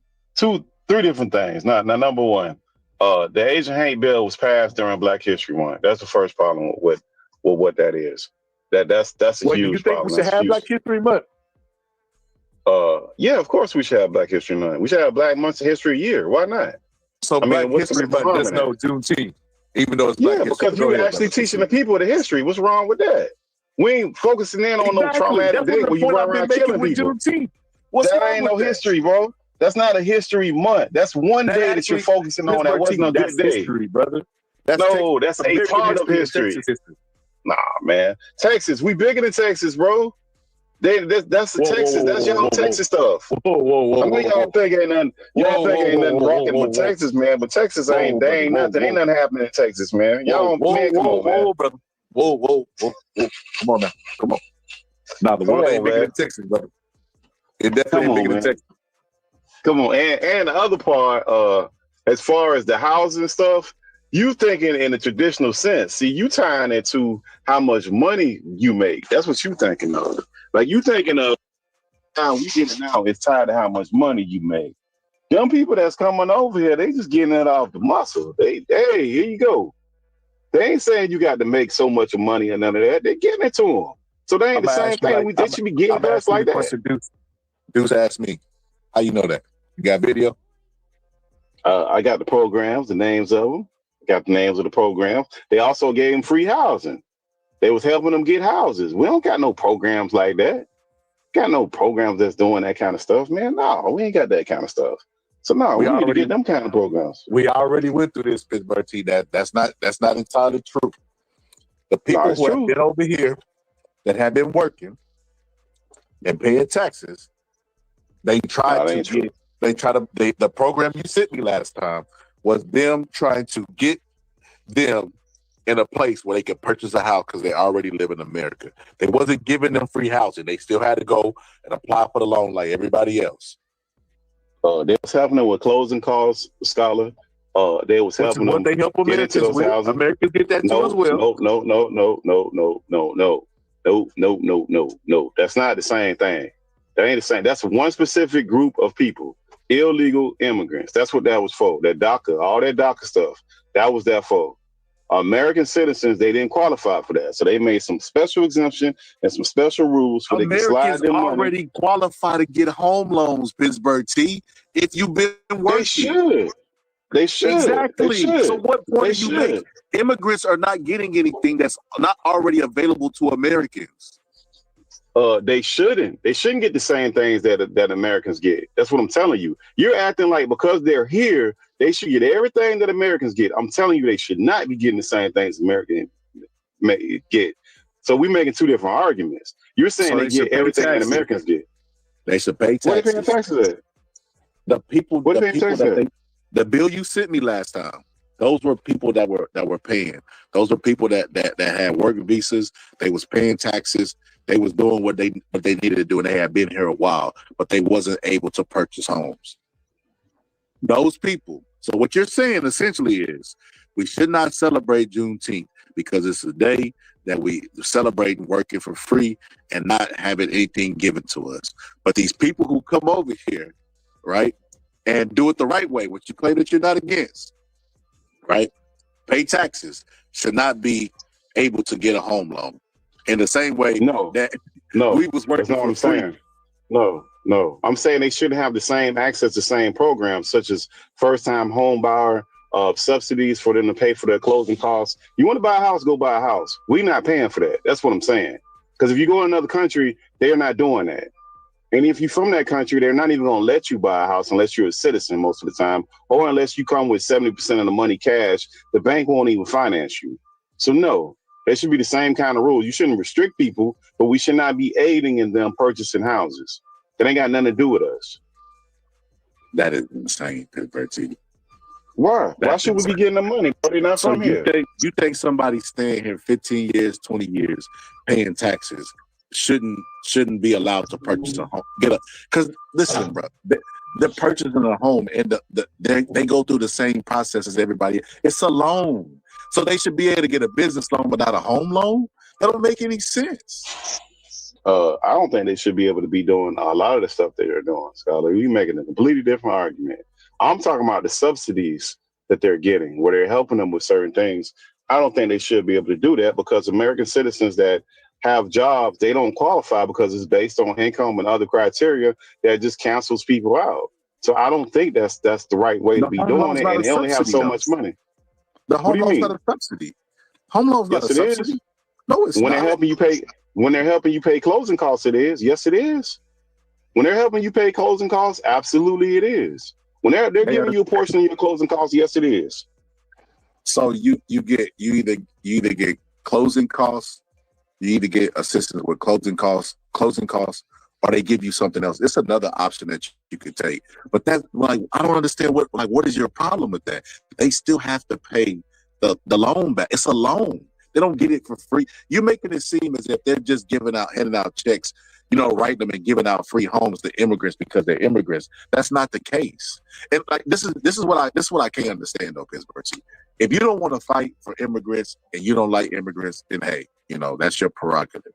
But I don't understand this adopting of white views towards immigrants. I don't understand it. Like, how could people stand on the side and beside white people who, if you open up any history book, has a consistent history of pillaging, sexually assaulting people, taking over their land, doing all of this stuff. And they did it to our people. And you're taking their talking points and echoing it.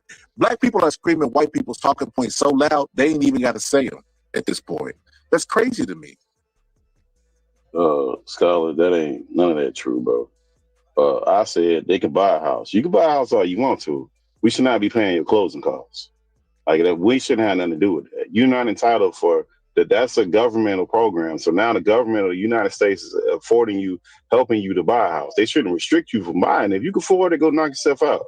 But I'm not paying your closing costs. You don't think that's I don't want to do that. You don't think that's different when they created suburbs like Levittown, and they didn't allow black people to go in there, even when they had GI bills. And their argument was, well, all people should be getting those type of things, even though they're fighting our wars. You don't think that's equivalent, bro? No, that's not. No, that's not the same thing because those are American citizens, bro. They're not the same thing. Again. American citizens should be entitled to everything that America has to offer. They didn't even have civil rights yet. Black people didn't even have civil rights yet, Pittsburgh. This is early 60s. I get it, but I'm saying they should have had them. So why? Because they pay taxes. Some of their family was fighting wars, so that should have entitled them to all of those things. These people did none of that. Okay, so now we're talking about contributing and receiving. If somebody comes over here and pays taxes and working citizens, and they're not the ones who are mooching off the government and breaking laws that y'all claim that are out there, then why should they not be entitled to a home loan? That makes no sense. I never said that. They can get a home loan. Get a home loan all you want to. We shouldn't be paying for their closing costs. We shouldn't be giving them monies to do anything with their house. That's what I'm saying. That's what we were doing under the DOCS program. If they're contributing to American society, and they're here under a work visa and they have been over here and hadn't committed any crimes, then they absolutely should benefit off the same home loan assistance that everybody else benefits. So you got here 2 years ago, and you finna get some benefits from the government. About what other country do that? What other country do that? Cool. What other country do that? Where they do that? Why would I talk about what other country do it if that's not how that works? Nobody else does it. Nobody else does it. Because including America, we don't do it. Nobody gets yes, here we in 2 years. America is helping them buy a house. But we don't do it no more. He stopped that. As of May, they stopped that. Man, you got to send me some articles to read, Pittsburgh T. There's nobody that came over here in 2 years. And in 2 years, the government was helping them buy and purchase. Okay. Well, look up the first-time homeowner benefits. Look up DACA housing loans on on your chat GPT. I'm driving. I'm about to fire up and drive right that's now. what it was. It up. Closing costs and down payment assistance. That's what you qualify as first time. But DACA, the DACA housing loans that they had gave them the FHA mortgages, which gave you what you just said, which they should not be having. That's what I'm saying. You're saying they're entitled to it because they pay taxes. I'm saying no. You're not a citizen of this country. No, you shouldn't be entitled to that. You become a citizen of the country, you should be entitled to everything that the country has available to you. They have specific programs for DACA recipients to obtain housing loans. Specifically FHA ones, which is the government-backed loans that gives you that option with the closing costs. That we should not have ever did. Until you become a citizen of this country, we shouldn't be running around giving benefits to people. No other country in this world does that. Why would we do that and think that makes sense? Nobody's stopping you from buying a house. You can buy a house. We just shouldn't be contributing to it. That's an agreement between you and the mortgage company. If you can get a mortgage, we shouldn't be putting no money to pay closing costs and all that. That's not our thing. It's your thing if you want to do it. If you could do it, more power to you. Nobody should stop you. Pittsburgh T, me and you didn't show up and write a check to the immigrant and be like, man, I hate doing this. That's not how that works, buddy. That's like come on, Pittsburgh T. What like how the budget get done? That's part of the budget. Farmers get subsidies. You know, a bunch of people get money passed out to them. I thought bureaucracy and the wasteful spending. Listen, they just do a fucking parade, Pittsburgh T, that costs millions and millions of fucking dollars, bro. Like, bro, we talk about wasteful spending. Ain't that what Doge was supposed to be doing? Didn't Donald Trump get criticism from Elon Musk for wasting the money that they said they was gonna save? Yeah, but that's American. That's still Americans wasting American money. You don't get to come to my house. So you only got a problem. You only got a problem when it's white Americans wasting the money. That ain't white. Non-white Americans. That's immigrants. They're not even Americans. That's not even people that's citizens of this country. Like I said, you become a citizen, right to everything. You ain't no citizen. No, man, I ain't paying for that. You ain't even from this country. No, man. No, it ain't happening. The dude that told us about the wasteful spending in the government, you know, goes out there and wastefully spends and then turns around and say that our economy needs immigrants because they're important to the farmers that the government gives subsidies to. I don't believe. Yeah, I'm not tied to the hip to Donald Trump. He's wrong in some things. He's wrong in this. I mean, he's already pivoted himself in that. So I wouldn't hold too much weight to that. But I'm not down for no immigrants getting no housing assistance because no other country in the world does that. Nobody does that. Even our immigration policy is stupid, but we just let people in this country because they pay money to a lawyer or they go through a process. That's stupid. Nobody else does that. You got to pay money to the country.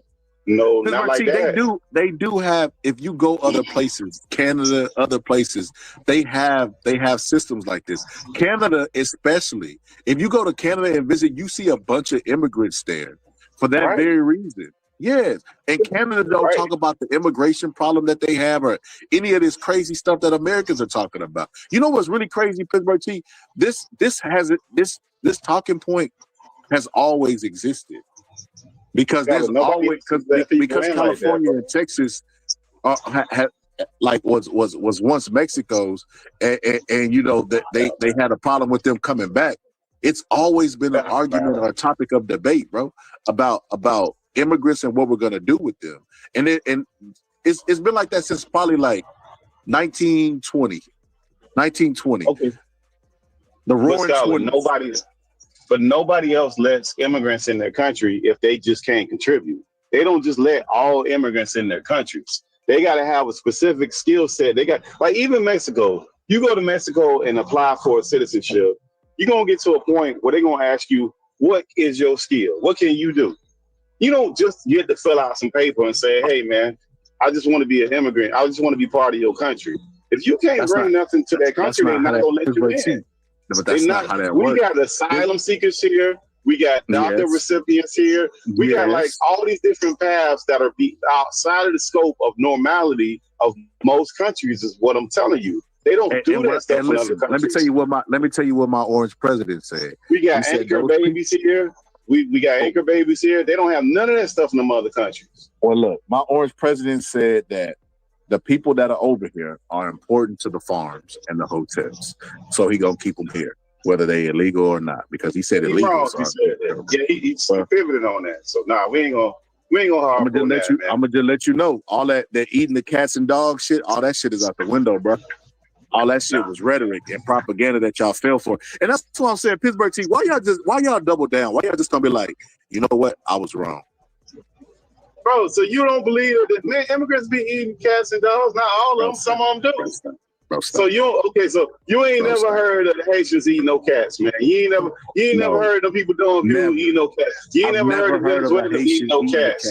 No. The Africans eat cats, man. They do, man. That's a real thing. I've never heard of a Haitian. That's been going on before That's before we been here, bro. Like that. Stop. Donald Trump ain't make that up. Man. That's been Well, look. It's just coincidental that when Donald Trump said this, that there was a fake story out there.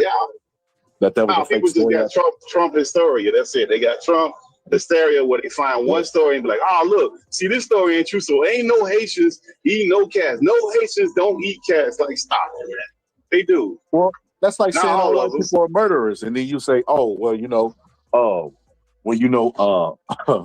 white people, they don't really murder like that. Well, we could point to a bunch of examples in history and we can look at the crime statistics. You know what I mean? So, but nah, Pittsburgh, that's crazy, man. They definitely ain't eating the cats and dogs. Santa Rosa with the chickens, so they be killing chickens and eating kids, chicken blood. They do that too. You ain't never seen the people in all white. They go to the beach or whatever, and they be wrangling the chicks, man. They do all that. You just say I don't agree with everything Trump say. Just say you wrong on that, bro. Oh, that's true thing. That happens, bro. Now, what percentage of it happens, I don't know. That was a fake. Hold on, okay. So look, this is what happened, Pittsburgh T. You can believe it or not, bro, but this is what happened. It was a lady out there in Springfield. It wasn't even Springfield. He got the place wrong. But she was high on bath salts and she was eating the cat. But she was a Black American citizen. She was FBA, bro. Ain't that what Deuce like, them FBAs? That was an FBA out there eating the cat and dog, right?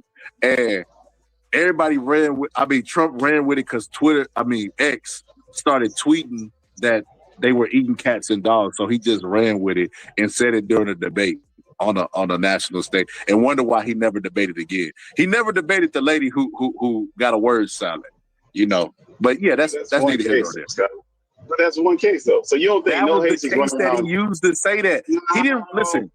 Pittsburgh T. He never mentioned Haitians eating cats and dogs the first time around.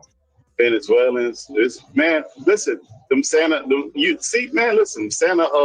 what them people call the Santa Marias, I think that's what they is, where they wear that all white and they be killing all them chickens and eating chicken blood and sacrifice. Man, people in different countries be doing all kind of wild stuff. Man, we ain't gonna sit here and act like all these people come here. And guess what? They just hard workers. They don't do nothing like that. FBA's from Louisiana eat frog feet, eat frog legs. Yeah, okay. So why we can act like they don't do it? That's what I'm saying. But we can admit that, but we can't admit that these Haitians eating cats. That's just far-fetched. Because that's not Pittsburgh T. Do all Black people eat pig feet? I never said that. I never said all. Some Black people eat pig feet? Yes. Do you think it would be crazy for a senator to say Black people are eating the pigs, the feet off of a pig? No, because they do. Some Black people do eat the pigs out. The feet off the pigs. So some can represent the majority now, even if it's a minority. No, but it's not a truth. It's not a fictional. It's not like it's just some made up stuff like it's pulled out the air. No, it's not. Well, that's like saying Black people love watermelon and chicken. Do all Black people love watermelon and chicken? No. It's not like saying that, Pittsburgh. It's the pig feet was a good one, because I know a bunch of people that don't eat pig feet. If a senator got up there and like, they are eating the feet off of a pig, everybody should look at that person like they're crazy, bro. Man, that's the Democrats ain't gonna win again for another 8 years at the rate they going.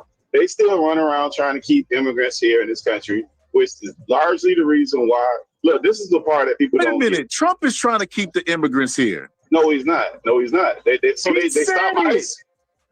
Nah, bro. They was just on the Car Negro Network last night talking about how they was up to a baseball stadium and the owner of the baseball stadium was running ICE away, and they posted something with how they trying to prove that they fighting against ICE, and ICE is just rounding up grandmas that are watching kids, and this is just, they still crying about that. No, they didn't stop it, man. They ain't stopped nothing. That's just the Crying Negro Network. They can't get. That's why they not gonna get elected. They're not gonna win again because he got elected for this. He got elected to send people back to the country. That's what he got elected for. People who didn't vote for him, cool. You didn't vote for him. Your dude or your woman. I'm sorry, your woman didn't win. Kamala didn't win. Trump won. So you just got to deal with it for 4 weeks. We're not even 6 months in, and people act like the whole country is collapsing. And the hysteria that they have is just nonsensical. And we're still under what Biden did. The man ain't been out for 6 months. Now, so like, it don't even, that's why I say, man, listen, yeah. T, that man said day one. He said day one what he was going to change. Don't matter, Scott. Hold up. He did the tariff war that made the stock market drop 1,000 fucking points, bro.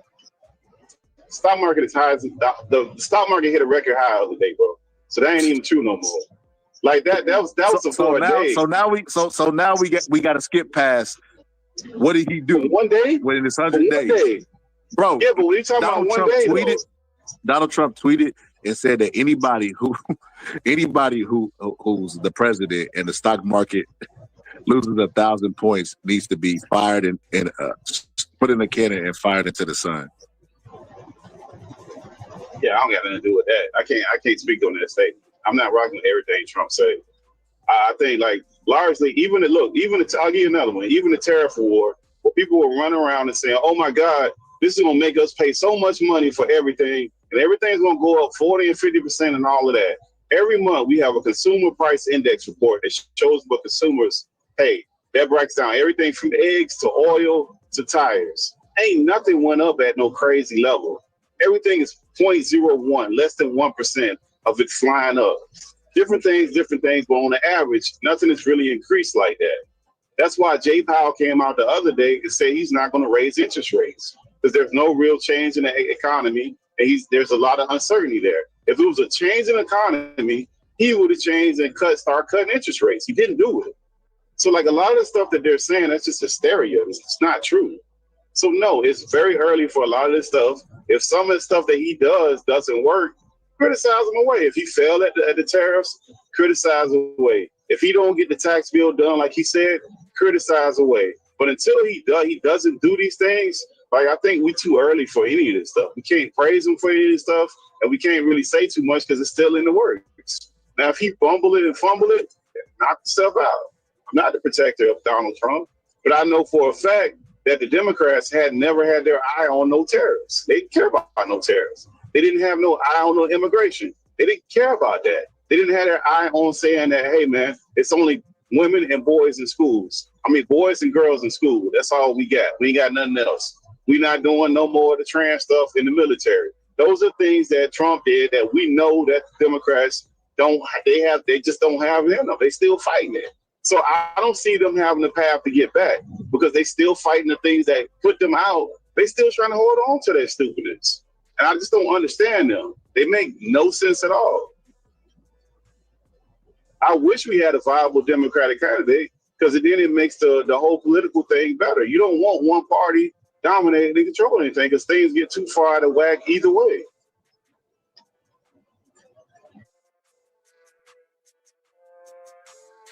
Let me. I gotta get your opinion about this, Pittsburgh T. So not only did Donald Trump fall like Joe Biden, but Donald Trump has a conspiracy that Joe Biden was actually cloned. I ain't gonna lie. I think you and Deuce was cloned.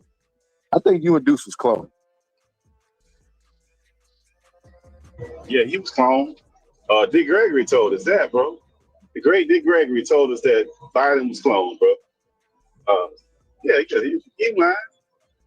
Deuce already told you that red tie. And anytime you see Biden with that red tie, that was the real Biden. That was the one that was falling off the bicycle. That was the one that was saying hail to the queen when he was talking to the wrong person. That was the one that was telling the story when he went to to the fires, and he was talking about some car that he had from 40 years ago, and rambling and babbling. That's the one that got out there and did that debate. Anytime he looked right, let me tell you. This is why this man couldn't possibly be a smart guy, Donald Trump. The mere fact that he going with conspiracies, right? So if they were gonna clone somebody, right? Why would they pick an old, feeble clone that has cancer, bro? Like, come on. When he got his cancer, Scott, how he just got cancer a couple months ago, bro. No. Let's stay with what I just asked. I'm just saying, dog. How you get cancer? Nobody know about it. How you get cancer? They ain't know nothing about it, dog. Hold on. If they was gonna clone somebody, why would they clone? The clone looked worse than the original then by that standard. Why would they clone? And then why would they clone a guy who was 80? Because he might not have made it to 81. That's why. If I was let me tell you my logical break. I don't know anything. And Biden was 70. If I was gonna clone Biden was 76. Biden was 70. What 70? Why not clone him with a 30-year-old version of Biden? Nah, we need the clone to go up there. They need the clone to go up there and do the State of the Union. They needed the clone to go fly across the world to shake them other diplomats. The one that was falling over, that was falling off the bicycle, they can't take that one and take him over there to talk to Netanyahu. Why do that if Kamala Harris was a plant? Why not just kill the original and let Kamala Harris? Because y'all said that was a coup. You remember y'all pulled up over here? Oh, it was a coup. It was a coup. It was at the end, but she was too drunk. They couldn't even do that. She wasn't even viable to be doing that, man. You mean like Bro, did you see that interview that she did with ATC? The one that they tried to edit out that Trump had to sue that we can get the real tape. Did you watch the whole thing of that interview that she did with that black guy? How terrible she is on a one-on-one. That's what we was dealing with. She wasn't man. They knew that's what they was dealing with. So they tried to prop up Biden because they had to call him. She was so terrible. Why did Trump not debate her again? That's number one. Number two, if she was a plant in a coup, then they would have just killed the old feeble version of Biden, not cloned them, and just put her in.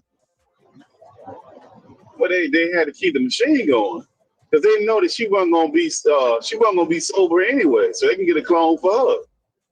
All they had to do was get a buddy. Yeah, T, you definitely cloned, T. Yeah, these conspiracies get wilder and wilder. Yeah, they had to get a buddy, man. Jack and Daniels. That's all they had to do. And that's all they had to do to keep her going. And then they get the clone up there to do all the stuff she wanted, and they could have kept that whole thing going, man. That lady was not. Look, this is the problem with the Democrats too. Out of all the women that they have in the Democratic Party, those are the two women. They ain't got no more. They got way better qualified women than them. So I don't even understand why they thought we was finna go for that. And she got washed when she did that interview. Tulsi Gabbard washed her when they actually had a debate. We supposed to forget about that? Like, man, that lady wasn't. Nah, man, they need to stop, man. And they in such a hurry, man. SF said Trump has failed. Is he a clone? No, he failed. He old ass man. What, he 80? Was he 80, 81? How old is he now? Nah, he's still 70. Still 70, 79, 78? What is he? I don't know. 70s, I know when he leave, he's gonna be 82. So he probably like 78, I think. Maybe 76. Yeah, that's what happened when you were a 78-year-old man. You fall. Can't be up walking and moving around. You ain't never seen Grandpa up traveling and doing. Every day you see Trump in another country. He going to a wrestling match. He going to the Formula One. He going to a soccer game. Like he going to the MMA. He over there flying. Like Trump is more way. Like, okay, so we gonna have like Biden one sitting in the corner in the White House, and they just had that auto pen on 1,000. They was just signing everything with the auto pens on 1,000, and Biden was doing. Man, Biden don't know what's going on, man. You can say Trump dumb, but you can't say the man clone because he everywhere. Because he's stupid. Who would be dumb enough to make He ain't no clone. He ain't no clone. That's crazy, bro. He ain't no clone. He ain't no clone though. He active and he doing what. Hey, one thing he doing is everything he said he was doing. He might not like the way he's doing it, except for getting rid of immigrants that work at his hotel. No, he getting rid of them, bro. They out of there. Why they crying about it? But if you flip on CNN right now, they on there right now crying about it. I'm surprised Van Jones ain't busted out of tears this week. I thought he was crying last week. He might have gave him a break for that holiday, but he was crying last week about that. Oh, that's because they don't know the real play on this. The real play is that Donald Trump trying to distract that he was in them Epstein files and Elon Musk released it to the world. So that's the only reason he's sitting in the National Guard and making this whole distraction. So now we believe we believe Elon now. So Elon is a truth teller, so we must believe Elon. So why we won't believe him with that, but when he was telling you it's wasting the economy, y'all didn't want to believe him. So y'all got to pick which y'all gonna believe Elon. Ain't that what everybody do? Ain't that what you doing with the clone stuff? You don't believe you believe Joe Biden was cloned, and but the same people who did a coup on the Democratic Party that put Kamala in would not just be done with the clone and push Kamala through to the forefront because the powers that be, they wanted to clone and Kamala at the same time for business to run properly. That's what everybody does. That's what everybody does. Everybody believes in the stuff that they want to believe. I just want more information. What I want is, let's elaborate on this. Let's not skip over this. This is some serious allegations. Especially when you defended Diddy for getting hit with the RICO, you know. What's the RICO? How you get the RICO? How you get a one-man RICO? Explain that to me. I need some. Let's stay. Hold on. Let's not deflect this virtue. Let's stay on topic. No, we gotta stay. Hold on. We gotta stay on. No, hold on. We gotta stay on topic because if Diddy getting hit with a RICO for his sexploitation, you know, so what? That Rubenstein, this is the big thing. Hold on, but this is a big thing, right? If Trump is in the Epstein file, then that's the reason he's not releasing them. Well, then we need more information on this because we all listen. This is not random. This is not random. Donald Trump has sat down with people and said that he was going to release the Epstein files, and even though he said it, he was like, "Well, you know, it's going to affect a lot of innocent people, so I'm going to release it, but I'm not sure if I'm going to release it." But that JFK file, even though JFK been dead for a long time, that MLK file, I'm going to release that even though he's been dead for a long time. And what are they going to reveal to us really that we already don't know about MLK and JFK? What are they going to reveal to us? Listen, it's a cover-up. Listen, y'all conspiracy theorists. Hold on, y'all be doing a conspiracy episode. When are y'all gonna do the conspiracy episode of Donald Trump? Of Donald Trump being in the Epstein files. But there ain't no conspiracy. Him flying to the island, doing some strange things. I think that's well known at this point. And he ain't the only one. Clinton was on that plane. It's a whole bunch of them. A lot of them people that was giving money away, they was all on the plane. Okay. So you think Donald Trump I think that's well known. was at the Epstein party? So you think Donald Trump's a sicko? I don't know what. Remember, he had. Okay, so this is the thing too. No, he was over there. He was messing with kids. No, he had 2 islands. Now look, Epstein had 2 islands. Look this up. He didn't have one. He was sex trafficking on both of them islands, bro. Yes, and they was doing different things on different islands. That's why he had 2 planes. Those planes, one for underage, one for not. Look it up. That's why they got the flight. They had the flight records. They had the people that was on them flights. They had all that stuff.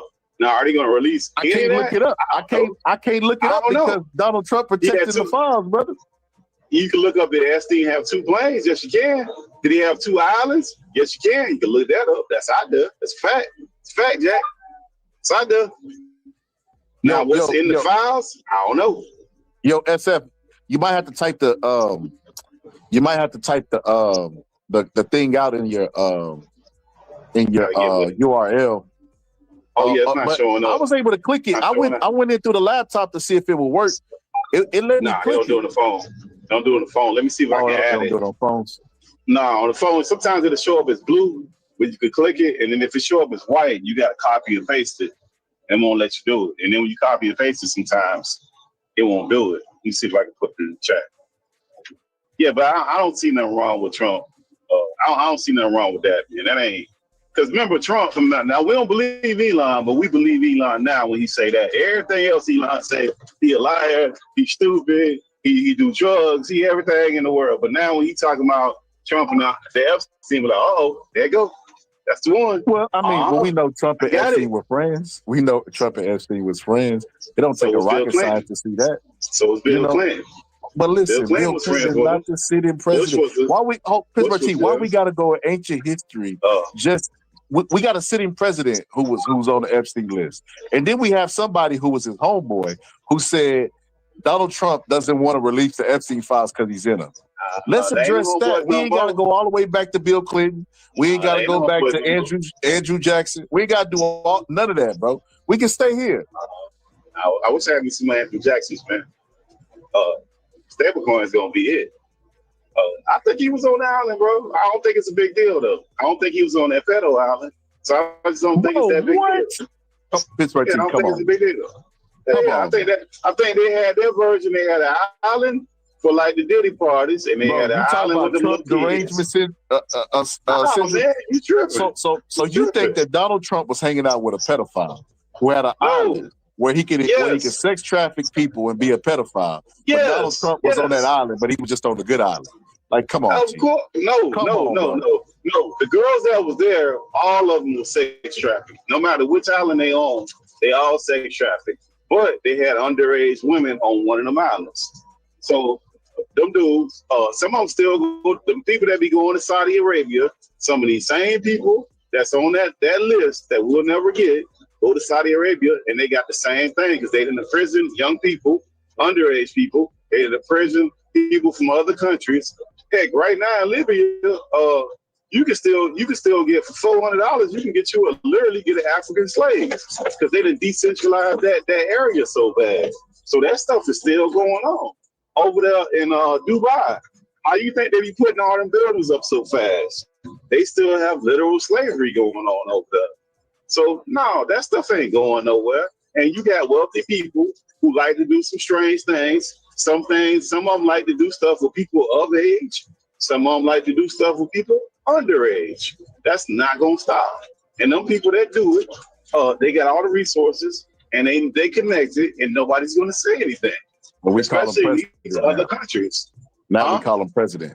You're right. They got people like that. Now we just call him president, though. I mean, you got CEOs, you got dignitaries from all other places. Man, that's been going on forever. You had the dude from the Patriots. They got caught down here in Fort Lauderdale, Florida, at a strip mall, getting a happy ending.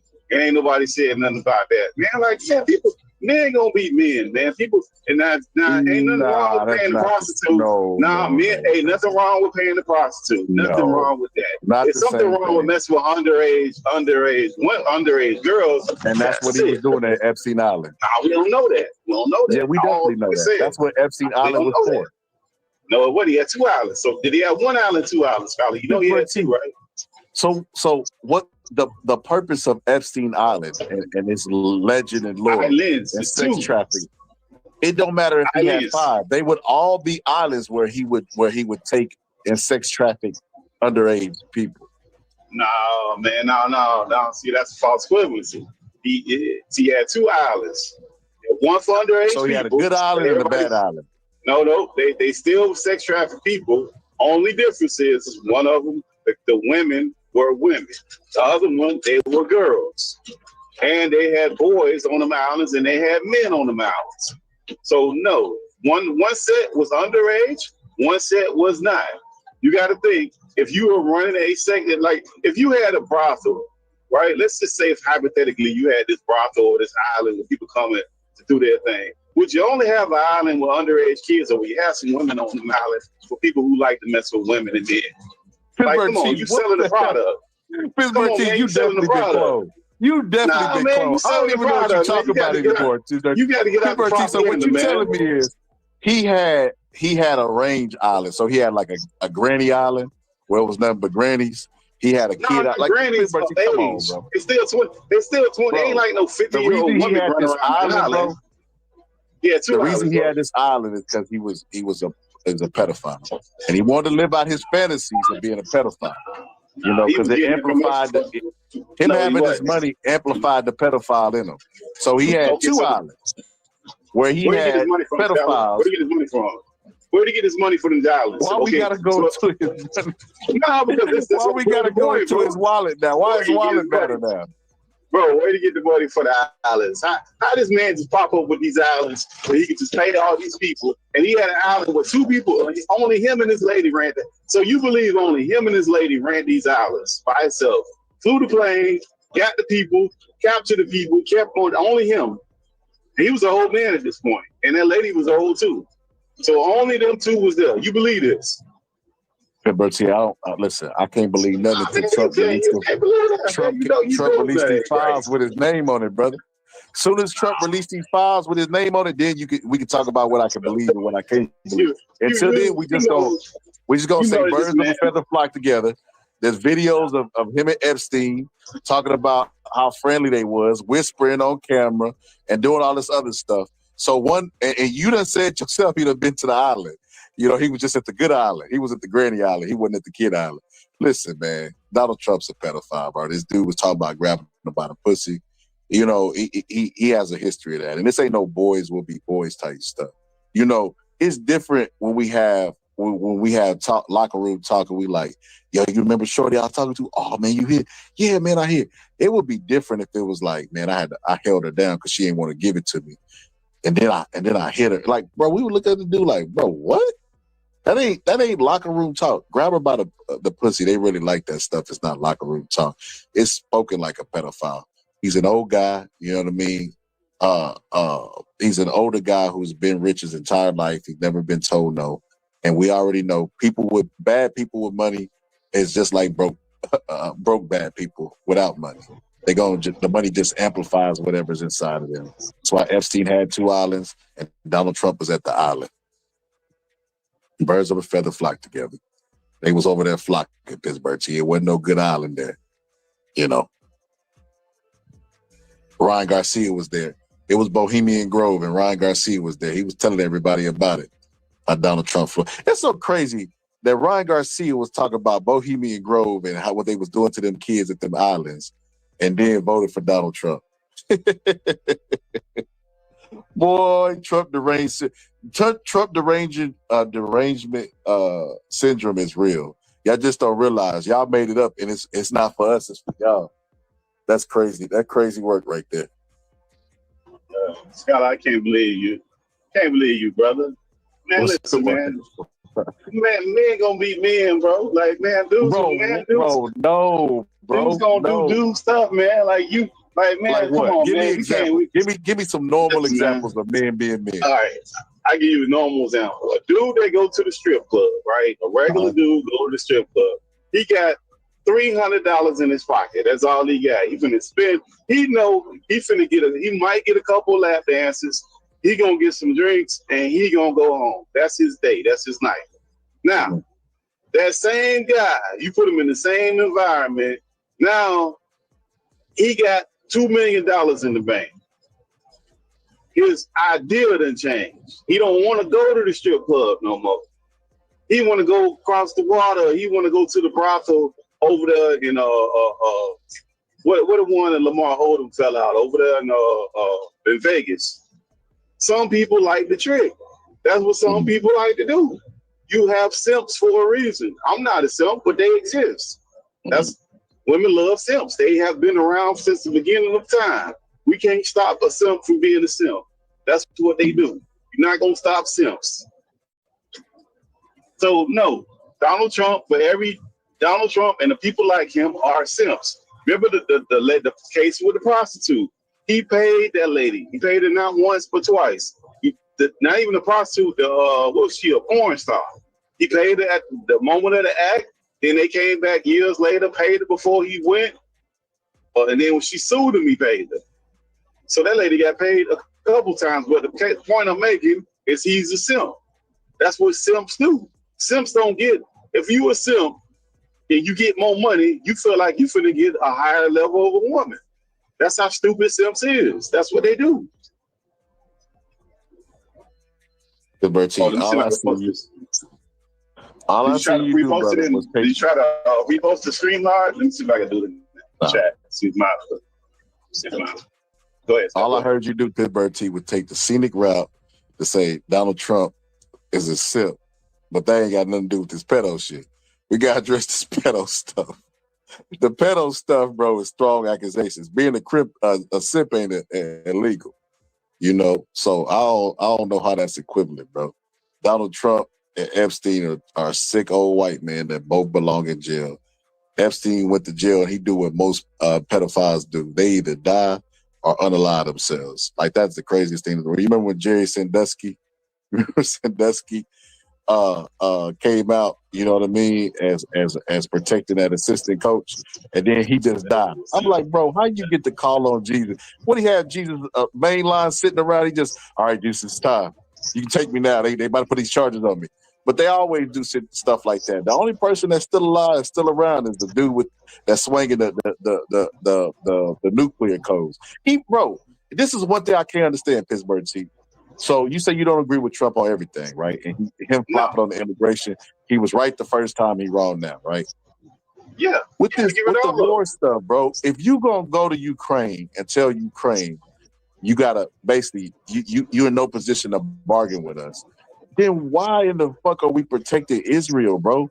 That don't make any sense to me, bro. Like, somebody asked me in the chat earlier, are we about to go into World War III? I don't think it's going to be World War II, but it might be a massive war. Like, I don't think it's going to be World War III because I don't think all the nations are going to get involved like they did in the past. I don't think people care. Russia already told them if they get involved, they get involved. So, man, I think, and they're going to back that off, man. Trump Wait a minute. Russia told who that? America. They better not do it, basically. Then it might be a world war then. Yeah, they already told them, man. Get them. Because, you know, the problem is that Israel, specifically Netanyahu, been saying the same nonsense for like 30 years already, man. He's been saying the same statements over and over and over and over again. And our intelligence agencies are saying that that's not true. So that looks crazy. So no, and the other problem that Trump has is his own party is fighting against him for him not to do that. So it'd be foolish for him to do that. And most American people don't want to deal with that. He don't listen to his party. We don't see. I don't think it's going to work how you think it's going to work. Trump party follows him. There's nothing he could do for what people will turn on him. His base won't even turn on him. Even though he done flopped on tariffs. He done flopped. That's why they call him Taco now. He still got the tariffs. No, we still got the tariffs, Tyler. That ain't true. We still got the tariffs. What did he flop on the tariffs? We still got them. The tariffs with China, bro. He took the percentages down. Man, he ain't got them. So look, we went from over 100% tariff on China to right now, currently, we have a 30% tariff on China, and people feel like, oh man, he brought them down. You see, at least he brought them down. When could we ever get China to increase their tariffs by 30% and China be okay with it and everybody be okay with it? That's all a negotiating tactic. Yes, they are. They're not flipping out. They're not okay with it.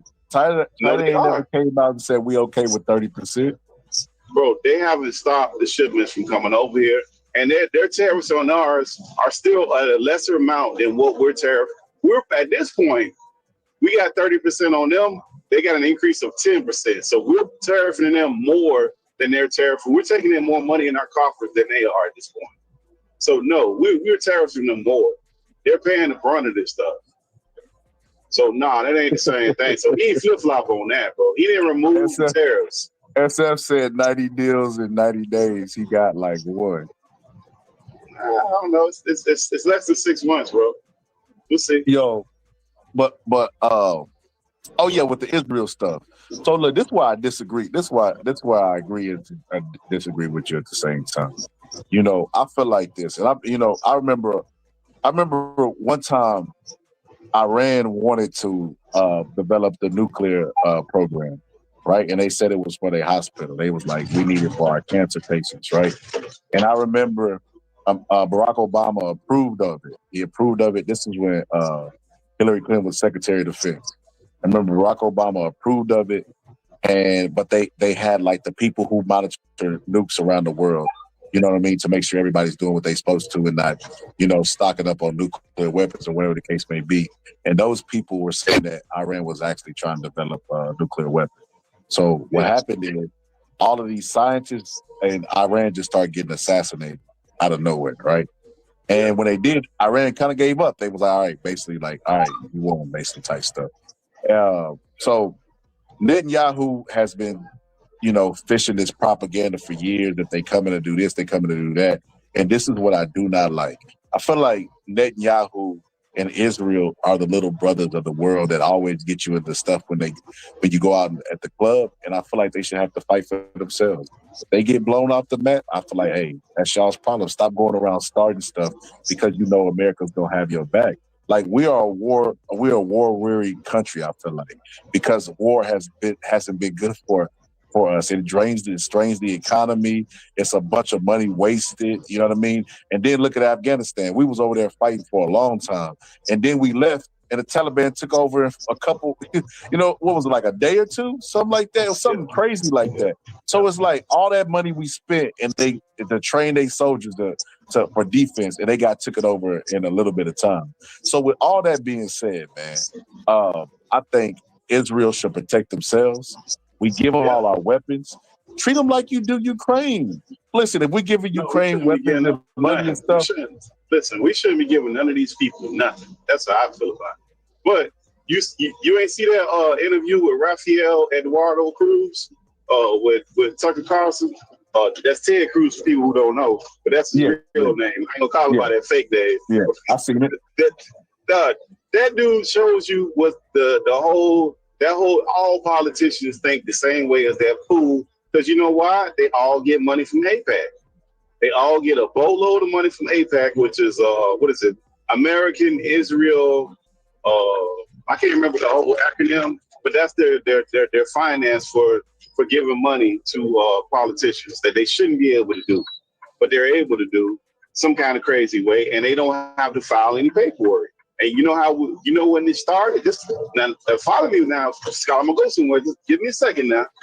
JFK, when they released those files, one of the things they released in those files about Israel was that JFK was in coordination with the guy that was in charge, saying, "Look, you need to register this PAC with America because you're not following our rules because you're a foreign entity contributing money. So we need to know how much money you're contributing every year, who you're giving the money to, and where the money is coming from." And they kept sending. They were going back and forth with letters saying what they were and weren't going to do. Okay, that's one. Number two, the nuclear weapons program that Israel keeps acting like they don't have, but they do have. JFK say, "Hey, look, I believe you have nuclear weapons. We need to let them same people that you said that went and tested Iran, we need to let them people come in and inspect you 3 times a year." And they were going back and forth about that, right? Since JFK got assassinated, we have not seen now one single president bring up those two things with Israel. Now one politician bring those things up with Israel. So Israel at this point, they have what everybody believes to be nuclear weapons. The same program that they're demanding that Iran gets involved in, they're not involved in that program. So whatever they can say about Iran with these people, are they hiding weapons or whatever, or maybe they're not being truthful, Iran doesn't let anybody, Israel doesn't let anybody inside of Israel to check for their nuclear weapons if they have a nuclear program. They're very vague. They won't answer those questions. So I think the irony of them to be demanding what other people could do with nuclear weapons when they have them is completely insane. Number two, that they're able to contribute money as being a foreign government inside of Israel is absolutely insane with no accountability on how much they're giving and just completely breaking the rules that we've established, and nobody says anything. So this ain't even a Trump thing. This ain't no Biden thing or whatever president you want to name. This has been going all the way back to JFK up until now. You won't find one single politician to say we need to tackle those issues. They won't do it, which I think is entirely weak and crazy. Hey, listen, we all know why. Listen, and this is the craziest thing in the world. I just had a conversation with a lady, and we was talking about the black church and how it affects black people negatively. Man, you can go beyond that. You can go to war. Like most of the wars, they use the Bible to justify whatever killings they did to kids or whatever the case may be. Or even like they want to be on the right side of history when God come back. with Jewish people. That's why they protect Israel. That's foolish to me. Let Israel go do whatever they let them go do. Let whatever fight they start. Let them finish it. You know what I mean? But I guess, to be honest with you, I guess now that you put it the way you put it, it is America's business now, because what America and the America and the powers to be, you know, in every war, the winner would make the other person, like they made Germany pay reparations, and then they will put like a cancel in to try to prevent another world war, which they was unsuccessful the first time. You know what I mean? That second time. So, you know, if Israel has nuclear bombs, then it would make sense to me that that they don't want an all-out war, because if Israel uses a nuclear bomb, you know what I mean? Like we have more nuclear bombs than we have Earth. That's why Russia and America has never really went to war, because in fear that they would destroy the world. Like the whole world was invested in when the USSR and America was having a Cold War. The whole world was scared to death, you know? So I would imagine if Israel does have nuclear bombs, that's why their job is to negotiate them out of war. But I mean, Trump, it sounds like he got his bomb set on war. It sounds like he's in favor of Israel. He ain't gonna do that shit, bro. He getting too much pushbacks. He's not gonna do it, bro. He talked tough. Did he leave the G7 summit?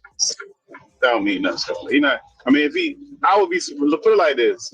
I would be entirely surprised if he do it. That's the salesman part that he be trying to do, which is goofy. I don't even see why we're even getting involved in this at all. Israel decided to do this. Let them deal with that shit. And whatever happened, that's their fucking issue. They ain't got nothing to do with us. I'm so tired of giving. And Israel, on top of that, the other problem I have with Israel, Israel don't pay for health care. Did you know that, Scholar? They got free health care over there. They pay for maternity leave over there. So we give them all this money. We don't got free health care over there. Just checking. And we ain't got no maternity leave where our women can be off from work to get paid. They got free education over there. We don't have that. They ain't running no debts like we running. So we give them all this money. We running debts to give them money. Like, none of that stuff makes any sense, man. Them people wanted to start that war for whatever reason, and they talking all this nonsense that don't make no sense. And all our intelligence agencies are saying the opposite. The opposite of what Israel. Israel is the only people saying the nonsense that they're saying. Nobody else believes them. So, like, that don't even make any sense for us to even get involved in that. And that's the problem that Trump and any of these other fools that's running around saying this stuff. Because the only thing they keep trying to run on is religion. And most people don't even care about that stuff like that. So that ain't got nothing to do with us. None of that. So Trump gonna have a hard time flying this inside of his own people, let alone running into the American people, because nobody really down for this silliness. It's only people like Rafael Eduardo Cruz who gonna be down for this foolishness. And that's a faking American. And that dude so screwed up. You see the part where he sat there and told Tucker Carlson, the white guy with red hair, that he being anti-Semitic. Did you see that? Yeah, I was gonna play it. I was probably gonna drop in that interview tomorrow. Like that's how ridiculous that dude is, man. Like he didn't lost his identity so bad. How do you get? I got questions. Just for a friend, anybody can answer. How do you get Rafael Eduardo Cruz? How do you get Ted Cruz? I just need some help with that. Like, how do you get that? I'm just asking. Crazy question. How you get that? Man, you know what that's about. That's like Beto calling himself Beto. They all the politicians be switching names depending on they voting based on how they want to be portrayed or what image they want to portray. But Ted Cruz setting up there, that's what I'm saying. Ted Cruz's wife got called ugly by Donald Trump. and he never even defended it. He he's ugly though, Scholar. She is ugly. I mean, but he married her, so you know what I'm saying. So he never even defended her. And then remember, it was vote your conscience and all that old crazy stuff. He said that dude's just a snake, bro. He's a snake. He gonna do whatever Donald Trump. And Donald Trump could make him get down on his knees on TV and kiss his feet, and he'll do it. He'll tell him on TV to do it, and he'll do it. But like even that. Pittsburgh, I don't think it's rhetoric, bro.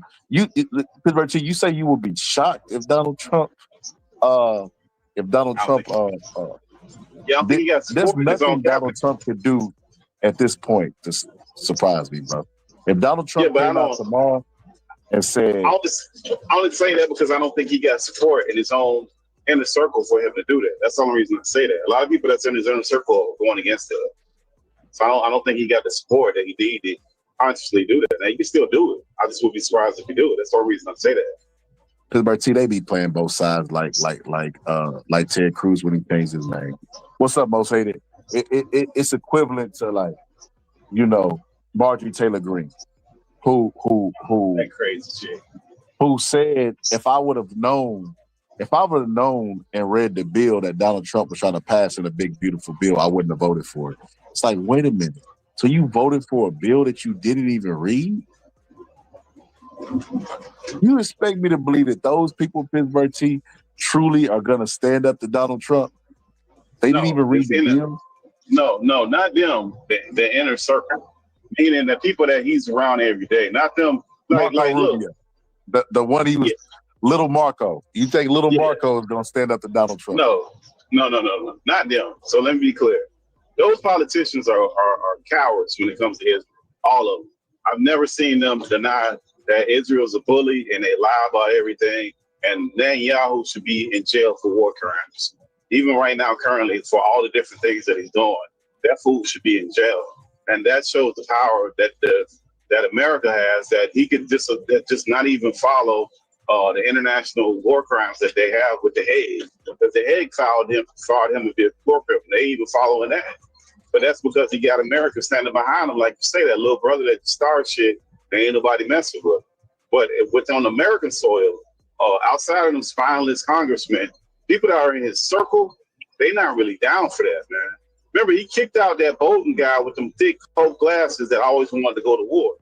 And at the beginning of the year, Bolton said, I didn't get kicked out, I quit. Remember that guy? So Trump was like, oh, see, I don't like war. That's why I got rid of that guy. Remember, they had a back and forth about that. I don't know if you know who that guy is, John Bolton. They had like a back and forth. He's like the war hawk that's been in every cabinet that we've ever been in war with, especially the Republicans. He's like the guy who always wants to go to war. Reading these books, he's always talking about these extremist views that different countries have, but we need to go in there and change their views and did he all work this so for weird Trump stuff. under his first term? He worked for him under the first term, yes. In this term, they had a big falling out. I don't think he made like 2-3 weeks in there. He left. He says he quit. Trump says he fired. Either way, he's not there. But that guy's not in his cabinet. So, I mean, him, obviously, he would want to go to war. But most of those other people that's in the cabinet, they're not public. They're not even insinuating that they're down for this stuff. So, no, I don't think he has support amongst his own people. Now, he can still do what he wants. I just don't see the way it was with like George Bush and all these people acting like this is something that we had to do. Or even Obama, when he went in and got Gaddafi and Saddam Hussein, they're acting like this was something that needed to be done. And that's the same. And who got us to go after Gaddafi? Who got us to go after Saddam Hussein? It's the same people, Israel. It's always them foolishness. Hey, and all I gotta say to that to you is, which president is gonna stand up to Israel? It ain't gonna be Donald Trump. I don't think we got a president. I don't think we have a politician that's able to do it, bro. I don't think we have one. Like I said, the last person to try to do it, he got deleted. He ain't here no more. I'm gonna be honest with you. I'm surprised that Tucker Carlson even called out Ted Cruz, because that's his buddy. I didn't think he was gonna do it. Well, normally sometimes, like when they come on, that they won't even go on certain shows because they're gonna get tough questioning. So I know he thought that was gonna be a softball interview. When he started hitting him with facts, like, and he was like, I was elected to be the what did he say, the spokesperson for Israel. So you got elected in America to be the spokesperson for Israel? Like, bro, it's like they play in our faces all day, bro. Like, listen, Pittsburgh T, that's why I don't want to hear no rhetoric about America first and immigrants, bro. Because the same people that's telling us that immigrants are bad and coming for us, they shipping just as much money to Israel for nothing. Listen, Netanyahu ain't gonna come over here and pick now Berry off of Vine. Oh, they got. Yeah, but no, that ain't the thing, man. Get that. Don't send that money over there. Give it to the black folks in reparations. Don't give it to the immigrants, man. We ain't starting them immigrants, man. Give us our money, man. Let them get in line like we had to get in line. They ain't even been here long enough to be in the line. They can't jump to the front of the line, man. You get beat up. Man, you can't even go in the high school cafeteria and jump to the front of the line. You finna get jumped on, man. Oh, man, you get back to the back of the line. That's not what I'm saying. If they primary and seminal focus is going to be immigration and how if we need to be America first, then it needs to be America first in all facets. If not, they just lying. It's only America first when I don't want to give people shit that I don't think deserves shit. And that's not how that shit works, because if it's America first, then Benjamin Netanyahu shouldn't have his seat pulled out by Donald Trump. Donald Trump should not be pulling that man's seat out.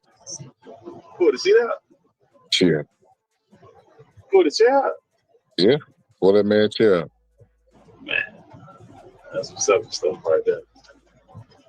Forget Netanyahu, man. Netanyahu been lying for years, man.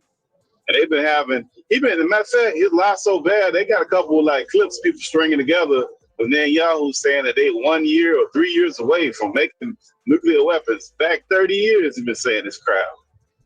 Like that's just crazy that guy been repeating that same nonsense. And that they trying to kill him and this and that. Man, nobody's trying to hear that, man. And on top of that, they the only ones making hay over there, killing everybody, dropping bombs. I just don't understand any of that stuff, man. I think a lot of people waking up because you got to get my great brother Deuce up here to show you how X be showing them what it is, man. TikTok, X. That's another thing, man. Remember they wanted to get rid of TikTok because it was this Chinese, what they said it was a national security plant from China and this and that. Man, if we only had the TV, we'd be in big trouble around here, man. And that's all we had was TV. We didn't have nothing else to cross-check it with. We had to believe these liars on TV. We'd be in big trouble, man. Big trouble. You see all of them they had to settle with Trump. All the lawsuits that he settled when Flutie came into office, all the networks settled lawsuits with crazy amounts of money from that election stuff. So there you go. Trump wins again, Scholar. Look, I ain't gonna lie to you, man. Bro, I might do it. Man, you just gave me an idea for an episode. So what I'm gonna do tomorrow, we probably gonna do a little bit more Trump and war talk. I'm gonna probably do it 2 a.m. So you know what I mean? So y'all don't miss the conspiracy episode. So they started what? 10? 10. They start with 10. They started at 10, don't they? Yeah. So I'll be over there. I'll be over there clowning and trolling in the chat and shit. And then I'll start to fire up the episode over here around the time that they wind down and stuff. So tomorrow, man, we gonna do. Cause I wanna show you. It's a dude that I'm gonna introduce you to. That I got that make me believe in reincarnation, man. Donald Trump made me believe in reincarnation because he definitely was here before, man.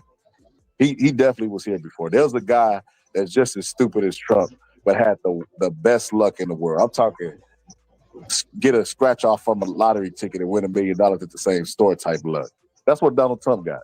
He get a lot of victories. Like, there's no reason this man should have been president ever. Yeah, because the Democrats was that stupid. That's why he ended up beating. Because remember what happened with that first election. With the first election, what they did, they sabotaged Bernie Sanders' election. They didn't want Bernie Sanders to win.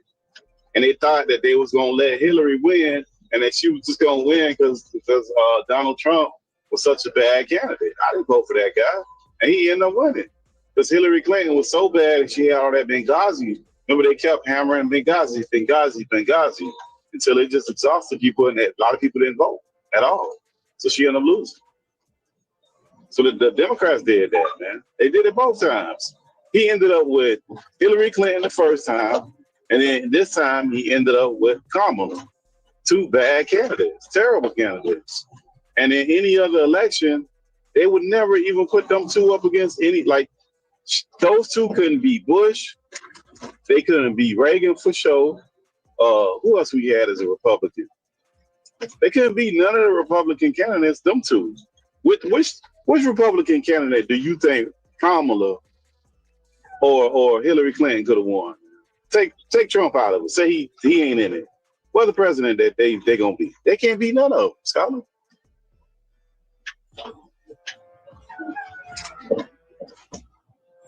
Can't be none of them.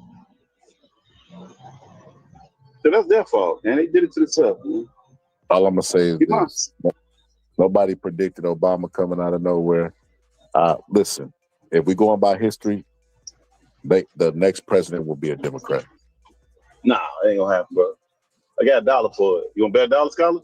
I got $1 on it right now. I'm done with that, bro. I'm done. I got $1 on it, dog. I got $1 on it, dog. I got $1. We can do $1. $1 on the air, man. No, the Democrats, they still hollering about some abortion, man. Nobody care about no abortion right now, man. Who cares about abortion right now?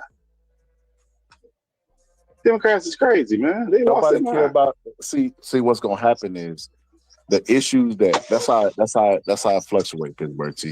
The issues from one election don't go into the next, right? So when Barack Obama was running, it was different set of issues, and he said he was gonna be the well, not the savior, but he said I'm gonna address these issues, right? And then a new set of issues came whenever it was Trump, and then Trump ran on those same issues in 2020 and lost to feeble Biden. Yeah, all those same issues. So issues change, and the issues that are being addressed now is immigration. You know, immigration is being addressed, and if it has negative consequences, no matter what the reasoning is, that will not be a popular issue when 2028 comes around, and Donald Trump won't. They don't have another populist like a Donald Trump because he's an anomaly. He's the Barack Obama of the Republicans, kind of in a sense. Like, you know, came out of nowhere, popular amongst the people. They don't have that, bro. Like who? Like think about it. Just for a second, think about it. Because remember, we thought. Well, I ain't gonna say we thought. They thought Jeb Bush was gonna be the nominee when Donald Trump ran.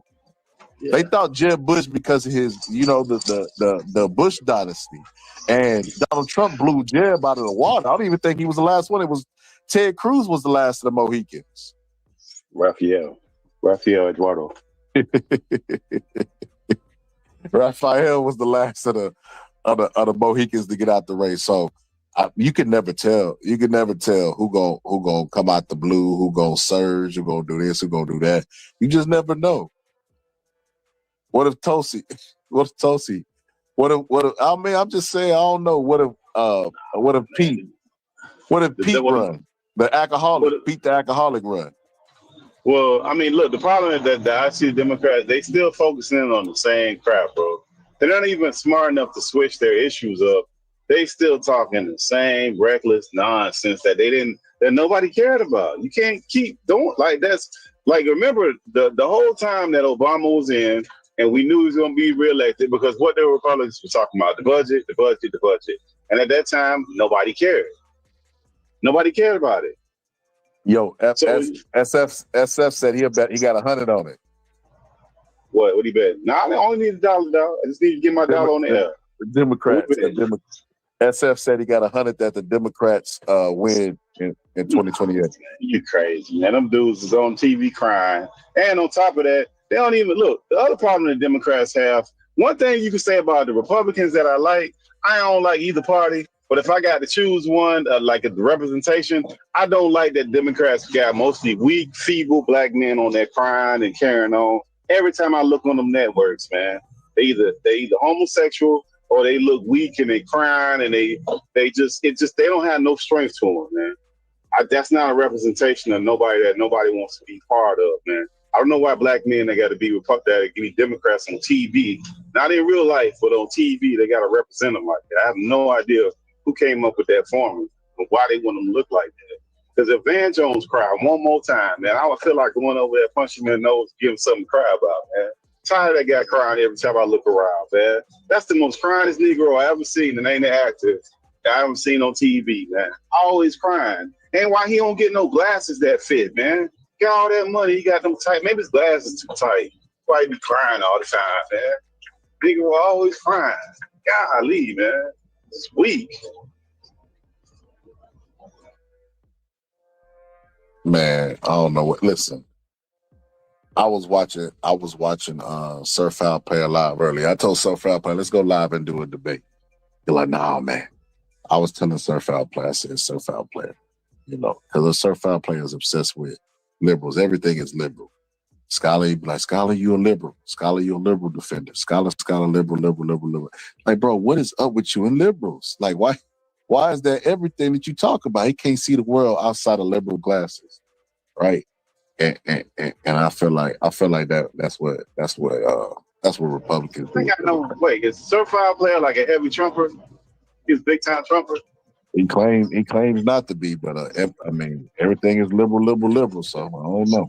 Oh yeah, if he calling you a liberal, that's that Trump, Rush Limbaugh stuff right there, bro. That's that Rush Limbaugh, Trump stuff where you start with that liberal and all of that. Man, I ain't on that team right there. And I don't know about them kind of people, man. He gonna vote Republican no matter what. In his mind, he think the other it's just two parties and he got to pick one. Like, nah, Democrats got to get a better candidate. SF said, I'll even go further to say the Democrats will win more congressional races than expected. He said they already flipped a historically red county in Wisconsin that hasn't been blue since Kennedy. Yeah, but we seen that after Obama left. We seen that. But that's not new that they do the Congress after the president. This is what FS is trying to say. FS is trying to say if you put a finger on the pulse. Yeah, I know what he's trying to say. They already trying to say, but that's not. What you say? It's only been 100 days, 90 days. Yeah, and they already flipped it. Nah, but that happened under Obama. Like that always happens, bro. That ain't that new. What happened after Obama though? They flipped everything red. They flipped it back red. I know, but the Democrats lost. Yeah, they did. That's the point he's making. After. But also the first year that he was in, he had it for a whole year. Everything was good. Then when he went to re-elect, it flipped. And then he said he couldn't do anything because he was being blocked. So no, we done seen it both ways. That's what I'm saying. Like, it's not a barometer to say that just because this happens, that happens. Like, we done seen it both ways happen. Same thing with Bush. We done seen that happen before, bro. Like, that don't really mean that. First of all, the Democrats got to have a candidate for president. I get the congressional stuff, but they got some real loopy Republicans, man. I don't even understand how Rafael Eduardo Cruz is still walking around here calling himself Ted Cruz and talking about he representing the people of America, and he's saying he wanted to be the best representation, the best senator for Israel, and people ain't losing their mind about that. I don't get it. I don't get out of here. So people like him, what's that the crazy lady, Marjorie Greene, they need to flush them out, man. They got dope. SF said for 6 to 8 years. Yo, see, I don't even remember who said this. Somebody in one of our spaces said this. Was it Reggie? I think it was SF. Somebody said this, but they were saying that the Republican, Mitch McConnell said one of his greatest achievements was blocking Barack Obama and everything he tried to get passed through. Oh, he probably did. I don't remember. I don't remember him saying. He probably said something similar to that. Yeah, he probably said something similar to that. Well, hold on. This man that been in Congress, he got polio. He was there, like, he's old enough to have when the polio outbreak was around. You know what I mean? Like, he was there before the vaccination. So he's that old, and his crown achievement is blocking Barack Obama. Yeah, bro, that's it. Yeah. Because think, first of all, how long that dude been in that party? Number one, we can't ignore the obvious. Like, we can act like we can just go drive by the graveyard and act like we don't see the graves. Like, we know what this is, man. Like, that is what it is with him and his people, man. That's not new. Wait, hold on. What's the obvious? It's the first black president, and you got how old is Mitch McConnell? What he got to be about? He had to be about 60, 70. He had to be about 60 years old, man. You know, damn well that dude was not rocking with no Obama. And the crazy thing, Obama ain't even do nothing for black people. He was running for black people. That's the frustrating thing about it. I can see if that Negro came out with some black people stuff, he didn't even do that and they was losing their mind. Like that's a whole nother conversation. So nah, man, I'm not surprised that he did that. He ain't the only one. So I ain't surprised at that. That's not even surprising. Man, see, look. That would go to the argument that if his crown jewel was to block everything Barack Obama did, and you admit that he got that pepper of racism in it, well then they did block Barack Obama. So I mean, what he did for what he did for black people was what he could do for black people. You know what I mean? Nah, that nigga weak, man. Hey man, we can't make excuses for no weak Negro, man. Get out of here, man. Nobody doing that, man. Nah, man.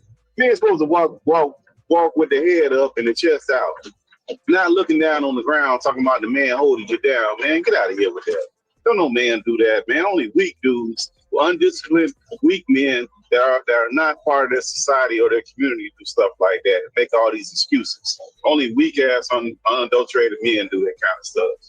Real men don't do that kind of craziness. That's like me not taking care of my house and my family and making excuses. I just went outside and the women was just throwing themselves at me, baby. And I don't know how I stayed gone for a whole month and didn't pay the bills. You know how it is out there. They ain't really my fault. Like, I don't want to hear that, man. That's weak. I'm weak for that, man. And that be the other problem I have with black folks, man. I can criticize Trump, any politician. When it comes to Obama, man, people be holding on to them Obama coins and them Obama books. They cannot say nothing bad about that Negro, man. No, it ain't that. You know what it is? People just want fair critiques. So in the same light that you telling me that Donald Trump was on the good island, Epstein Island, you giving him the benefit of the doubt. They just want you to give Barack Obama the benefit of the doubt, especially when we know that Congress is full of old white people that were raised during a Jim Crow time. We just want. Listen, I'm telling you what we want: fair criticism. Like, bro. So Pittsburgh T, what you telling me is, if you was president, you would have kicked open the office, went in there with all them old white people, and did whatever you wanted to do. No, you know what I would have did? I would have went in there. No, look, I would have went in there with one or two approaches. Number one, I'm gonna go in there as a one-term president. I'm gonna do what I can for my people and get the hell out. Or number two, I'm gonna try to get the 2 terms. In the last 2 years, they can't kick me out. I'm going to do something for my people. There's no way that you don't approach that in one of those 2 facets. You don't be in there 8 years and just don't do nothing for your people. And how they just block me on everything. They blocked you on everything, but you never introduced not one bill for black people. You didn't even try, man. Like, it's one thing if somebody blocked you. How can they block you on something that you never tried? Where's the black legislation that he introduced? He didn't introduce any. So you can't be blocked on nothing for black people when you introduce nothing for black people. That don't make any sense. Man, I think y'all. That's an excuse. Like I said, bro. Hey, that's what black fatigue is. It's not a shade tree in America to protect you from black people's wrath of being critical, overly critical of all. We do it. Listen. You Pittsburgh T. I don't know you're aware of this. You got black people out there saying Martin Luther King ain't do nothing and he hurt black people. Then you got other black people saying, that's nonsense, bro. That's stupid. Then you got other black people saying that Harriet Tubman didn't exist. That's stupid too. That's dumb, bro. But we can't let all these ignorant people roll up to the conversation, bro. Like, if you look at the people in the 70s and the 80s, they ain't let every ignorant person that wanted to talk, man. We got to stop doing that, bro. What I'm saying is that Barack Obama, no matter how much they wanted to block him, that's their job to block him, man. Like, if you play football or any sports and you're going to get mad at the other team pushing you, you probably need to go sit in the stands. You don't need to be participating in the game, man. This probably ain't for you. You need to sit this out. Yo, SF, hit the link, bro. SF, you must went to school for political science or something. He said that's not how Congress works. And he said, ask Trump how many of his EOs are currently tied up right now. But it don't matter. What I'm saying is, when it comes to Barack Obama, I ain't talking about Trump. When it comes to Barack, I don't know what he's talking about. He might be talking about something different. What I'm talking about when it comes to because you said you was gonna pass something. He was basically saying like, it sounds good, but in theory and practicality, that's not how Congress works. Like you gotta, it's a process you gotta do. You know what I mean? And you know, you just can't kick open the doors and do what the hell you want to do, bro. We don't have no policy. Scholar, you got to try, bro. What I'm saying is if you don't introduce, if you sit in that office for 4 years or 8 years and you don't introduce one bill, not one, for your people, and you say, oh, they blocked it. What did they block? What did Barack Obama introduce for black people that they blocked? There ain't one bill. It doesn't exist. Well, look, see, this how. So they didn't do anything for black people. That's nonsense. Now, if he would have introduced the bill and they would have blocked it, cool. The man tried. He did what he could. They blocked the bill. That's not what he did. He did nothing. He did introduce no legislation for black people. And we can't sit here and act like he did because he never did it. That's what I was gonna say, T. I feel like we gotta give black people a little bit more grace too. And that's what I mean. That's what I mean. Leadership. That's what I mean. We ain't this go deeper than a Barack Obama. When we doing the sentence review, Pittsburgh T, you show up kind of doom and gloom, brother. You like, hold on. Y'all don't need to be watching this shit. This shit ain't good enough for black people. We're like, come on, bro. Like, why we can't have a little fun, bro? Why we gotta be serious and militant all the time, bro? We got enough of that in our daily lives, bro. Our daily lives is just, everything is so serious, even at our workplace, microaggression. We got so much stuff that we deal with on a daily.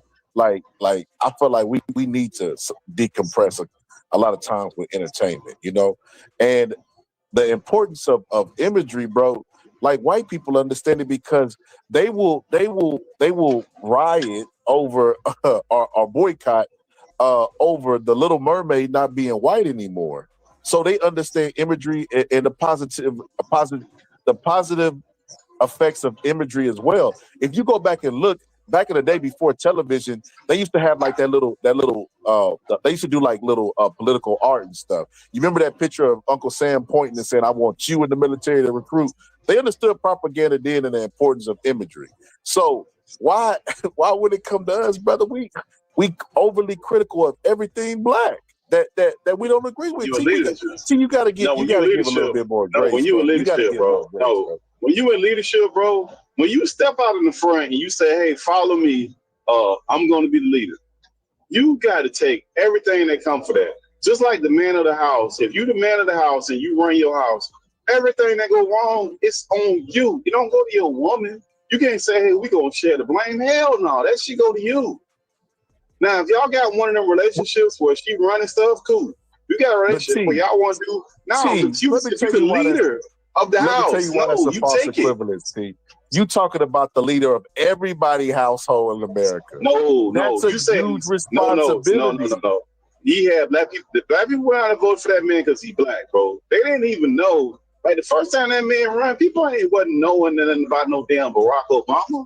They knew he was a pretty good speaker. It don't even matter why he got in there. He got in there. He was supposed to be in there. No, but I'm saying some people went out and voted for Trump because every other president before that was white. I'm not saying there's nothing wrong with that. You're missing what I'm saying.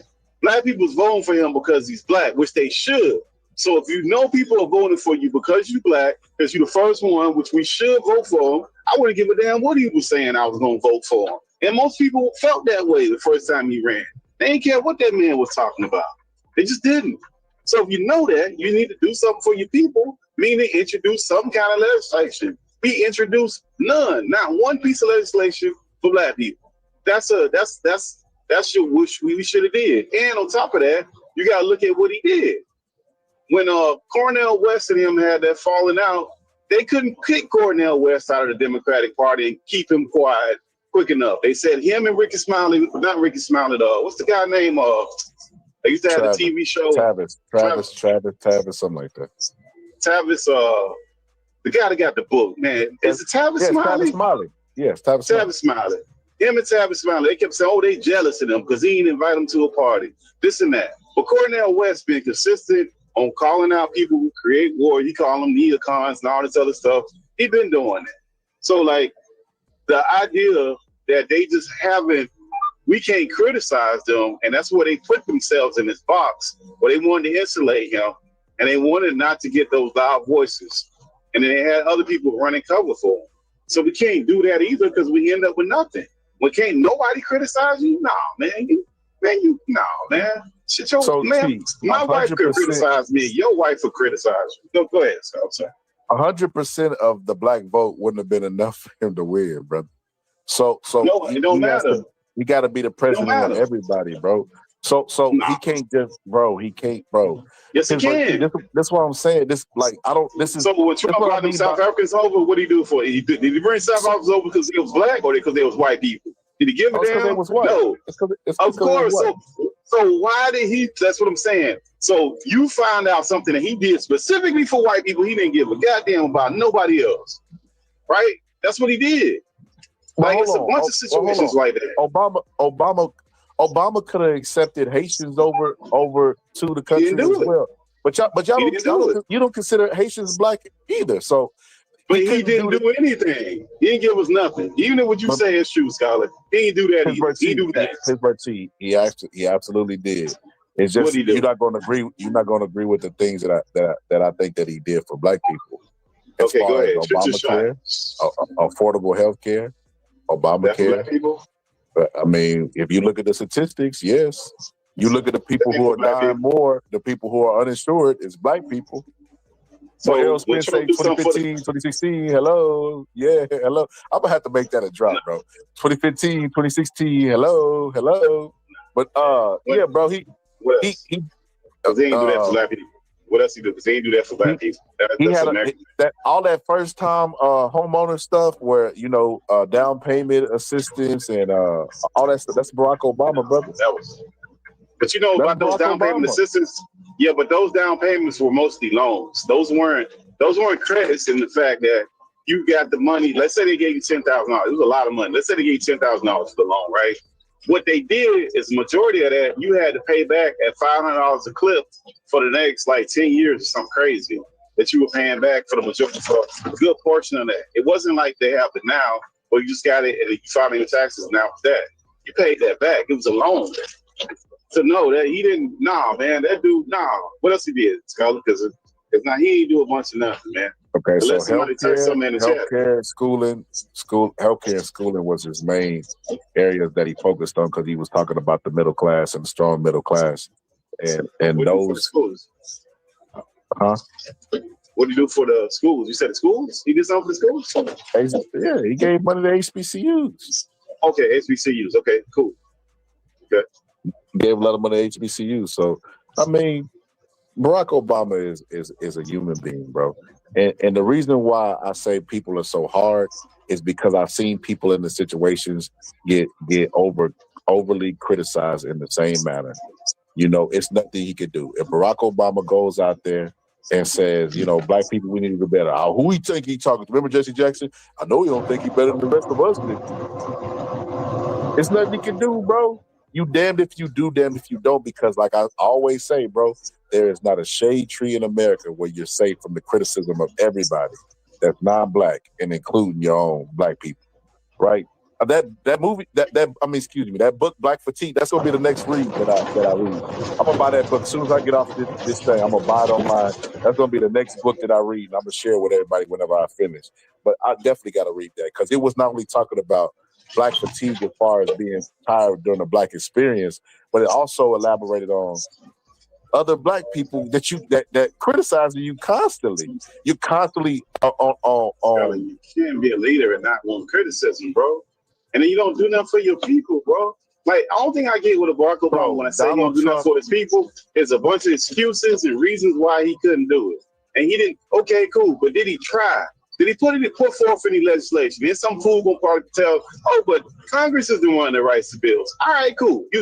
So how did he get this healthcare thing done? How he got that done? How did Obama get that done? If Congress is the only one, so he don't do nothing. He don't do nothing. He don't got nothing to do with nothing. Man, hit that link, brother. Stop this. Hit that link, brother. Yeah. Hit that link, brother. Tell us, brother. Yeah, hit the link. You come on up here. We'll give you the flow. You say what you want. You got the space to do it. I don't know how you did it last time, Scholar, but it's like white. It's not. I tried to post it. I know the trick now. I know the trick now. I'm gonna do it the next. I'm gonna fix it for the next live. I know the trick now. Oh, okay. Now that you said what you said, I know. I'm paying attention to what I did in different lives. So yeah, I think I got it. I think I got it. But yeah, man, SF, if you could type the link in, man, and your URL and pull up, brother. We definitely want to hear from you. But yeah, bro. We'll let you rock out, SF. You say what you got to say, whatever. Dog. Do you think? Yeah, but I just don't agree. Listen, man. It's just frustrating, bro. It's frustrating. You remember how I told you that video with the girl, bro? How I think that's a good video. I feel like that's a good video because it's a reality. It's a reality that we have to deal with no matter what. So she's just crying, bro. She's just whining and crying and complaining, bro. Nobody want to hear that, man. Here's my team. Sometimes you gotta cry for keep from going crazy in America, bro. When you realize the reality of the situation is that you're never gonna get reparation. You're never going to get full acknowledgement for what they did to you. They're not going to get you mental health for the state that you're in, even though we're all victims of sexual assault, even though we still wear the last names of the slave masters. And we're not going to get helped in any front. And we're going to stay on this hamster wheel and work till we die. And when we die, before we're in the ground, they're going to have our replacement at the job. That is a cruel reality, bro. That we're never gonna move up from second-class citizens. Whenever we was 3/5 of a man and we lobbied to get civil rights, we were then fully second-class citizens. Then we was third. Before then, we was third class. Now we fully second-class citizens and we'll never move up in society as a whole. We'll never move up. The only thing they will give us is materialistic stuff to fill the void of our confidence, to give us false confidence so that we'll stay on the hamster wheel and work until we die. That is a depressing reality, brother. No, man, that's a depressing reality, bro. I want you to think about this, bro. I want you to think about this. Would you say this is just an American question? Would you say people in America live up to their full potential? No, hell no. Most people don't. Why not? Because we lazy, undisciplined. That's why. I have a different theory for that. I think we don't live to our full potential because the system is not designed for us to live up to our full potential. No, okay, so Skylar, when I say undisciplined, so the people who think they disciplined, when you lay your head down at the end of the week, at the end of the day, you think you did everything you could do to accomplish your goals. Nothing you could do. Nothing you could do. You didn't sit there and watch TV for 2-3 hours or not go to the gym. Like, look at our bodies, man. We undisciplined people. Hold on, T. So I think we got two different. I don't disagree with that. I don't know about the undisciplined part, but I think that that's like, you know how people are stress eaters? I think that watching TV, even us being on YouTube and having discourse is a release. It's a release for us. It's to get our mind off of whatever we're doing. Yeah, it definitely is a release. Hell no. Yes, it definitely is a release. Shit, bro. When you got shit to do, you bro, don't stop. nobody want to hear that, bro. Feminism? What does feminism have to do with mental health? Bro, mental health's a real thing, bro. That ain't got nothing to do with feminism. Yeah, like Ryan Garcia, anytime he get in trouble, he got mental health. Oh, man, he would be playing. Mental health is only real for black people. There, I said it. Yeah, listen, this is why I say mental health is only real for black people. This is why I say, this is why I say mental health is only real for black people. Because we live in war zones. And that's what we raised in. And then, like I said, we victims of Jim Crow. We victims of actual slavery. Juneteenth just passed. That was a day where they were still slaves after they weren't supposed to be slaves. So with that being said, those people haven't been treated for any of that. And then they still pushed into society and expected to excel in a system that wasn't designed for them to excel. With people who are already successful, who not gonna give them a lending hand. So when a black person claims mental health issues, bro, it's a real thing, bro. Bro, but who are all? Let's just say all black people got mental health. Who won't treat all these messed up black people with mental health? But the good white folks that mess you up even more, man. Like, man, stop it, man. The reason why I said only black people, I was actually caught up.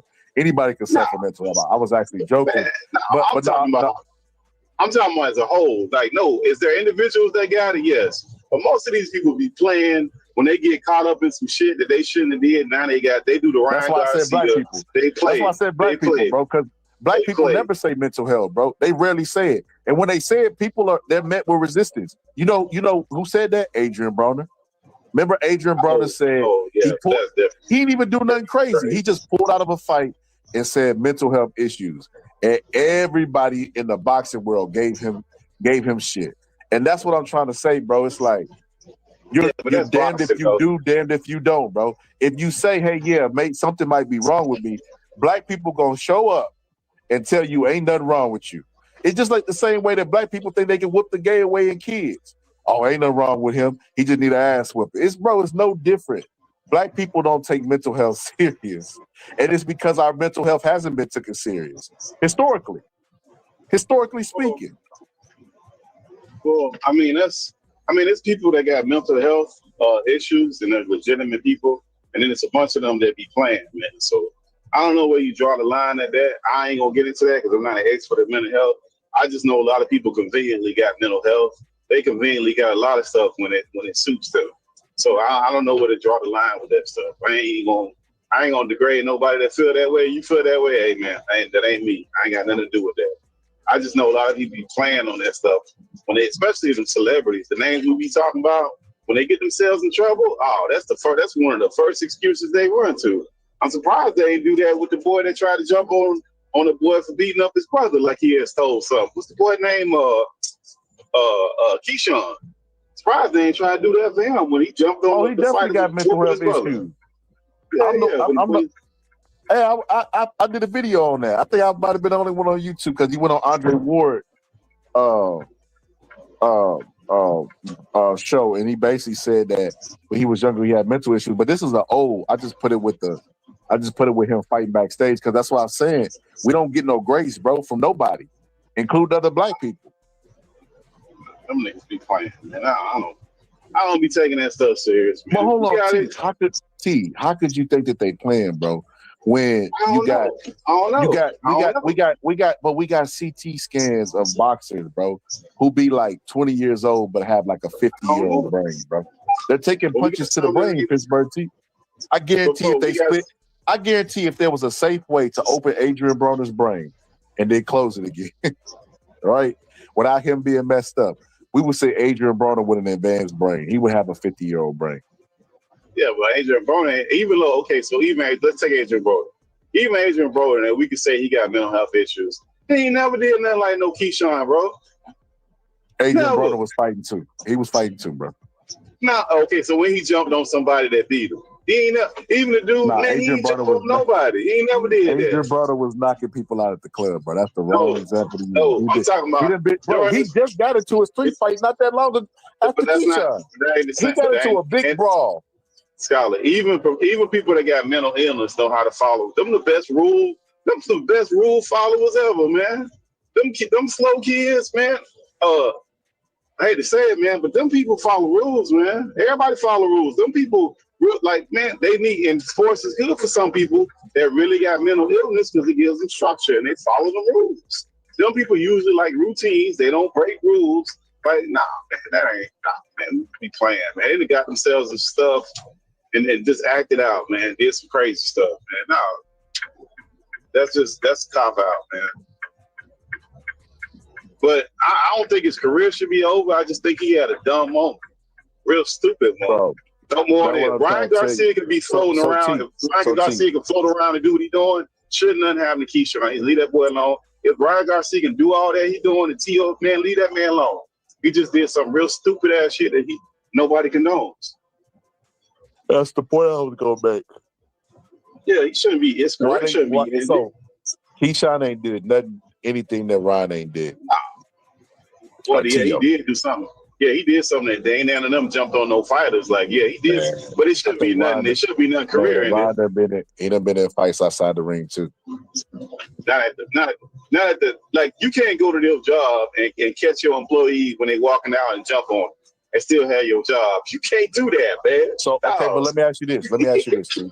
And you know, like I said, This ain't no feminist stuff, bro. This just, I think with new information, your opinion should change.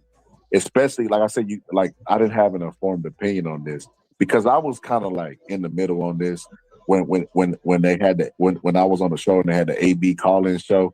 I was disappointed, because everybody was jumping on AB, but now knowing like what trauma looked like actual physical trauma and how punches affect the brain, bro, and knowing stuff about the brain, like how they did surgery on the dude's brain because he was having seizures and he still was functional, but he wasn't the same. Like he didn't have a seizure. He had a pole in his eye, but his personality changed. To notice that your personality change could like directly comes from and mood comes from brains and chemicals, bro. It's just like they're taking punches to the head, bro.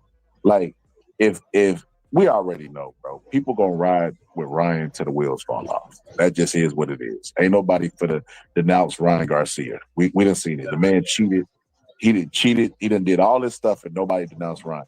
Then why we can't give the same benefit of doubt and grace for our own? That's all I'm saying, bro. No, especially when the brain, bro. I don't think it should be. Look, I don't think it should be the extent where he losing money or he canceled. None of that. He just did some dumbass shit. That's it. He wrong. That's it. I don't think it should be no further than that. I don't think we got to make excuses for that stuff either. He dead wrong for that. That's ignorant. That's ignorant behavior. He shouldn't do stuff like that. Everybody made excuses for Ryan cheating. No, man, that's some ignorant people, man. They just talking about a lot of these cats can't even do. And then Devin Haney now, anytime they talk about Devin Haney, they got to start talking about Ryan, and Devin Haney just couldn't get out in front of the left punch. Like that, you just hear that automatic. They can't do a Ryan Garcia video without talking about Devin Haney. They can't do it, no matter what. Even when he lost and lost to Rolly and got beat up, they say, see, now you see that? He got out the way of that left hand. See, see, none of that drug stuff mattered. Like it's like we can't even go down the rabbit holes that they go down. But Ryan Garcia definitely cheated. Keyshawn definitely did some foolishness that we shouldn't be condoning. That's just ignorant stuff, man. In a civilized society, you should not be doing any of the things that those clowns do. But it's boxing, so you can't be acting like you're gonna cancel a guy when y'all let all this other stuff go. That's what I'm saying. And even too, you gotta start being on code, man. Nah, man, ain't no. That's why I think. That's why I think. I don't live around. That's why I think he was cloned, bro. That's why I think he was cloned, man. I don't live around ignorant Negroes, man. We got to get rid of the ignorance, man. I don't want ignorant people in my circle at all, man. We can't get. That's just ignorance, bro. That stuff that Keyshawn did, bro. Pure, unadulterated ignorance. And he should be chastised for it and never do it. Every human being that participated in ignorance, bro. Of course, and nobody's gonna tell you make excuses and act like.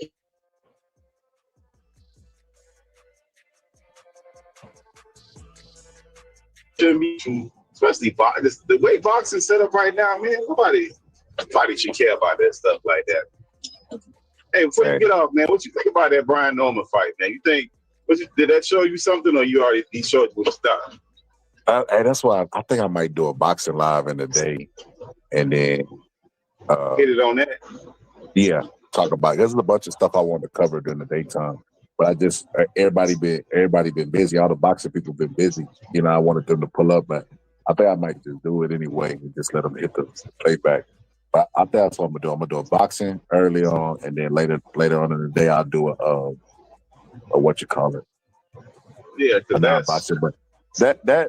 Listen, everybody already know I don't like boots. Everybody already know that. No secret, I don't like boots.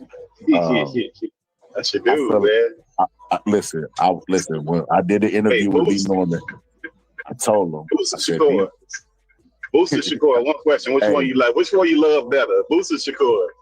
Love better? Shit, that's a strong word. I dislike Boots less than I dislike Shakur. Okay. But as of lately, it's becoming a flop because at least Shakur got a belt at 35 and keep calling on Tank. I think if Tank signed to fight him, he'll really fight him. I think I think Boots ducks a lot of smoke. I feel like this is poetic justice with Boots because Boots waited for Bud and Spence to fight each other and get out. Good job. Because he waited so long. Good job. because he waited so long, I feel like this is poetic justice, Pittsburgh too. He waited so long to fight them two, and because he waited so long, his body outgrew the division. So he didn't even get a lot of years to really reign at the division. So this is poetic justice. He outgrew the division. Now he got to go up to 54. And 54 is the best division in boxing. That's what he get. He called himself ducking Spencer Boots, trying to let them eliminate each other and then force the mandatory so that they outgrow the division. But it turned out that he didn't even have that long to reign. He outgrew the division as well. And now he's stuck at 54, which is the hardest division in boxing. And then it looks like he ducked B. Norman because B. Norman Jr. make that way easy. You know, when B. Norman Sr. was on here, I told him, I said, Boots is too big for the division. He's dead at the weight. I told him this. He said, nah, man, because, you know, he used to be in camp with Boots.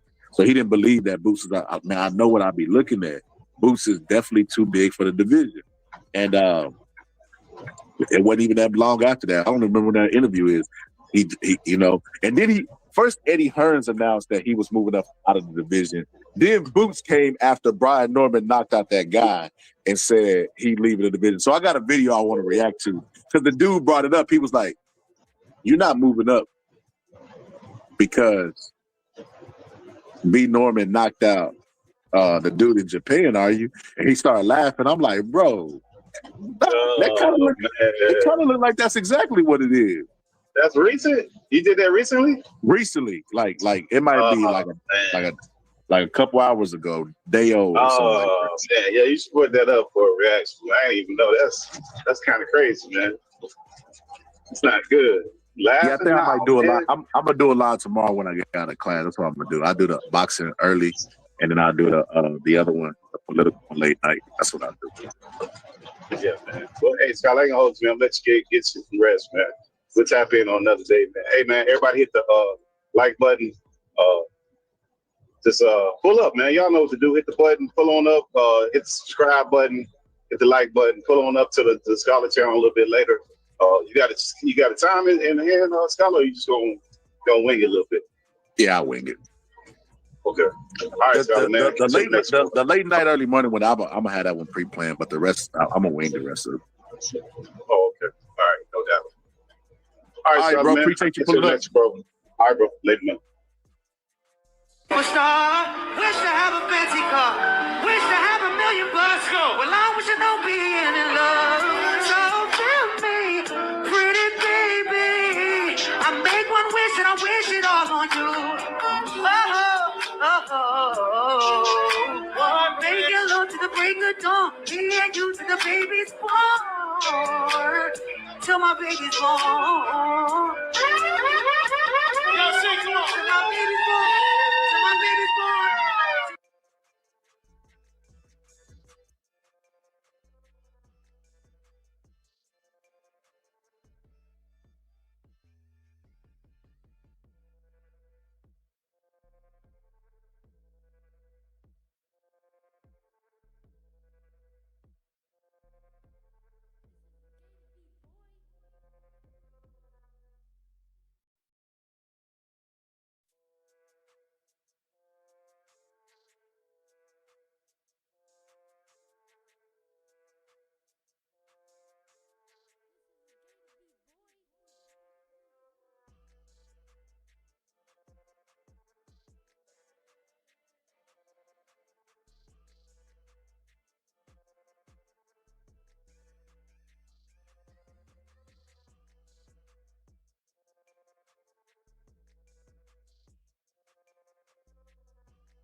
superstar. Wish to have a fancy car. Wish to have $1 million bucks. Well, I wish I know being in love. So feel me, pretty baby. I make one wish and I wish it all on you. Oh, oh, oh.